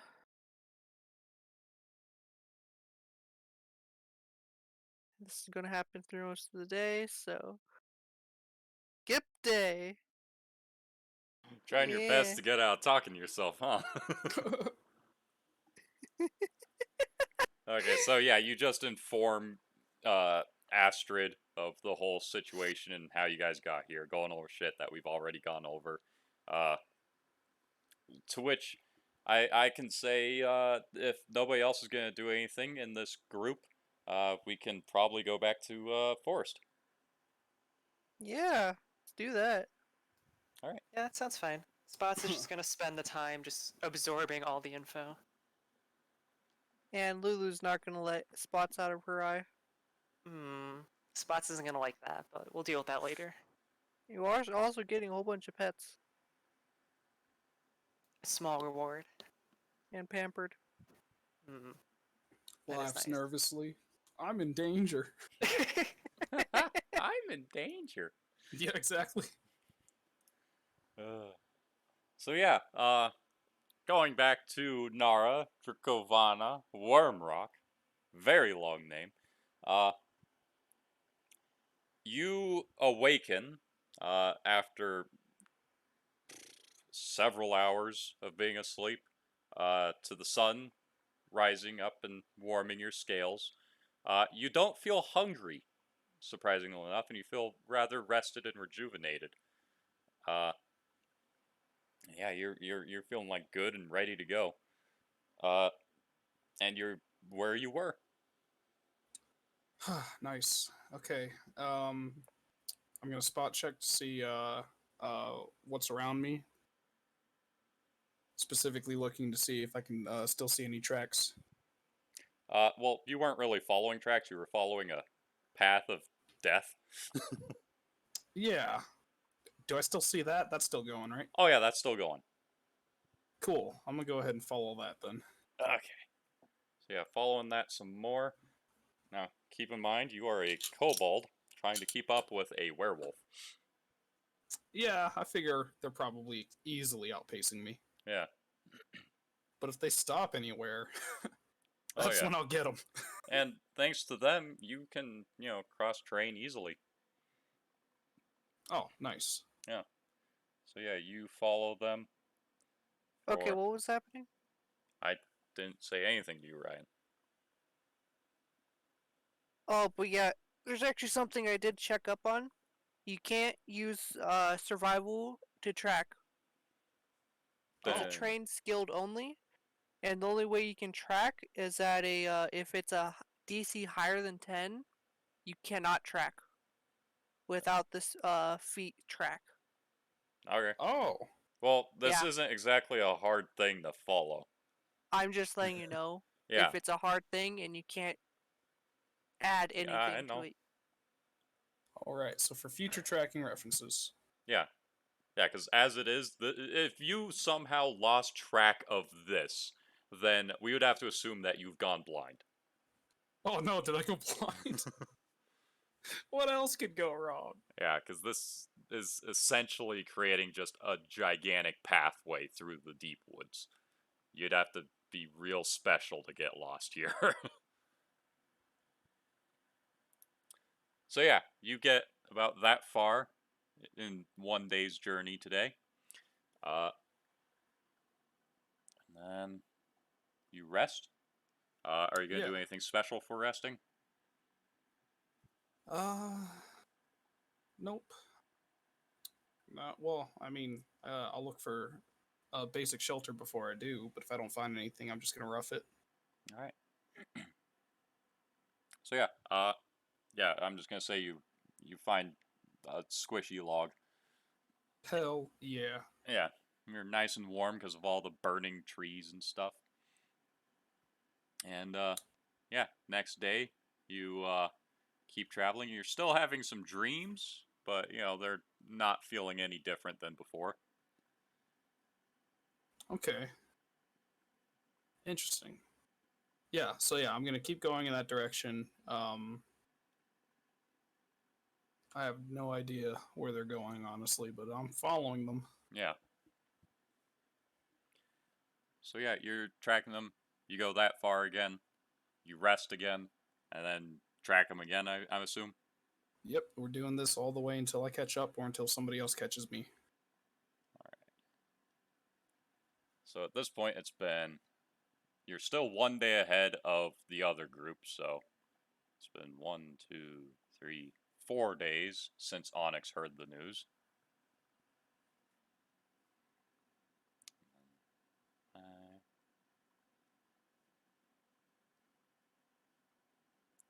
And then 6. And we're just speeding through this because you're, for some reason, not getting hungry. Or even very fatigued. Nice.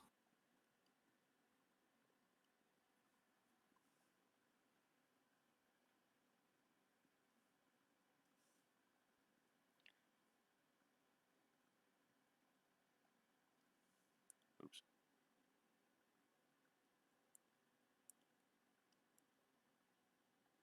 And it is at this point that you actually see them. And you realize the area sounds somewhat familiar because it sounds like the description that Lulu gave everybody, that Alex relayed to you. In that there are a lot of human buildings here.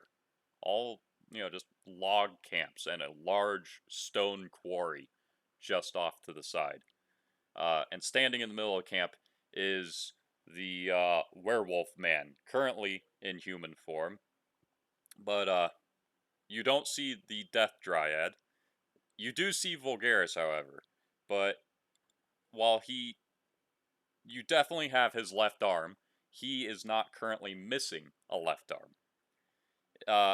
In the place of his left arm has grown a, human-shaped black arm made of wood.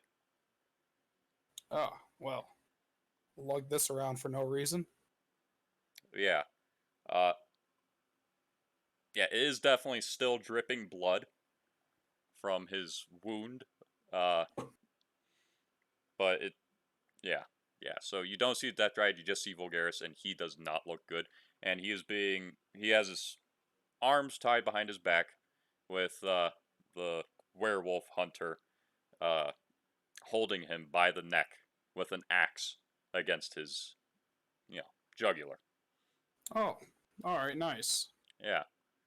Uh, you don't know if he's sensed that you're there yet, but yeah. You do feel, though, as if there are other things nearby, because you're realizing now that you've had a chance to stop and kind of look around that you don't hear any plant life. Oh shit. Yeah, it is very quiet. Okay. Well, I'm going to hide. Can I get behind like a bush or something? A dead bush? Yeah. If I have to hide in dead things, I will. I guess. Yeah, because all that's really around here is dead plant life still. Uh, but yeah, you can. Cool. Yeah, I'll just crawl behind some withered dead bushes and just watch from the dead foliage. Yeah. But yeah, you don't hear the sound of plant life moving as it did before, but give me a listen check.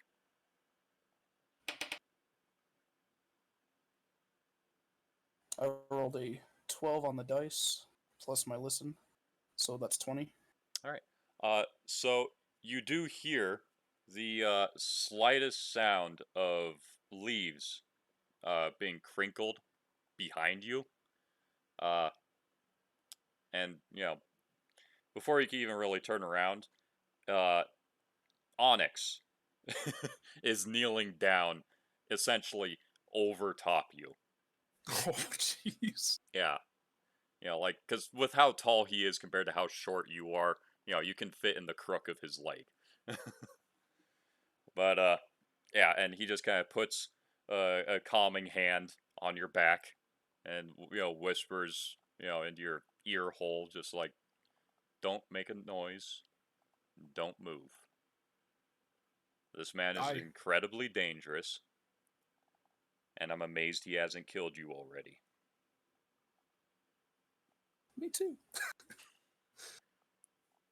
Yeah, I comply with those orders, no problem. Yeah. So, Onyx himself even he is whispering, and he tells you essentially everything that he feels you need to know. He's just like, this man is a very disturbed individual. He is not human, if you haven't gathered that yet. He was cursed back during my grandfather's time by the druidic god for his affrontations against nature. He is as old as my grandfather. He is the man who trained me how to survive in the deep woods. I probably shouldn't have plunged my knife in his back. Yeah, that probably upset him a little. To be fair, I did not know those things when I did it. Yeah, I had hoped that he had finally found peace, but it seems he's just found insanity. And I'm hoping he hasn't lost all sense of himself, otherwise Vulgaris is as good as dead. What do we do? We wait. His goal is not me, it is not you, and it is not Vulgaris.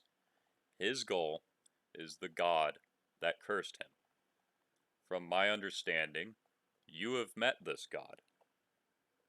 Yes, I saw the creature, spirit, whatever it is. Yeah, yeah. Body of a wolf, head like a deer, eyes like the stars. Yes, that's the one. Yeah, yeah, that's one form it takes when it's hunting. Its body is burning. Yeah, that much I figure. That is the effects of the Death Dryad. running around the deep wood here. But it seems as if we no longer have to worry about the Death Dryad running rampant. Oh no, what happened to it? It appears it has bonded with my nephew. Otherwise, I imagine he would still be missing the arm you have in your backpack.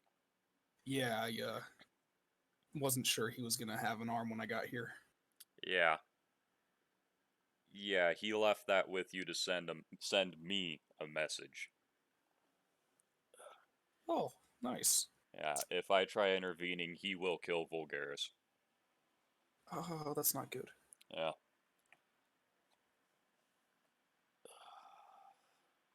Thankfully, he won't kill Vulgaris yet.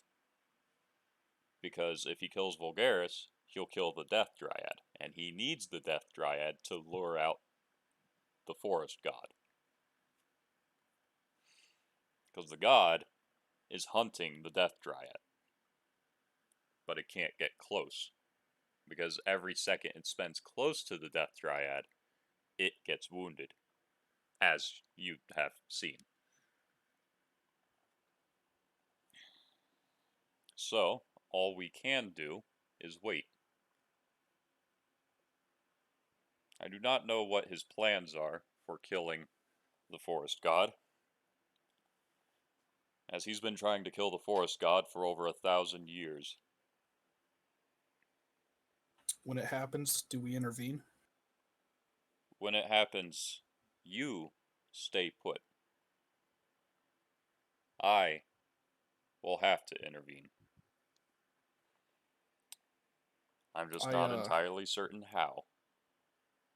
I might be able to back you up with some spells, but I can't do much. If worse comes to worse, I want you to take my nephew and use your spells to escape. I do not believe he will be capable of killing the Forest God, but I do believe he is capable of killing me.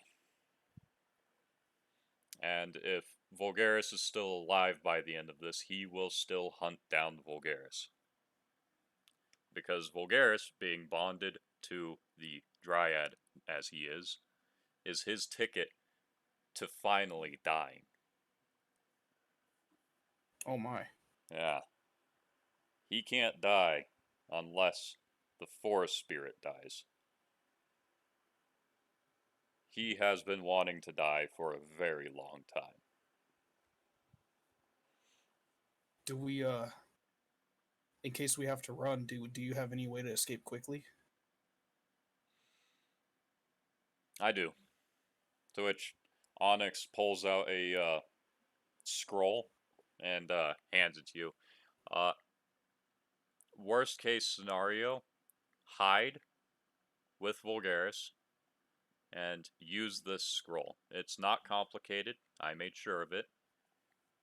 All you have to say is retreat with the scroll open, and it will send you through a portal to the rest of your friends. Alright, unfortunately your mic cut out, so I didn't hear what word it was. Retreat, motherfucker! Oh, it was your turn. I'm just saying, like, I didn't hear anything. I was gonna sit there, rift? Yeah, no, it's retreat. I didn't realize how far away my mic had gotten, and I was speaking in my somewhat normal voice, so it wasn't picking me up. Alright. Yeah. But yeah, the word is retreat.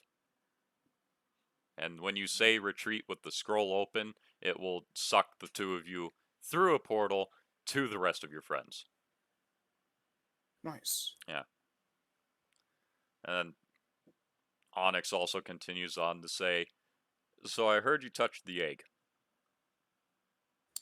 Yes, that's true. You shouldn't have done that. I was curious. That's It was understandable. yeah. Am I sick? Maybe in the head.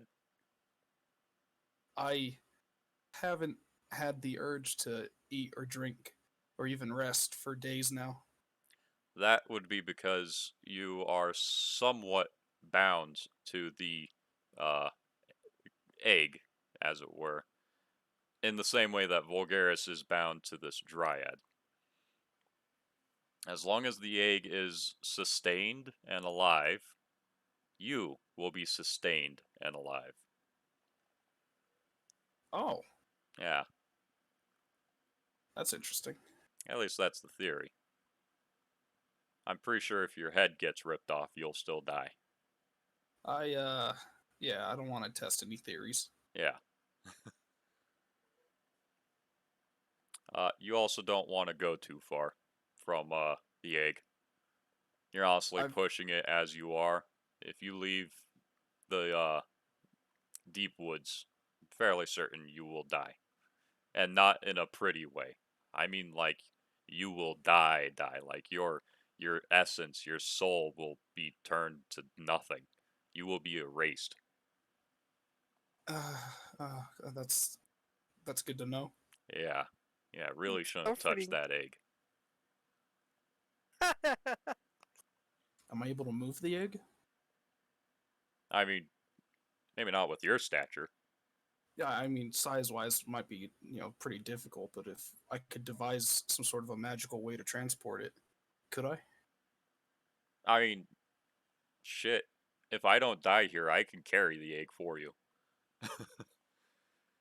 Only reason we left the egg on top of the obelisk is because the obelisk is imposing enough that most, people stay away from it. I have a question about the egg.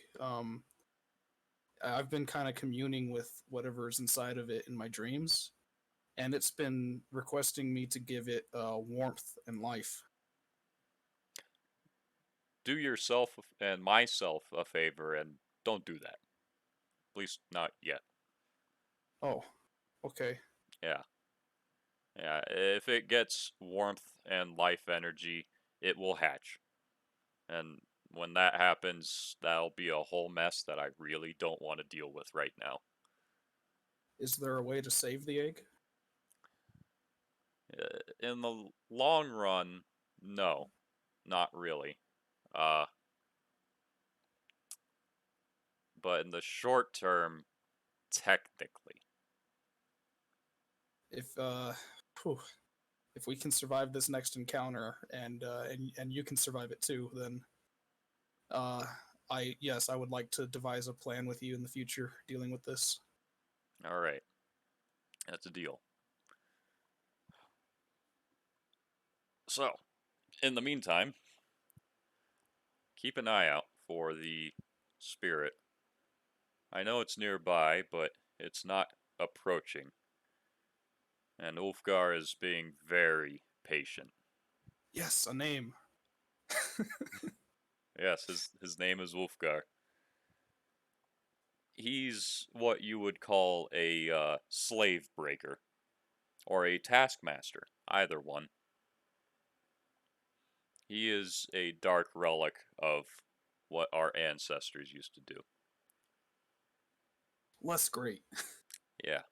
I also heard that he was asking you about the dragon.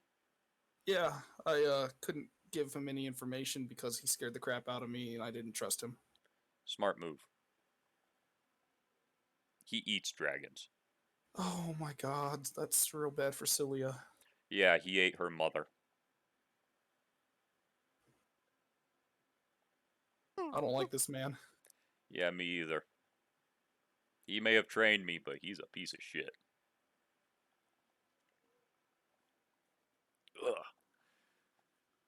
Ugh. So yeah, the two of you continue to wait silently. It feels like an eternity, the two of you are waiting. Before the spirit finally reveals itself. And it is very injured from what you can gather, because the path that you were following was all death and decay essentially.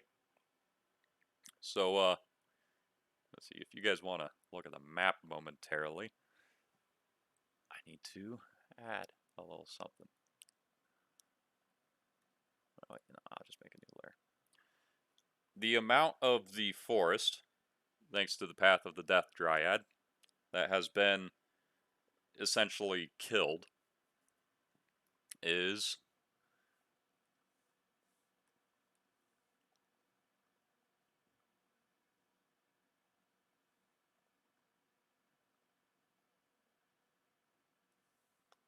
Oh, yeah, all of that is dead wood.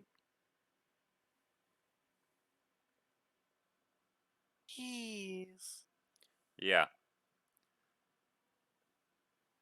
Oh, yeah, technically. Oh, wait, no, Dryad was never up there. Vulgaris was up there. So, yeah, all of that is, dead.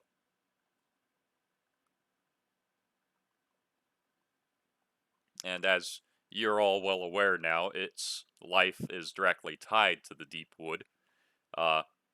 So that's essentially all of the damage. That's the percentage of its body that is looking equally dead and damaged.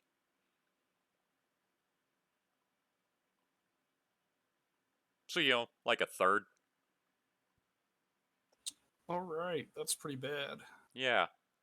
Yeah, it's not in the best of sorts. Ugh. But yeah, so eventually shows itself, and it no longer has the deer head.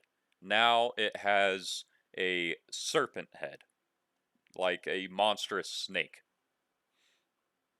And instead of a normal, like, wolf tail, it has something more like you would expect to see on a dragon or some form of dinosaur, and that is a long, prehensile whip covered in spikes, bony spikes. And instead of normal, like, paws, it has almost like hands with immense claws. It is here to kill. And you are also very familiarly aware of the the foreboding sense of death that is now exuding off of it, Oh, similar shit, to from what my caused you to dream. pass out before. Yeah, not from the dream. Oh, my bad. Yeah, no. Different sense of foreboding. The one you felt when you guys first ran into it and were hiding. Oh, okay. Yeah, that's what you're feeling. Which, as you guys could probably piece together now, is a sign as to how close Ulfgar was to you the whole time. Ooh. Yeah. As I mentioned, the Tibbet was a shadow of a shadow. So, so he didn't know about the Tibbet? He did not know about the Tibbet. Oh, jeez. Stealthy Tibbet. To be fair, the Tibbet is an animal, not a person.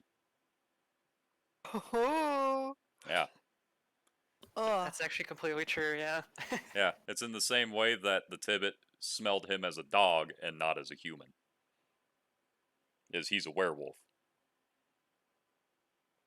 Yeah, he just wasn't on guard against a Tibbet.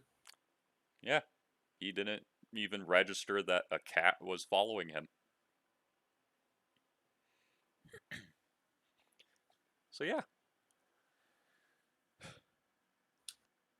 Anyways, the Spirit and Ulfgar are kind of in a standoff with Vulgaris in the middle. And Onyx hasn't moved yet. He's seeming a bit apprehensive. He's not certain. Like, you feel like he's not certain when he should make his move. Because the Spirit does not want to get closer, because the closer it gets to Vulgaris, the more injured it becomes on its own self. That, and Ulfgar kind of wants to kill it. Yeah. Yeah. So, Spirit wants to kill Vulgaris. Ulfgar wants to kill the Spirit, and Vulgaris just wants to get the fuck out of here and go home.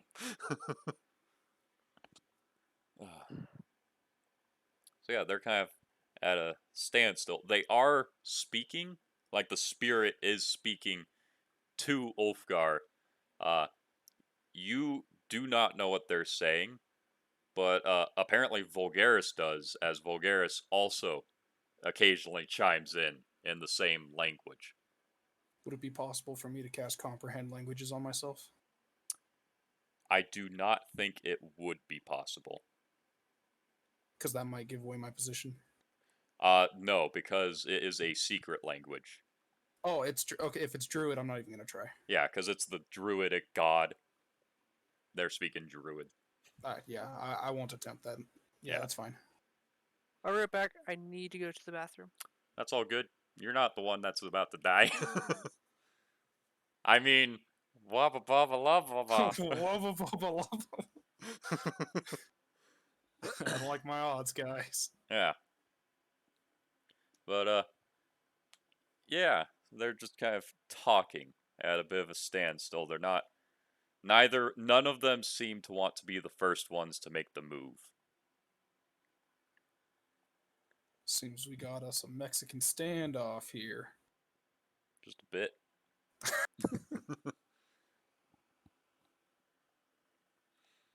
But, yeah. So, is there anything you want to do? No, absolutely not. I have been told to stand still. I'm not making a move until everybody else starts making a move. Yeah. So, man, I kind of want to wait for Ryan to get back so he doesn't miss anything.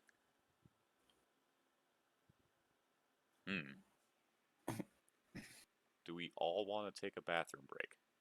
No. I mean, I took one already, but yeah, we can do an intermission real quick.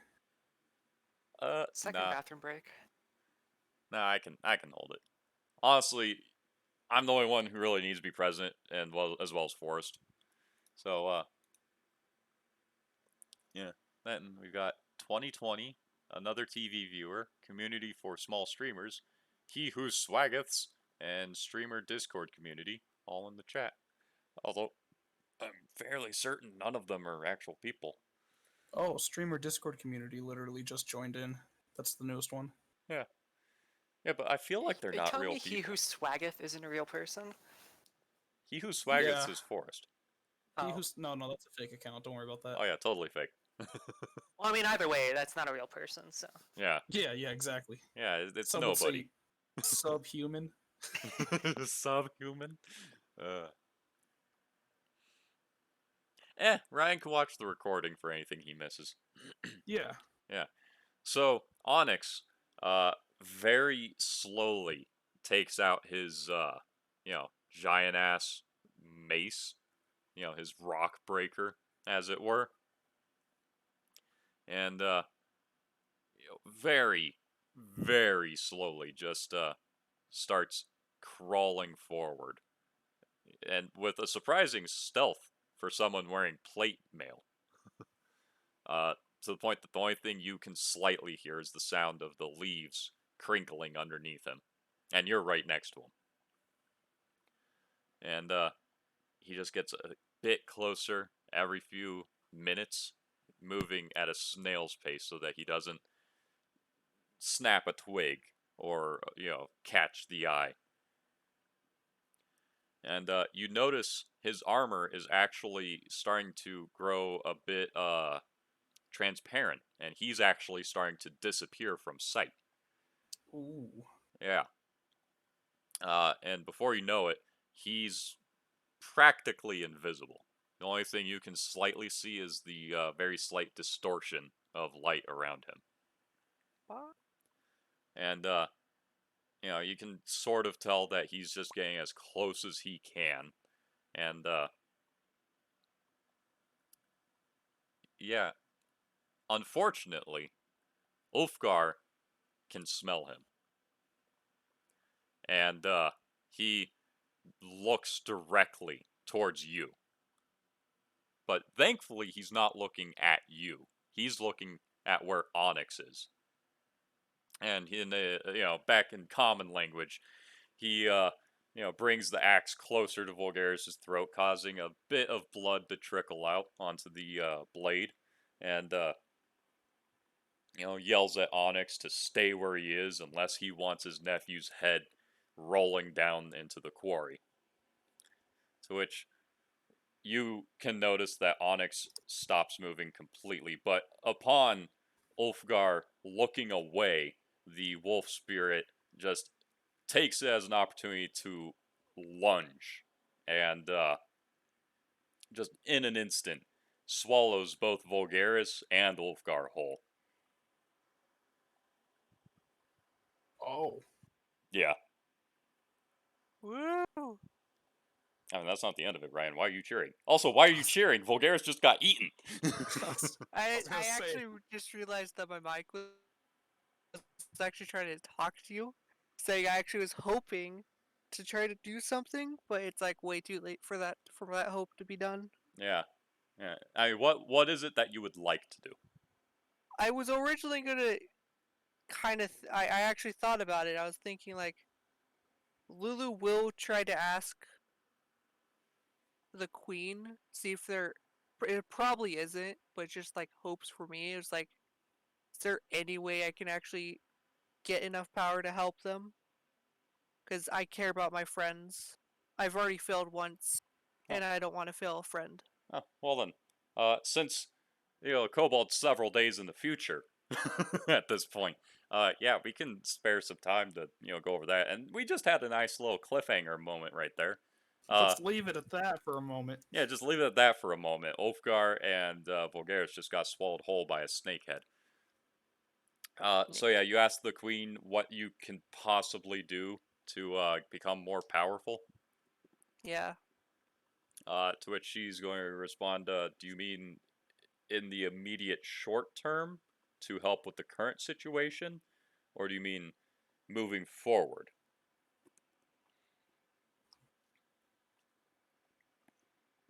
A little bit short term. I don't know. A little bit of both, but more short term. I want to help my friend more. The still taste of failure for what everything's happened just doesn't sit right with me. Ah. And I don't like sitting back even though it's what I was told. If I can, I'm gonna try and hope that I could probably possibly find a way. That's why I'm going to you. If there's not, well, all I can do is hope. Yeah, sometimes that's all anyone can do. In the short term, I don't think there is anything you can do to help the situation. In the long term, the best thing you could do is improve your skills. But you must understand that sometimes there is nothing we can do to stop things that happen. If there were, I'm certain everyone would always want to do their best to stop everything bad from happening to everyone. Yeah, I know it's just a shot in the dark with this, but thank you for hearing me out at least. No problem. And besides, you can trust Onyx. He may look like a big dumb brute, but he's pretty smart. He knows when he can't handle something. Yeah, I And do trust him. he knows something that you should really learn yourself, and that is to trust your friends to be able to handle themselves. And when they can help you. Hmm. Don't worry. Your friend will be fine. Onyx, on the other hand, I don't think so. I think he's going to be getting shit about this for a very long time. Alright, anything else? I don't think so. Alright. So, back to the action. With the forest god swallowing Ulfgar and Vulgaris whole, there's just a very brief, yell before they get swallowed, and Onyx stands up and he becomes visible again. And he still has his weapon at the ready. He's on guard. The wolf spirit looks very distraught, but and that becomes clear as you see a axe slice open the wolf spirit's throat before Ulfgar bursts out of it. However, he is not holding Vulgaris anymore.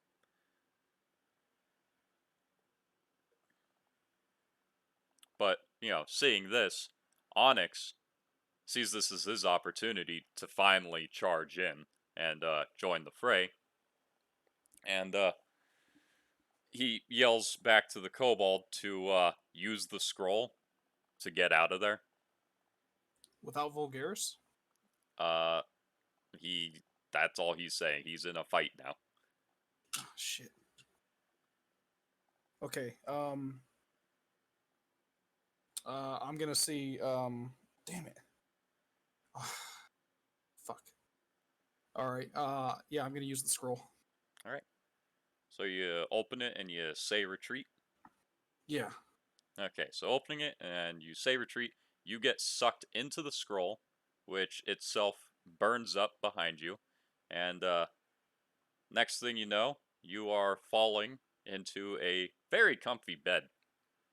And looking around, you see Astrid in a bed across from you. And you see all of your friends and compatriots all around you. You also see, sitting on the floor, covered in goo, a very haggard-looking Vulgaris.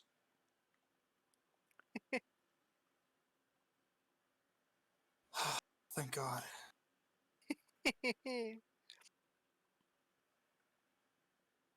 Okay. I don't see there's not like a portal or anything nearby, right? No, not anymore. They closed up as soon as you got through. Okay. I had a backup for that just in case, but yeah. So yeah. Okay, is anyone awake other than me? Yeah, everyone's awake. Except for Oh, Vulgaris. Well, Lulu's gonna go go to Vulgaris then. And then what? Okay, she goes gets medical attention. Lulu goes to Vulgaris. And then what? Oh shit. But yeah, Lulu goes and gets medical attention. The medical aides are there very quickly. They were waiting for this. And, yeah. That's pretty much that. They start tending to Vulgaris, cleaning him off, tending to his wounds. That's all. You guys now get a decent look at him as a group, and, yeah, he does not look that good. He's grown out a bit of a beard in the, 2 weeks or so, since you guys last saw him. He looks a lot older now. Not like an immense amount, but he looks very tired. Like someone about to go through a midlife crisis looks. Cool. Yeah. And most notably, his left arm is now made of black wood. And is just growing out of a bloody wound where his left arm used to be. Yeah. So, yeah. And yeah, he is very much unconscious.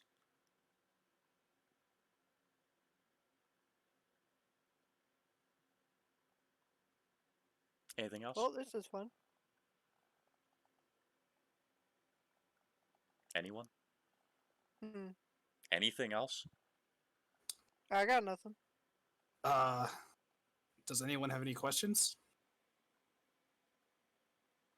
Where am I?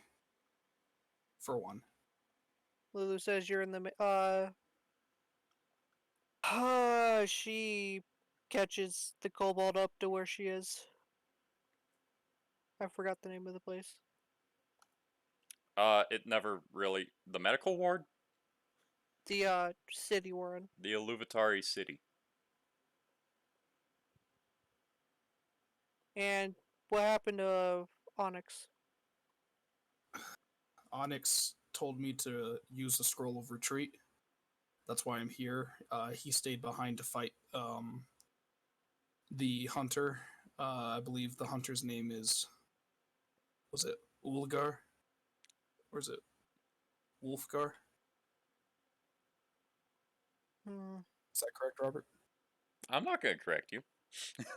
This is I your think it's character relaying information to them. well, it's hard to hear sometimes. I thought you said Ulgar, but it might be Wolfgar or something like that. So I don't know. That's what I remember. I didn't ask you to spell it for me, so Yeah, well, I did. It's in chat.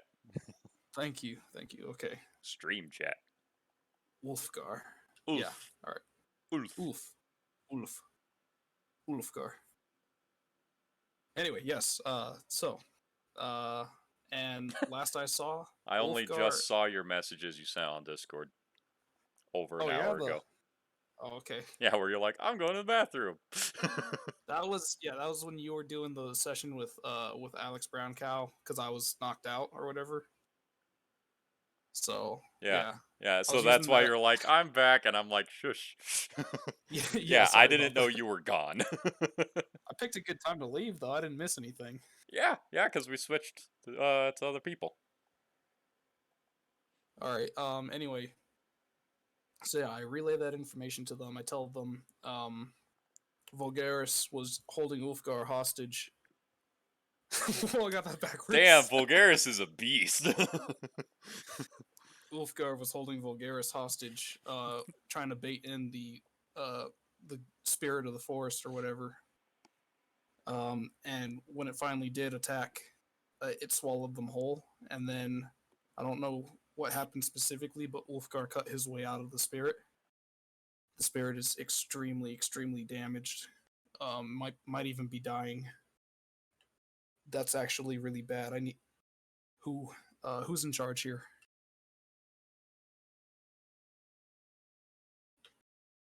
The queen, Lulu says, let's go talk to her about this. All right, I follow Lulu. I go seek audience with the queen. Alright, anybody Or else I going ask, with them?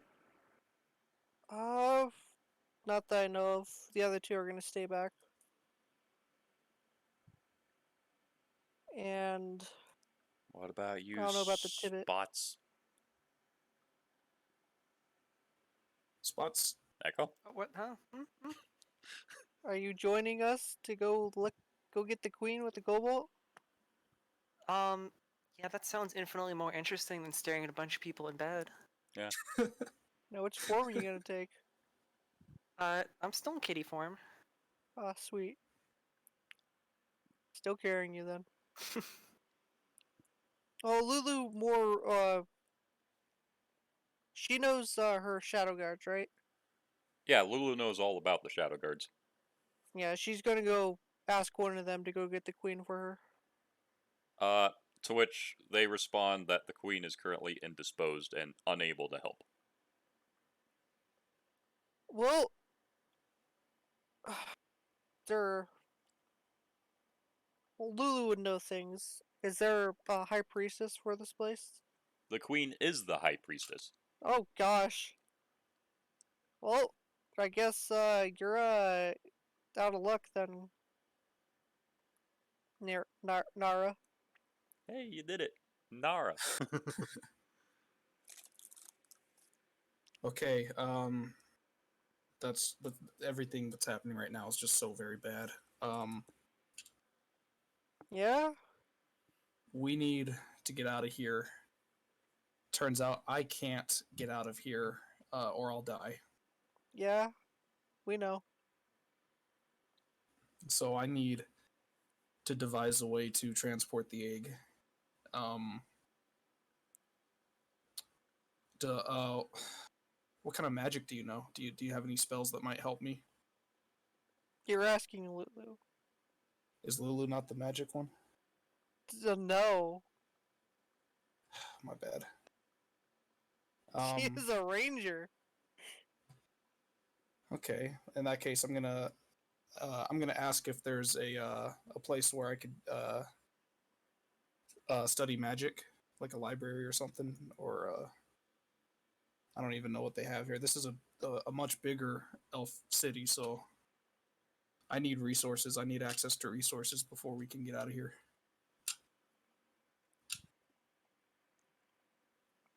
Who are you talking to? Lulu still, right? You could be. Is that who you choose? Yeah, I choose to talk to Lulu. Ah.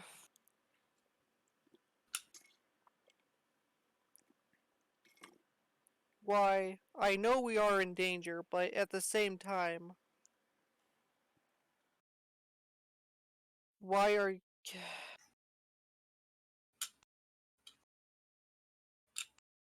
without any guidance, I don't know what to do right now. The only thing Onyx told me is that we had to get out of the deep woods. He recommended that we go north, but I think that was back when north was the closest route.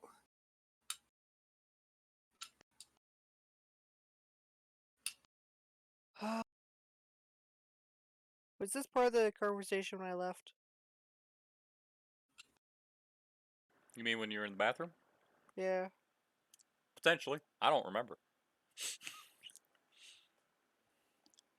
It was, but it was the conversation that just me and Onyx had when we were in the battle. Standoff specifically. Fighting hadn't started yet. It was a fight for me. I was fighting for my life. I was fighting not to piss myself. So we have to leave the deep woods? Well, I don't know how easy that's gonna be. Well, if it makes you feel better, about a third of the deep woods is completely destroyed from the north to the east. North to the west. Oh, dang! I did it again. North Yes, to the yes. east. This is what you From guys the- got you guys lost in the first place. I don't know my east from my west, clearly. So, but yes, from the north to the west, the deep woods is completely burnt to cinders. Yeah, well, that's where they happen to be running around at, so. We could flee deeper into the woods, or we can flee exactly to the west, since they'll be up north.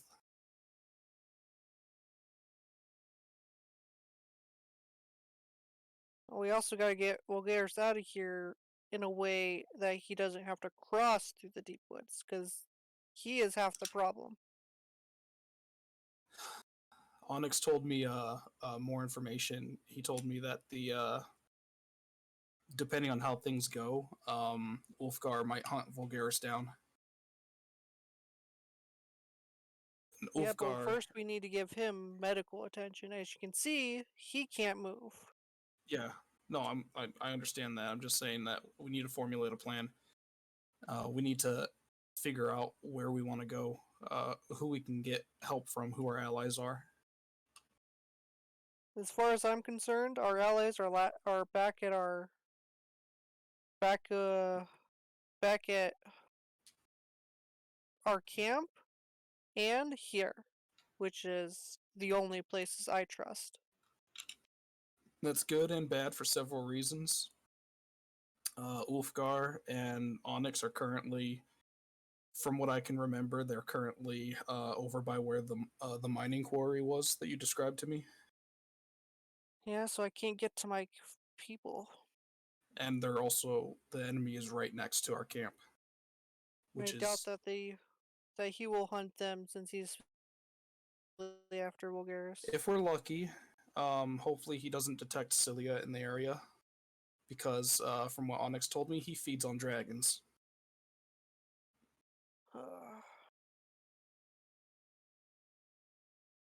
Is that Shadow Guard still nearby? Always. I ask him when she will be back. Uh, to that, he only gives a slight shake of his head. The queen is currently working I do not know when she will be back, but as soon as she is available, I will let you know.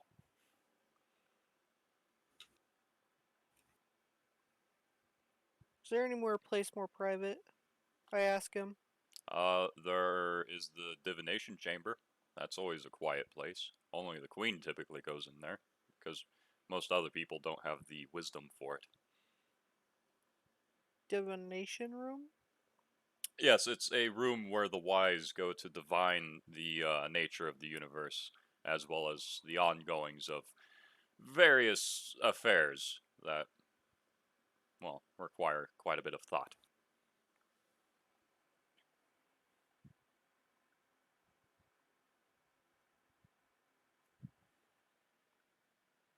Uh,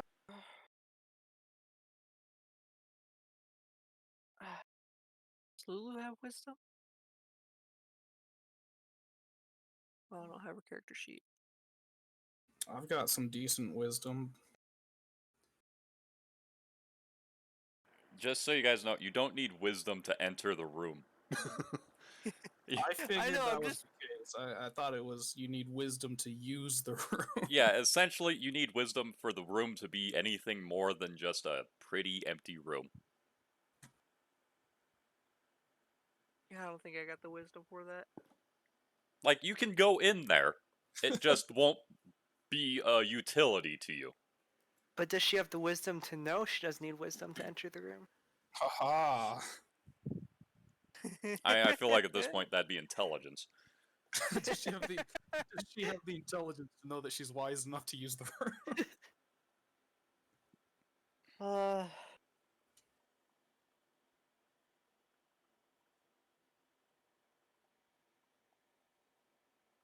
Well, do we have anything that this Cobalt needs, or that she can get her hands on for what she needed? Was what was it, I N'ara? need to construct a method of transportation for an egg approximately the size of a human.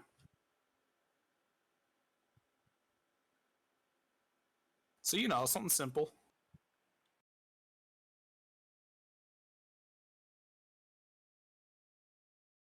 Isn't it Vulgaris being hunted, not you? Um, the problem is I can't leave the forest without the egg because I can't leave too far away from the egg. This is just making a method that will let me travel. Otherwise, I'm basically bound here. And I've got plans, but it would require meeting with high-level mages. Why not just stay with the egg? That's a possibility, but then I'd get bored. Sounds like a problem for future you. Yeah. Ah, No, I mean, ultimately, you don't have to. This is technically my problem. You guys don't have to help me with the egg.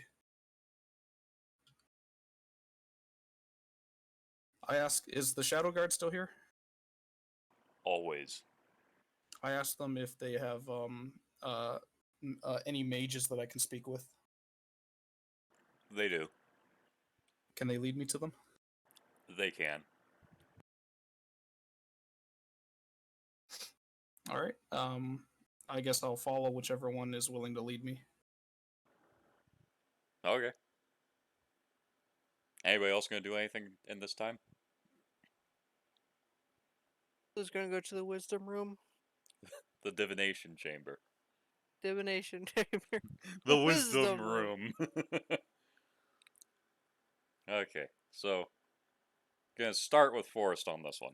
So you follow the Shadow Guard, and he leads you through a large chunk of the palace before bringing you to a gigantic library inside the tree. And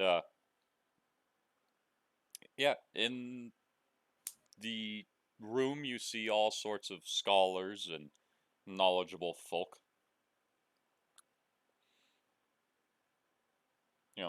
They're clearly magical. because they can do things like bring a book to themselves just by waving their hand, stir their tea without even touching it. Oh, cool. Prestidigitation. So yeah, Um, anyone in here is most likely either knowledgeable or magical. all right. Is there like a head to this library? Is there somebody in charge of keeping order here? Are you asking Shadowguard? Yeah.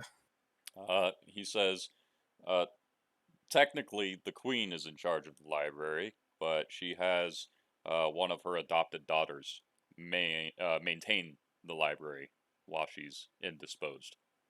May I speak with her? Of course. She's right over there speaking with, don't quite recall who he is. But yeah, with him. The big scary guy. To which, I look over in that direction. Yeah. yeah, he points over to a guy wearing black with white hair and some blackened skin. Doesn't seem like the kind of fellow you'd want to associate with, but you can tell just by looking at him that he's a very powerful individual. And standing next to him, very meekly, is a very average-looking elf woman. Just pointing out various things in various books whenever you ask questions. Oh, all right.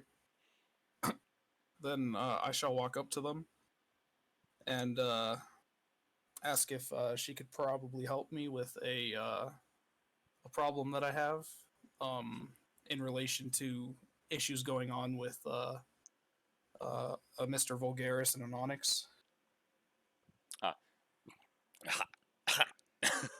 Swallowed air, spit. Yeah. She, looks down at you for a second before addressing the individual she was speaking with. And, looking at him now with a, much closer perspective, he's definitely not entirely human. He's got, charcoal-like skin and black. Oh, wait, I already described his skin. He's got, like, charcoaly skin with, like, underneath heat radiating out of the cracks, much like a burning tree. And he has horns growing out of his forehead. And she says, if you'll excuse me, Lord Blackwall, I have another individual who would require some assistance. I'm certain you can find everything on your own. To which he nods and, waves her off, allowing her to help you. And she says, sure. How can I help you, little one? Okay, I'm very new to magic and I'm still learning. And I have come across a situation where I find that I am no longer able to leave the wide proximity of a specific object. And so I need to learn of a way to transport that object, or carry the object with me. It's large though, so that I may freely travel the countryside. Have you considered a wagon? I know that's a possibility, and it might be the easiest possibility. I was just wondering if there was another way to maybe either shrink or condense the item or store it somewhere magically, maybe. Well, if you don't want a wagon for transportation purposes only, I suppose you could use a floating disc spell. Those typically hold rather large objects up to a certain weight. A lot easier to deal with than a wagon, in my opinion. But as far as shrinking it down, I suppose I'd need to know more about it. Some spells require different chemicals and such. Ah, I see what you mean. Yeah, this object is a large black egg, approximately the size of a human.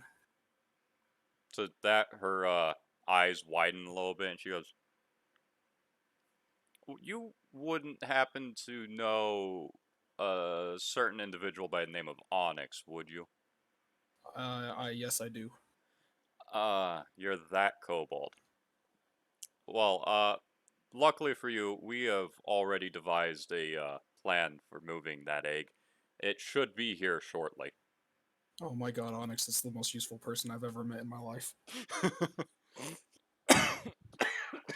Oh, you're that kobold. I say that out loud too.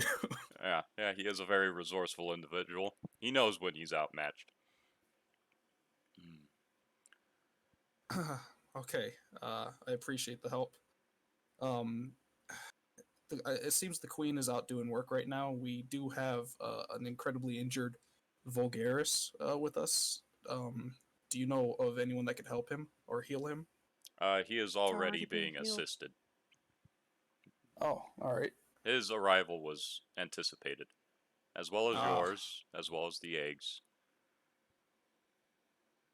Okay, well that calms me a little. Who is who was that man you were talking to? The Mr. Blackwall.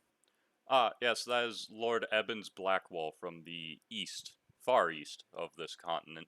He's recently come to power and has a lot of land that he wishes to protect, from what he has informed me of. And yeah, he was just requesting to understand all the various spells that one would use to protect their land. Interesting. Yeah, it's my understanding that he is a half fiend, but my mother has taught us to not discriminate against anyone like the rest of our kind. Although Oh I man, realize the irony of saying like the rest of my kind, because that's discriminating against my own kind. I like it here. I like it better than the other place. What other place? Well, when we were traveling earlier, we came across a small camp of elves, and they were very intolerant of me. So it's just a much different atmosphere here, and I'm just happy. Oh, yes. Mother spent a long time traveling with your friend Onyx as a child. He he definitely taught her a lot of important lessons about being a decent person. Unfortunately, there are a lot of people who disagree with her beliefs, but thankfully, she's far too powerful for anyone to even consider assassination attempts. Do you know how often or how long your mother would be out? Uh, Um, that would depend on if Onyx lives. Hypothetically speaking, let's say he dies. Then she could be finished with her work right now, as far as we're aware. The longer she is busy, the more likely it is that Onyx is still alive. Oh, thank goodness. All right.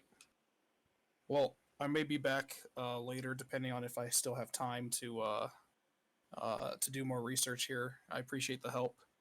If you get any more information that you think might be useful to our situation, can you please inform us about it? Of course.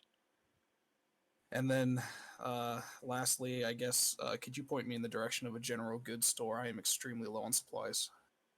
Oh, yes. Uh, various travel packs have been prepared for you and your friends in advance upon request from the Queen and Onyx. But if you wish to pack anything extra, uh, there should be plenty of stores suited for your kind uh, in the commons area. Not of the palace, but of the city. It's just around the center of the eastern gate. Center of the Eastern Gate. All right, thank you. Mm-hmm. And then before I leave, I ask if I may have her name. She blushes immensely upon that request, and kind of covers her mouth with her hands, and is just kind of like, oh my, I I hardly know you. I I I don't think I should maybe some other time. That is fine. When you're ready, I will trade you my name for yours. To which she continues to blush and is just like, mm-hmm. That's Okay. too adorable. I was just genuinely curious about her name. I wanted to like reference her properly instead of improperly. Yeah, you should definitely learn a bit about how their business works. Whoops. Anyway, I thank her again for her time, and I will head back to the group. Depending on what the group situation is, I will probably then head to the commons area for some shopping. Okay. She, gives you a courteous nod before rushing off to help someone else, supposedly. Although there's a chance she's just hiding. And you go do your thing. So back to Ryan. Ryan, you go to the divination chamber, correct? With cat in tow. Okay. So, Shadow Guard leads you to the divination chamber, and it's a very simple chamber. It does have doors, unlike most of the other areas, because it provides complete silence inside. And inside, it's very different from the rest of the tree in that everything inside is crystal rather than wood. And there is a large water bowl in the center of the room, as well as a mirror of sorts, different from the crystals everywhere else. This one has been smoothed and polished as finely as can be, and there is a perfect, not so much a window, but a image of the sun and the moon.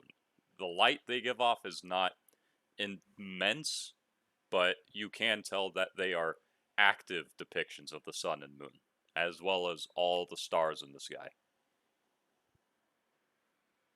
Hmm. It's a very peaceful room, full of many things. The Shadow Guard closes the door behind you and steps outside. I wish there was instructions for anything. You asked for a quiet room. You didn't ask how this room works. Yeah.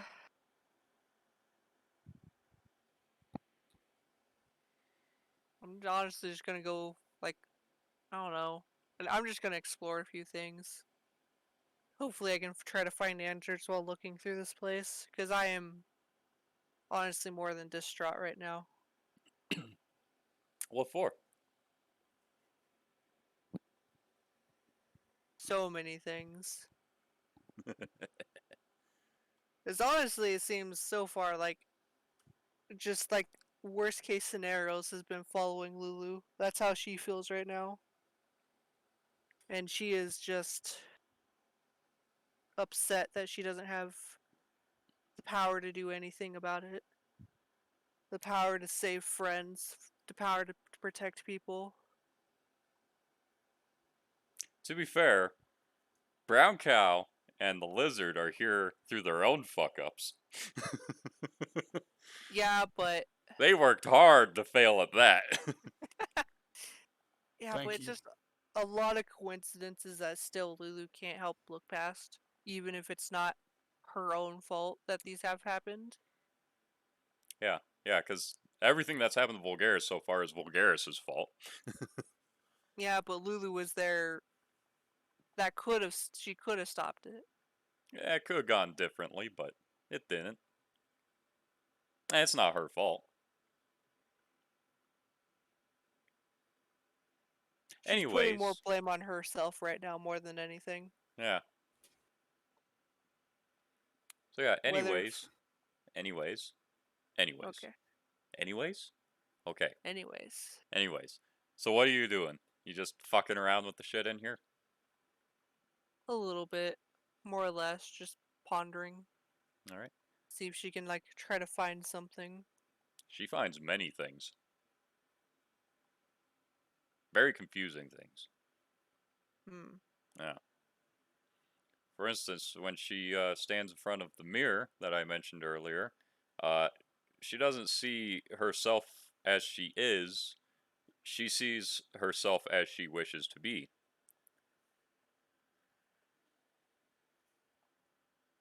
As well, she does not see herself disguised. She sees her true self.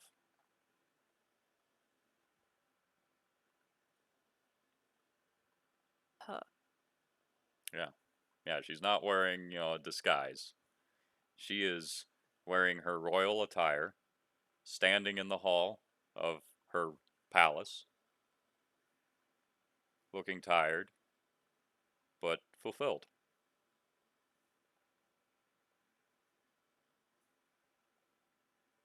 What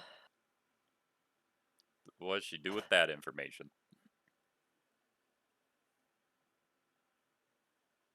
Happy she doesn't have to hide anymore, but is also slightly disappointed that Cat sees the cat. Yeah, that's very accurate. Yeah. she she likes the idea of not having to hide and disappointed that she can't have that very easily.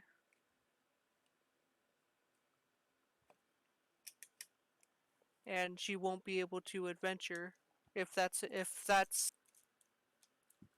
what happens after all this, or after she's no longer hiding. Yeah.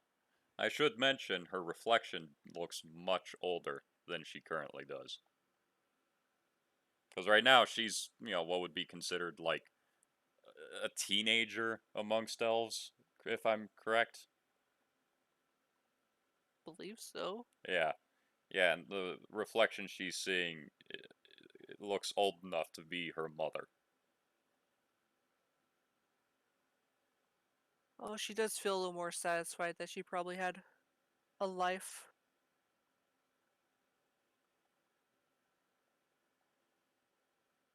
So, anything else with that mirror? No, next item. All right. Uh, what were some of the things I listed? There's mirror, sun, moon, stars, water bowl. Does she look in the water bowl? Yeah. All right. So, looking in the water bowl, all she sees for a good long minute is just her own reflection in the water. Her normal reflection, not the same thing the mirror showed. And staring at it for a minute, it begins to shift. Uh, First showing her, and for anyone listening to this and is like, this sounds really familiar, that's because, yes, I am ripping off two different franchises. Both Harry Potter and Lord of the Rings. Although Harry Potter, I'm doing it a little differently. But anyways, yeah, so she peers into this, and, her reflection begins to shift, and she begins to see herself as a child running around her palace grounds, happy with her family. Uh, and then, it shifts again, and she sees the uprooting that caused her to travel with Vulgaris. And then it shifts again, and she sees a battlefield strewn about with corpses. Mm. Yeah. And she's not the only one still standing. There's still a few others, but nobody she recognizes. Hmm. And then it shifts again, and then all she sees is fire. Hmm. And that's it. That's all it shows. Definitely concerning. Let's go see what the crystal ball has before I leave. What crystal ball? You said there was a crystal ball here. No, I didn't. I Yeah, said you did. everything here is made of crystal. Oh. Yeah. Yeah, he didn't mention a crystal ball. Yeah, I said heard crystal walls. Oh. Yeah. Is there a spot for like meditation in the room, like a central focal point? That's where the bowl is. There is a bench. You know what? She'll sit on it. Okay. Or inspect it first, actually. It is a bench. Check for traps. No, actually, just look for writing. Yeah, no, it's just a normal bench. Made of Sits down. crystal. Sitting Carefully. down on it, it's not hard like you would expect for crystal. It's actually incredibly squishy and soft Squish. to the point that she sinks into it. Mmm. Yeah, not like, sinks into it like a river or something, but like, just squishes into it. It's a very alien sensation, unlike anything she's ever experienced before. But it doesn't seem to be a threat. It's just very odd. Very comfy, though. Well, I'm gonna say nope to this. You want to try it? I say to Spots. Oh, Spots is still over there. Is still over pawing at the bowl of water. I was carrying you the entire time. Hmm. You never said you got out. Hmm. That is fair. Well, she's gonna meow and tug towards the bowl of water. Hmm. Lulu takes her back over to the water. She paws at it. No, don't touch that. No, bad. Bad. Any other objects of interest around here? None that you can observe. You see anything of interest around here besides water?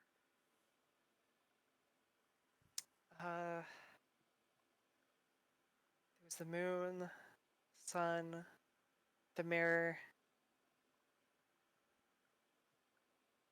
I think that's it.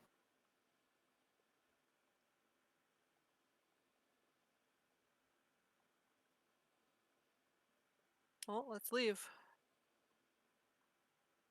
I take my leave from this place. All right. What was the point? I don't know. Because you're like, I want to find a quiet room, and then you got brought here, and you're like, I'm gonna play with all the things. I was actually originally wanting to talk to the guard in private, see if he can give me more insight on what he was doing. Well, You know- shit. Why didn't you just ask? Because I don't trust people. Lulu has bad trust issues. Carrying around a random cat. Yeah. Yeah, a cat that you have yet to actually have a conversation with. Yeah. You've just been petting it for a week. Sounds about right. Oddly, that doesn't sound. That sounds normal. It doesn't sound too out there. I imagine that we had a few conversations, randomly. No. Cough, cough. Yeah, no. Damn it. Just be petting for a week straight. Yes. That's all I need. As far as you know, that's just a thief.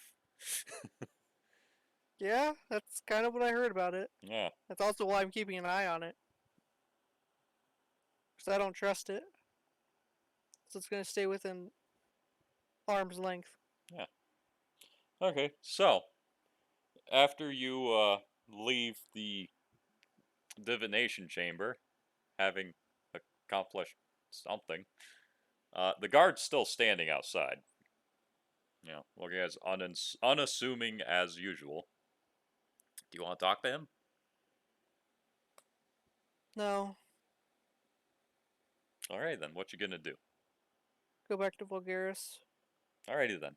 As you are heading back through the halls to return to the medical ward, you are surprised to see and hear the very loud Michelle approaching through the hall as fast as she can in her heavy as fuck armor.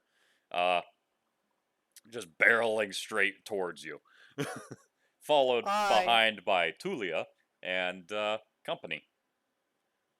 I honestly rushed to go get it. Go. I embrace him in a hug. Yeah. She returns You the drop hug. me first, please?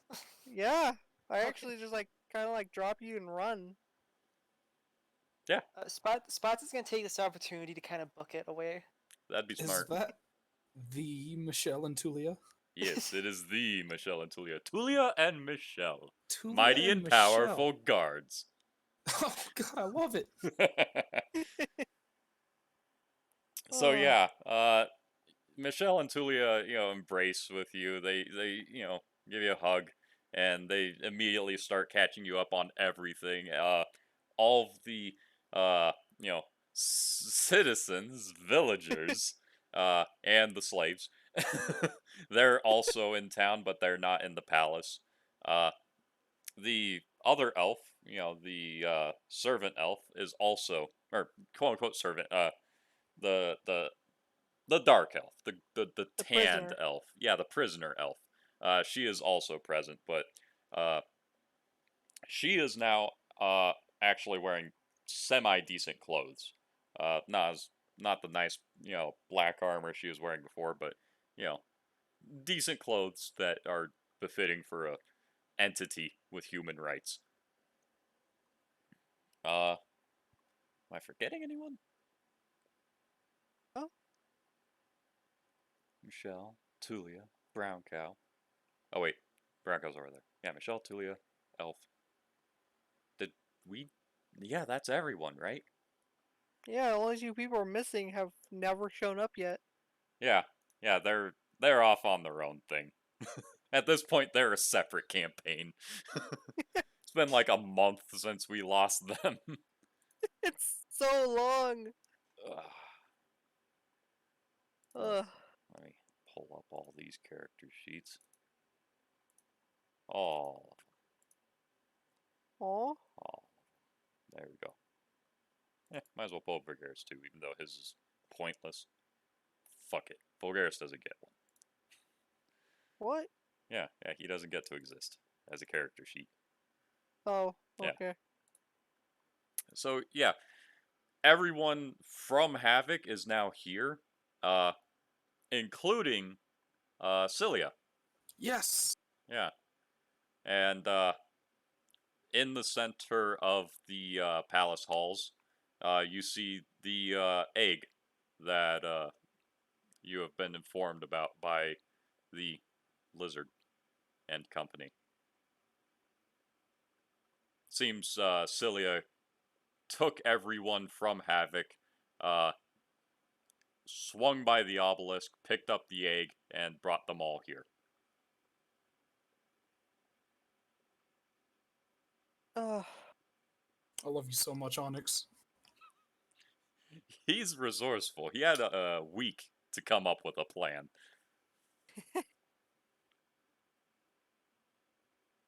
Ugh. Well. I'm not gonna lie to you. I would have told Cilia about this stuff like a long ass time ago. I just don't have any long range communication spells. Yeah. To be fair, you're just a little lizard. Yeah, I'm growing. Yeah. So does Michelle and Julia have any insight what Onyx wants us to do? They are completely aware of the plan, as they were all informed a week ago, essentially. Like, as soon as you found out about this as Lulu, they were informed by Onyx. And it's just get out of the deep woods. Uh, they say, yes, that is the plan. Onyx wants them to go to the far north, deep into the tundras, so that, one, they're out of the deep woods, and two, there won't be any consequences of that phoenix egg hatching. That's a good plan, actually. Oh, that's gonna be fun. Going Yeah. somewhere cold now. Yeah, unfortunately, Onyx does not think he will be able to go with you, as he will be busy for quite a while dealing with Ulfgar. Uh, But that's why Cilia's here. Is she going to take us north? Yes. Okay. Yeah, she sent her eggs to be looked after by the husband, and yeah, she's going to be escorting everyone to the far north. Well, I go check on Vulgaris one last. I go check on Vulgaris. He's still out. It hasn't even been like 3 hours yet. Okay.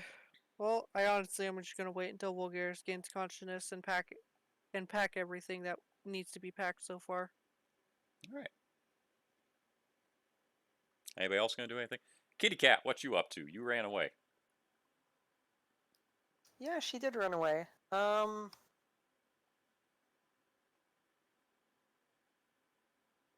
Is there any way for her to track the kobold? Like, find out The where the kobold kobold that- went. Oh, Do you Yeah, have the one that scent? left to the Since you're a common cat. area. You might just run into me. I was heading back. Yeah, this would be at the same time. In fact, fuck it. Since now I remember what the kobold was gonna do. Kobold, you see Cilia and company in the main hall, as well as the fucking phoenix egg. Oh, nice. I immediately run up to Celia and I hug her.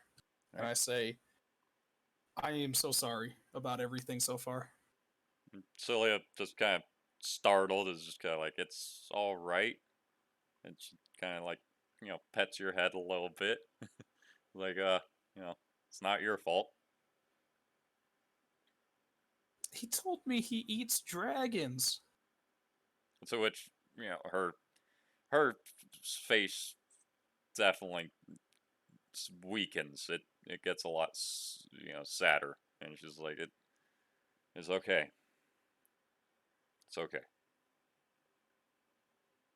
All right, I compose myself. I don't need to retell. I don't have to tell her anything. I'm pretty sure she knows everything that happened. Yeah, especially in regards to Ulfgar. Well then, when do we leave?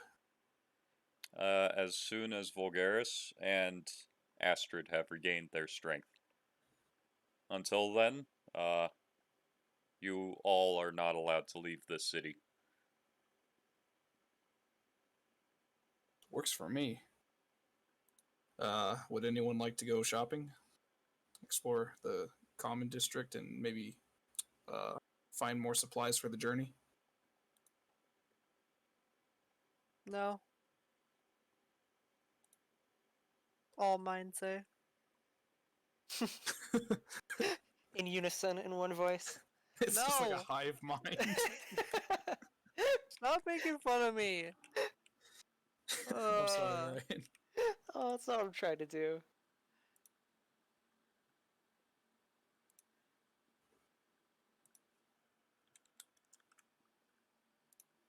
The cat'll jump on the kobold's shoulders and go with. All right. I'm gonna make my way to the common district then.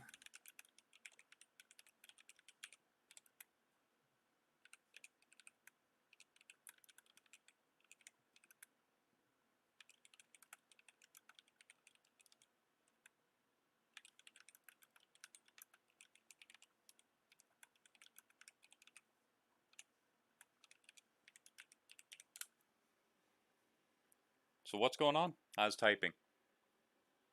The cat jumped onto my shoulders, I think, and we're gonna make our way to the commons district because we're gonna go shopping. That cat's bigger than you. Well, I just got squished. Not as a cat, though. I imagine it's just a gigantic fucking cat. No, It's- they're normal house cats. It's still probably a little big. I'm only 2.5 feet tall. That's valid. Yeah. Okay, I tag along at your heels. All right, let's do this. I do that awkward thing where I like weave in between your legs, so it's really awkward to walk. That's The two especially awkward for someone only 2.5 feet tall. So the That's two just smallest, tripping her. the two smallest creatures walk to the common district. Alright. Now what? I'm looking for general goods stores. They're everywhere. I'd like to walk into one and ask if I could see their wares. You do that. Nice. What do they have? To sell me. Stuff. Do they have? Let's see. I'm looking for various things, but let's see. More trail rations would be nice if any of them have that. All of them have that. I'd like to stock up maybe 6 trail rations. Okay. How much money you got? I'm going to ask what the trade rate is for trail rations. How much they normally go for here? A couple copper. Really, a couple copper for? Is it 1 trail ration? That seems high. Hi. Forrest, copper's like the cheapest. Yeah, trail rations is also just dried nuts and fruit. Maybe And you're bad trail rations at this point. Okay. Yeah, Good. Forrest, I've- they're like 4 to 5 copper for a shell ration. Dang. Okay, fine. You guys don't like me haggling. You're trying to hackle with elves in Well, their hey. city. I have not had very many good relations with elves lately. Okay, that's fine. I'll pay it. What is that? 12 copper for 6. Yes. All right, I will give them 1 silver and 2 copper. Hey, you said 12 copper, not 1 silver and 2 copper. That's the same. What? Isn't it? Isn't that the same? I don't know. You're messing with me now. Just a little bit. You're trying to haggle in my store. I want 12 copper, not 1 silver and 2 copper, but 12 copper. Can I trade in 1 silver for 10 copper? Nope. Oh my god, this guy's so mean. It's what you get for haggling, worm. Okay. Rude. I didn't call you any names. Yeah, well, you missed your opportunity. Oh, damn it. To a certain extent, I actually like this guy. All right. What else do you have for sale? Do you have any books of magic or alchemy?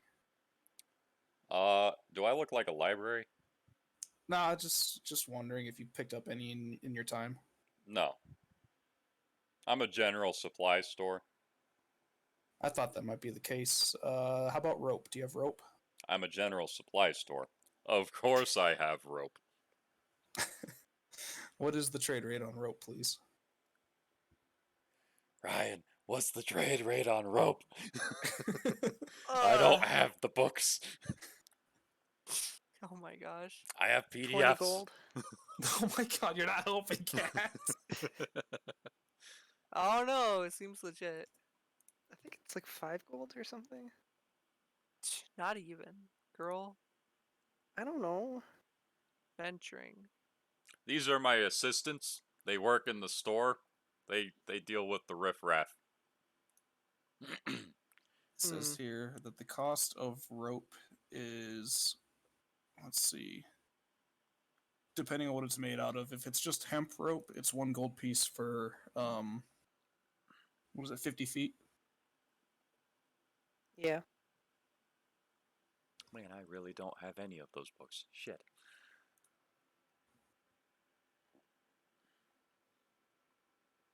Okay, yeah, I would like, I don't know, at least 25 feet worth of rope. Assistants, help him. 1 gold. For 25 feet? Yeah, we only carry them 50 feet. Then I'm buying a 50-foot stack of rope then. Yeah, 1 gold. Alright, I pay it. Good. These elves have attitude. I have yet to have good encounters with elves. I don't know what their problem is. You had one good encounter at the camp.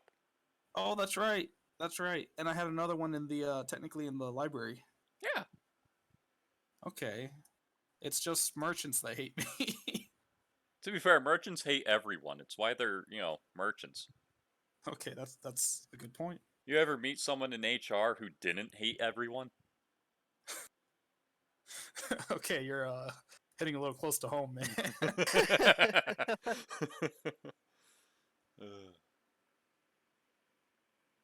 Anything else you want, little one? Spots meows wildly. What was that? She Okay, looks at the cobalt and then looks at the nearest pile of food. I think the cat wants cat food. Okay, that's nice. You gonna pay for the cat? How much is the cat food? I don't know. How much you willing to pay? Probably like 4 copper total.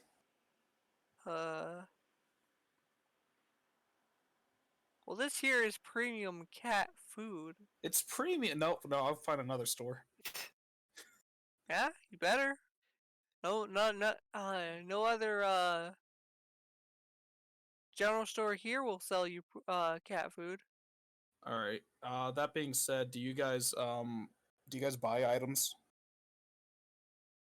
Absolutely. I would like to sell you some fire salts. The fuck are those? I explain to them what they are and that they're have the ability to bestow fire breath on people. Kind of like an extremely good alchemical trades item. I explain to them that I'm an alchemist and that I make it, etc. And then I tell them the rate that fire salts are worth as far as like their component value and whatnot. So they're like salsa but expensive? It's basically like expensive salsa. To the right person, they can bring in quite high coin. My advice Robert. is you find an alchemist. Cause I'll give you a gold. Just 1 gold. Yeah, just 1 gold. I mean, I might give you 1 for 10 gold. Are you familiar with the dietary habits of elves? Yes, but it's not for you to eat. It's for you to sell. Yes, but what elf am I going to sell it to? Oh, This is an elven city, little one. They Hey, that's a can't fair handle point. spicy things at all. They I eat didn't fruit realize- for a living. No, I understand. I didn't realize that your trade was extremely limited to just the city. I mean, have you Do you look been like out we there? travel? It sucks. Yeah, presently it does suck. Yeah. You got me there. Yeah, and now there's even more shit killing everything. You can't go anywhere. You go left, you die. You go right, you die. You go forward, you die. You go backward, you get raped. And then you die. What the hell is backwards? You don't want to know. See, it's just got a lot better. Our relationship has improved. Thank you for your service. Have a wonderful day. Our relationship has improved. Yeah, we went from jackass merchants to witty banter to bitching about the world. How's the weather? Rapey. Rapey. Yeah, it went full circle.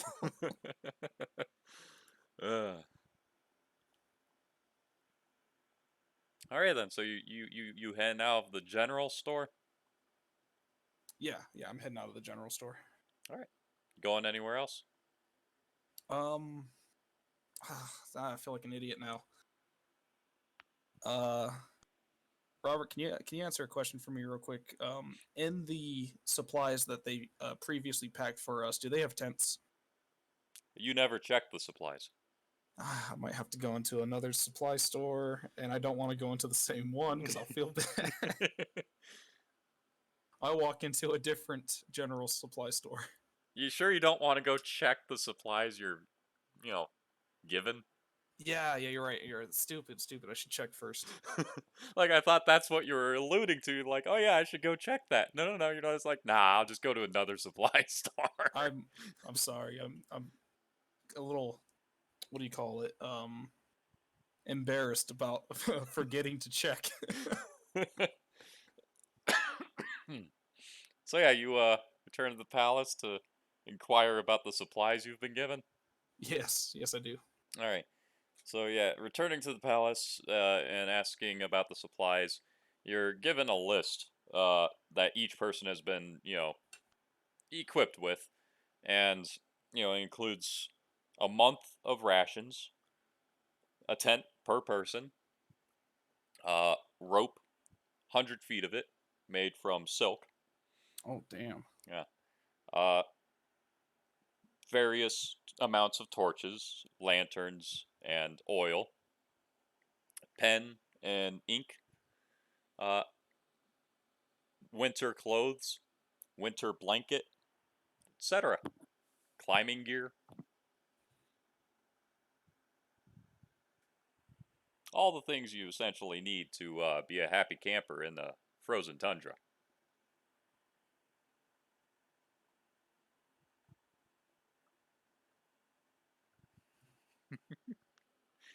Uh, Hmm.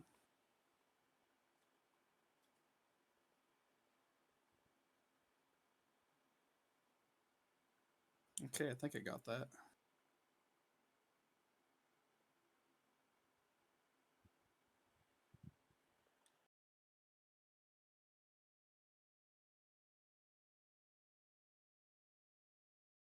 I'm not very strong. I can't carry all these items though. I'm assuming I'm not gonna have to.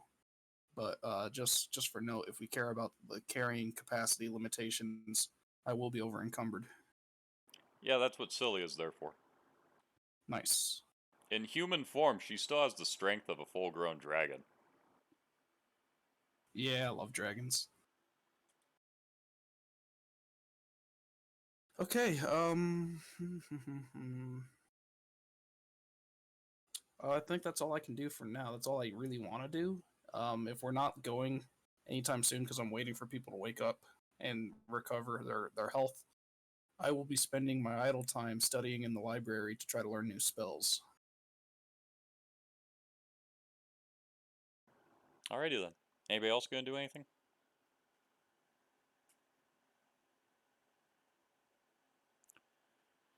Ryan? Nothing else. Echo? I'm trying to think so hard, but I can't come up with anything.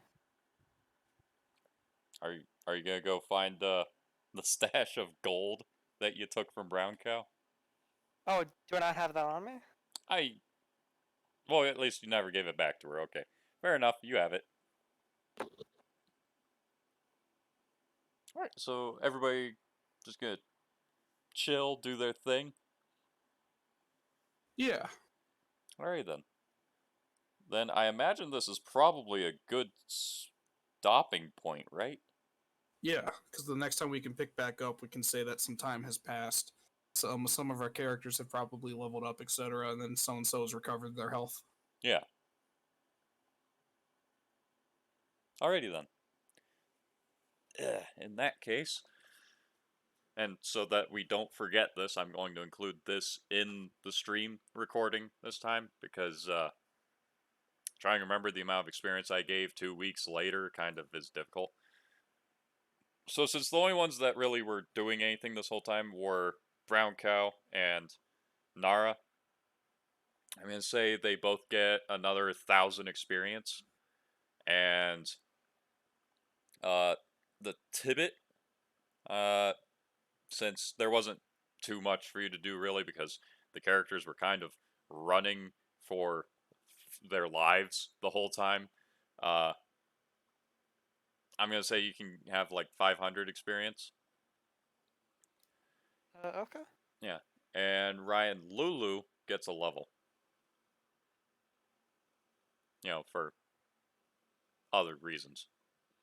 Because, she hasn't just been sitting on her ass this whole time. She's been training and shit. So she's got like a month of training under her belt with other elves and such. Okay? Okay? Uh, huh? Okay? Okay, thank you. Okay. Alrighty then. So yeah, in that case, I think we can call it good. Next D&D stream, the characters will be going to the far, far north. Let me zoom out to give an idea. So they are down here in the south. They are going to be going way up here. Oh boy, that's pretty far away. Yeah.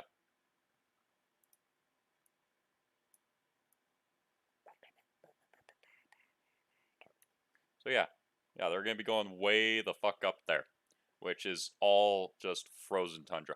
So actually, not only is it just frozen tundra up here, the line of where the frozen tundra starts is this line going across right here.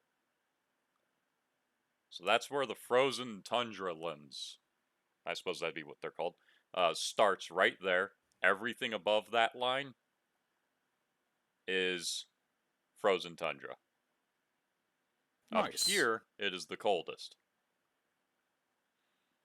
So yeah, that is that. For a while, probably won't be coming back down here. I don't know how Okay. long a while is. That's entirely up to, Magic Sheep. Magic sheep. Yeah, they do whatever they do whatever they want. Nobody can stop them. Neat. Yeah. All right. So thank you everyone for joining. It was a very fun stream. I really need to pee. Hey, I didn't die. Yeah, nobody died. I keep getting disappointed because everybody keeps living when I expect them to die. I mean, we get close. Yeah. There was one or two moments where I was kind of like, nah, I don't want them to die here. I felt those moments where I was like, I'm pretty much just killing myself. Yeah. I could feel the grace of the DM. I'm a merciful god of death. I wait for it to be really funny for people to die. Or, like really centric to the story. Or either really gonna just be... tragic. Yes, I was going to say, it's either going to be hilarious or like we're going to feel something. Yeah, and you guys haven't been alive long enough for it to hurt. Tune in next time, where the emotions have finally built up to an acceptable level to kill one off. Yeah. Oh, So yeah, thank one of you my everybody. characters. See you next time. Bye. Bye. Bye.